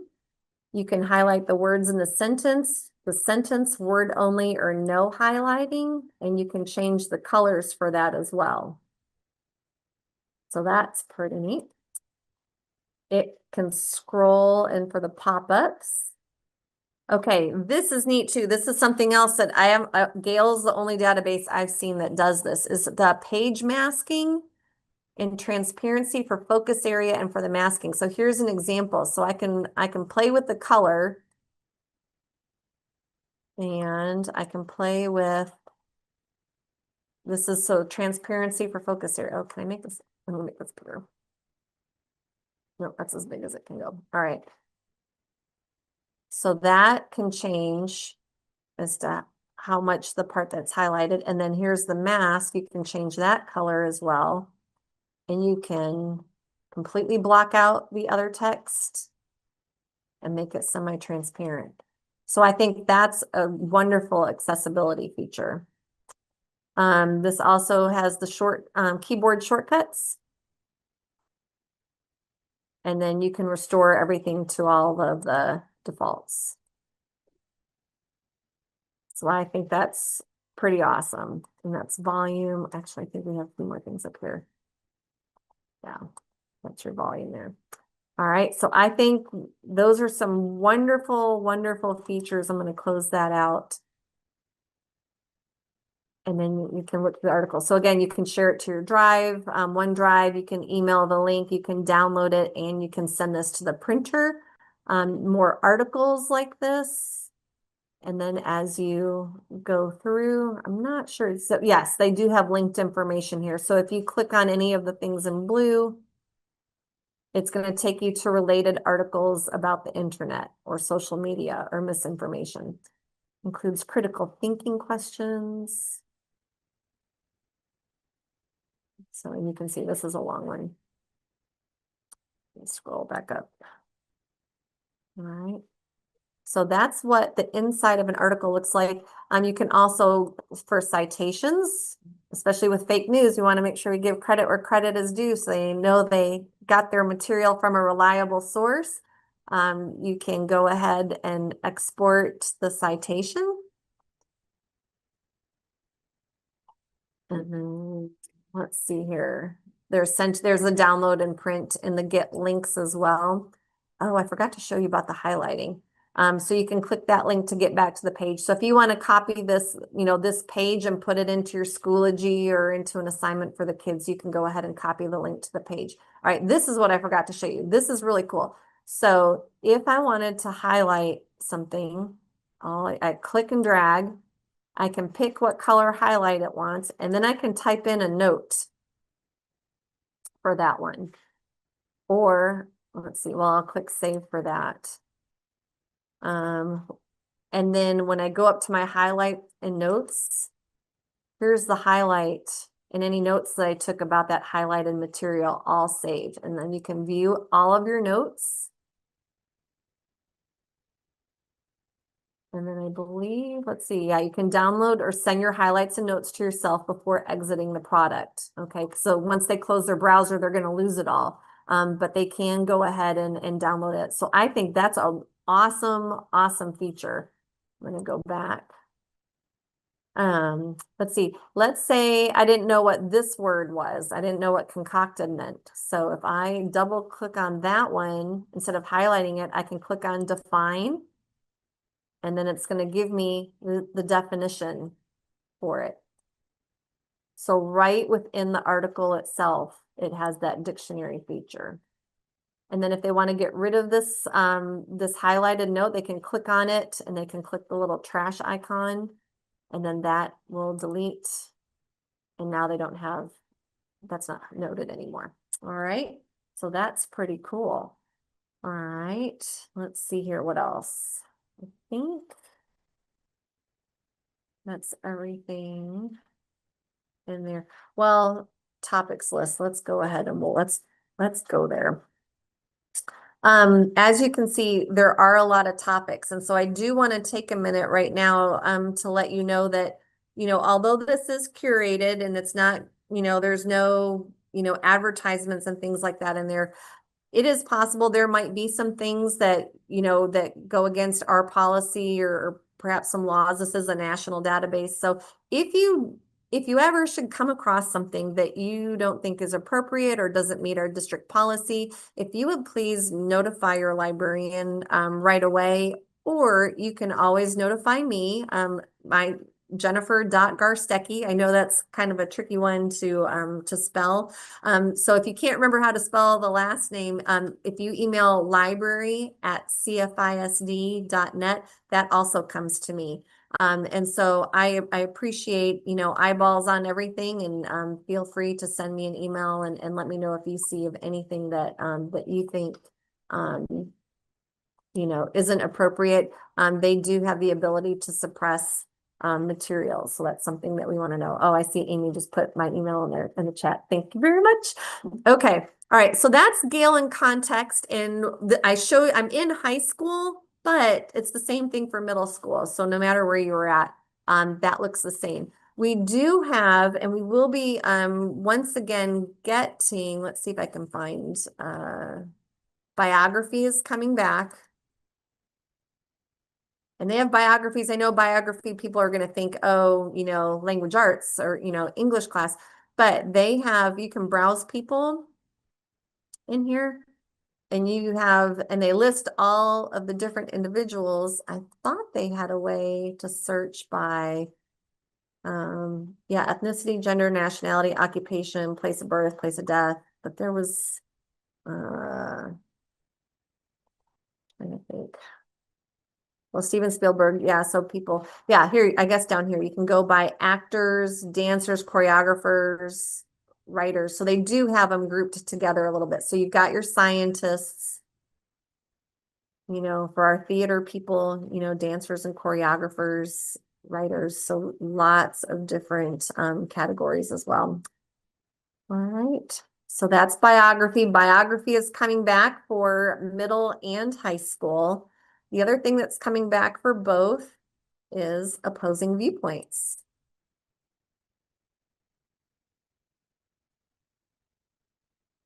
All right. So again, it's that same format. The educator resources are going to be at the bottom. So are the curriculum standards. Oh, here's topic finder.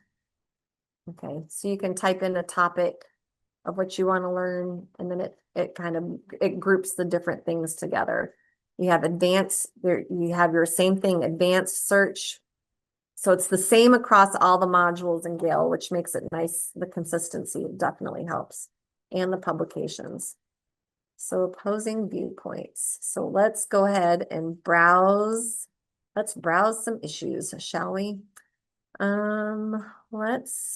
Oh, here we go. I thought this was interesting. So these are the national debate topics. So here's the 25-26 national debate topic for this school year is the Arctic.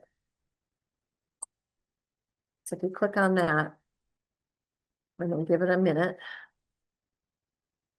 All right. So it gives you a little brief overview. And then on this page, you have all the different resources that come up on the Arctic.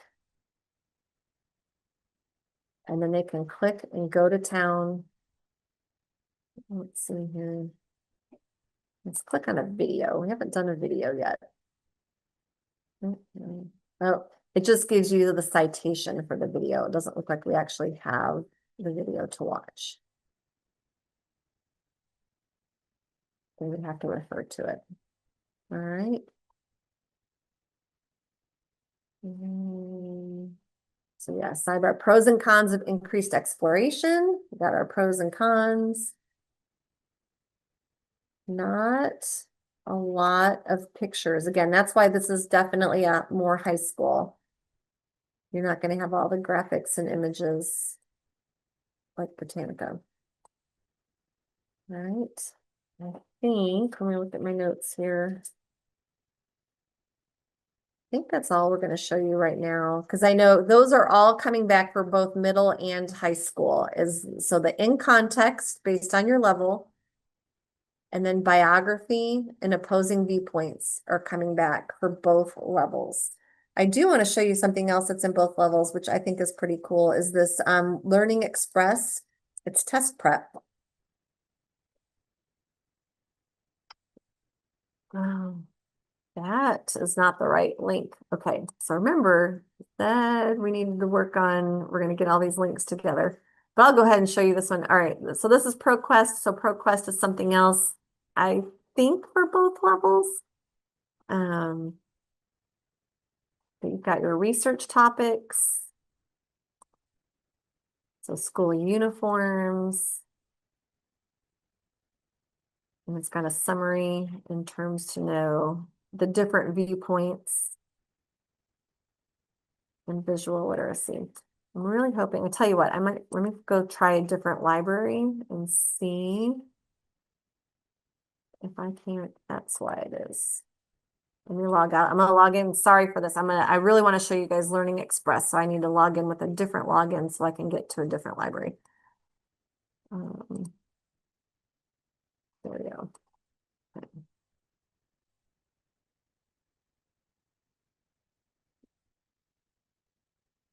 And go to Springs.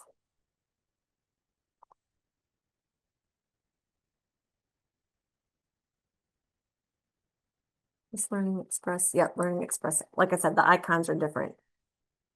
Okay, here we go. All right, so every middle school and high school has access to Learning Express, and these are prep materials. So preparing for college, STAR prep for 3rd through 8th grade educators, STAR and TSI prep for high school students, high school success skills, math and science skills, ELA, social studies, high school equivalency center. And then you've got career exploration and accelerator. And then this is neat too. Oh gosh, I'm trying to remember what the AWS stands for. But you've got all of these different trainings as well that you can go through for your kids that are in tech. I'm trying to think. ProQuest was grayed out for me. Yeah, ProQuest, I actually have an email into ProQuest. We're working on getting campus specific links, but let me just go ahead and show you. I'm going to click on the STAR prep for high school students. And so you have STAR end of course prep. Let's click on the STAR. And so you have different practice tests that they can take, and that'll be helpful. So I just wanted to show you that one really quick. Let's see. I don't know if children's science, one file, literature. Okay, that was all right. So that was ProQuest Serves Discovered. This one is coming back. Yeah, this one is, we're having a little login issue with that one. So I'm working on that one. It just depends on the campus. So we're working on it. All right, let's tell you what, let's go ahead and do Britannica, because Britannica, you know, we've got, all right, let me go back to Sci-Falls.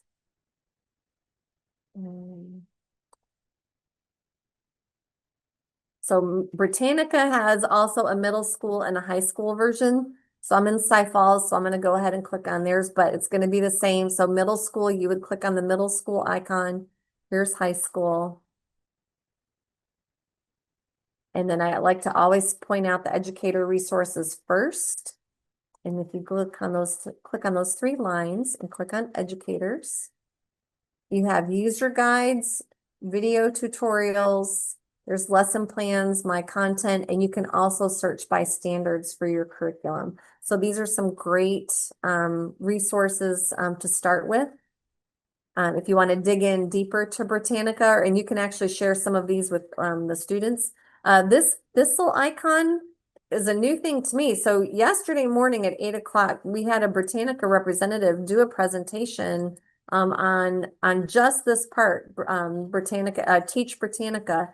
And so this is new, or at least it's new to me. Maybe the librarians already knew about it, but this is new to me. Instead of mini lessons, they call it lesson minis. But they have different activities. Close that. To help you out with research. Bell ringers and exit tickets. instructional strategies, and they have the different grade levels outlined, and then graphic organizers. Man, if you need some graphic organizers, you've got a whole bunch of them right here. I know I'm scrolling through them really fast, I'm sorry. But just to kind of give you an idea, and then you can go back and play and see what you need. Let me go back up to the top.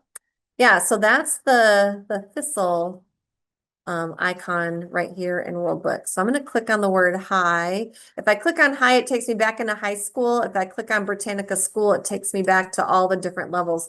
The cool thing is you get, like if you're high school, you also get access to the middle school and even the elementary version as well. Middle school, you get access to elementary, but you can't go up into the high school version of things. So they do have that part locked down. So Britannica is an online encyclopedia. They have some pretty cool features here. But this is, if they know what they want to study and learn about, they can go ahead and type it in the search box. But otherwise, we're going to go ahead and click into articles. And they have it grouped by topic. Let's go into technology. And so they have all of the results scrolled for you here, and you can go through all the different pages, but then you can also break it down even further if you want to. Let's do like medical technology and see what they've got. Oh, there we go. Let's see here. Allergy desensitization. You know, my allergies are pain. All right, I wanted to show you guys this little remote. So this is the remote control to work the article. This is the level of the article. So I think 3 is going to be the highest. You can go through the gallery. There's not a lot. Must be a short one. Yeah, this is a short one. Let's go back and find another article. Do science and math. Well, I'm going to pick algebra. I struggled with that one in high school. Okay, so this is what's really cool. So you've got up here at the top is a carousel, which goes through all the images and representations. And so you can just scroll back and forth between them. If you want to go find it in the article, you click down to jump in the article, but then you can go back up to the top. There we go. Starts a little bit faster. You can, so this is your navigator, and you can click through the article, through the different components. You can close all the sections. This is really long, so this might be overwhelming for a student to read. So you can close the sections and then just open them one by one. And that might be more manageable for the kids. Okay. Again, here on the remote, you have cite your source, saving and sending, printing, translate it. So you can translate it into a whole bunch of different languages. It can read it. Perhaps the most basic notion in mathematics is the equation, a formal statement that 2 sides of a mathematical expression are equal. I'll pause that. You can change the font. But you can't do all the cool things that Gail can do with the font. I do have to say, Gail's pretty awesome with all of that. It does have the open dyslexic font. And so, and Worldbook has that too. So middle school people out there, Worldbook also has that font. Amy, would now be a good time to jump in and do our attendance code while I close all my tabs? Sure, that'd be great. Okay.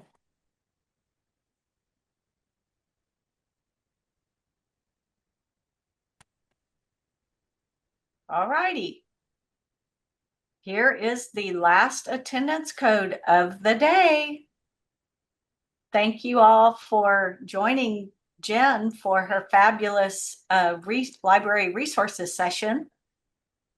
Yeah, and I'm sorry, like that some of the links and everything aren't working right, but just remember, like we had a lot of changes happen right at the very end of the school year and over the summer with funding and legislation, and so a lot of the databases are working to redo the links, and some of them, which will be new for the librarians, is some databases where before we had one link for the entire district. Now they're going to be campus specific links for the other databases, and we really need teachers and students to go in through that Library Destiny Discover page and go in through using those links. That drives our usage data, and that data drives our purchases for the next school year. So, you know, if we see that a resource is being used a lot, then we'll make sure we, you know, fund it for the following school year. But if we're paying, you know, a couple $1,000s or more for a database and it's really not being used across the district, then that might be something that we let go the following school year and try to pick up something else that, you know, would be more useful for the students. So, so again, my apologies if you're trying to follow along in your own campus library and it's not quite working. Like I said, we're going to get on that. The librarians come back on Friday of next week, and that's what our mission is to get everything back and going again. All right. How are we doing? We have a few more minutes, right? Do we have any questions? That I see Rebecca Novotny, you're Dr. No, you're just amazing. Thank you for jumping in there and helping with all of the questions. Are there any questions that haven't been answered yet on anything that we've been discussing? No, I think everything has been great. Either you've answered the question or the librarians have been helping folks in the chat. Awesome. So, all right, well, tell you what, maybe let me try to go in here and I'm gonna share my screen one more time. Let's see if I can't. Oop, there we go. Okay. Also, just so you know, every library should have, you know, those kids, especially at the beginning of the year, trouble with their passwords. So your librarians do link that password reset, and then to enter in I support tickets, those will be entered in there. I also want to point out for our Spanish speakers, in high school, you get two, Britannica Escolar and Moderna. Moderna's a little bit more, I don't want to say challenging, but it's more at the high school level, where Escolar is going to be at the middle school level as well. So middle school and high school get Escolar, just high school gets Moderna. Let's see if this link works. Roundabout way, we'll get in there. Okay. Yep. So everything. So even though if they go in through the English version, like they can translate the articles, but in Escolar and Moderna, everything is in Spanish, all of it. So they don't have to translate or click anything to translate. So this is a fantastic resource. It's a little extra. So we'll make sure that those are on every page as well. So Britannica has that. We went through Gale and opposing viewpoints. Science is probably coming back to high school. Biography again will be at middle school and high school. National Geographic, let's go ahead and show you that one. And then this one, you're getting National Geographic Kids for sure. We're not sure that the regular National Geographic is coming back, but I don't care how old you are. You can be my age, and these National Geographic Kids books and magazines are so much fun to read. So we do get full text magazine books, and we have amazing National Geographic videos and pictures that they can use in their projects, and you can cite the source. But all of the magazines, these are the books and magazines with that yellow border, like the kids absolutely love them. Actually, let's see, I'm spinning here. Here we go. All right, so for the magazines, the most recent one is April 2025. I think it's like a 2-month, and they take a month off in the summertime as well. But it's a 2-month lag from when it's published to when the entire magazine will populate in the database. You can make it big.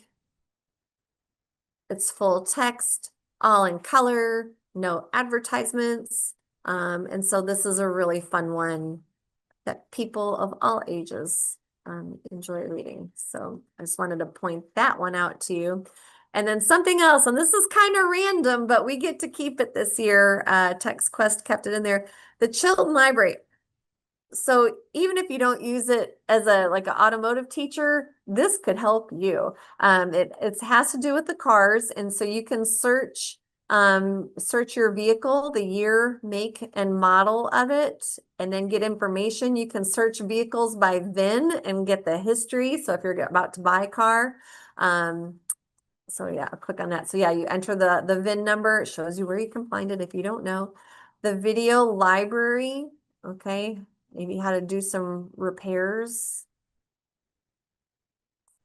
And then the ASE test prep quizzes, they have quizzes. So if they're going for their certification, they can do some practice quizzes for that as well. So that's pretty cool. So I thought that was a really neat thing. That actually helped me last year with my car personally. So you might want to try that one as well. I think those are all of the big ones. Are there any other questions? Let's see. Several resources are coming back. All right, actually, so several resources are not coming back. The Science Interactive, so science is coming back for high school, 95% sure. Science Interactive, that was the one that had like the 3D models of, you know, animals in the body and atoms and cells and all sorts of stuff. It had for 3D printers, like you had the code and you could use that to make stuff if you have a 3D printer in your classroom or your library. But yeah, Science Interactive, I know that one's not coming back. There's a few others. I see Dr. Knows used Chilton too. Yep. It's so funny how that works out, like just using it for our own personal gain. That was good. But yeah, so there's a few others that aren't coming. Unfortunately, this year, U.S. history and world history, is that right, are not coming back. I think it's U.S. and world are not coming back next year. So that's a loss with history. We're gonna look and see if we can't negotiate for next year. But you know, again, a lot of it comes down to usage and that data. I'll be working with curriculum coaches more this year, hopefully, to have them start preparing materials as well, using the databases that we subscribe to. But we really hope these get used. If we don't use them, we will lose them. So I know it's so sad. Sorry, Rebecca. Yeah, but there is a lot of the information in opposing viewpoints.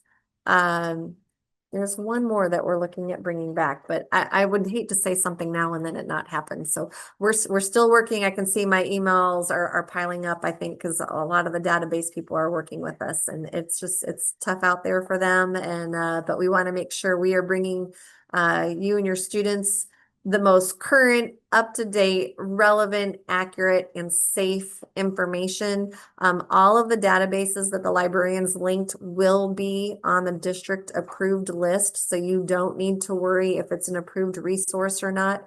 All of these will be approved under the library resources tab. They will be listed on the district website. I don't have the link for that right now, but it is posted. So all the parents right now are doing their opt-ins to technology. And that's part of it, is by grade level, which databases and which resources, compute software that they'll have access to. So that's all being worked on right now. So if it's not on that list that's posted on the website, we won't have access to it this year. And if we need to make some changes, hopefully we'll be able to do that. So again, lots of resources. I know your your middle and high school librarians are stretched between 3 campuses, but you can always email them. They have their own first name last name email, but they also have a school library email address. I would ask them which they prefer. Trying to keep track of emails with 3 different staffs can be overwhelming. So I know many of them prefer you to use the school library email address. It keeps it separated for them. Please introduce yourself to them so they can get to know the staff on their 3 campuses. But we're looking forward to a fabulous year with you. I'm excited to have my team of 41 back and see them next Friday. I hope all of you have a fantastic school year. Get down to your library, not just for the books, but also for those digital resources. I know the librarians really enjoy this part of their job too.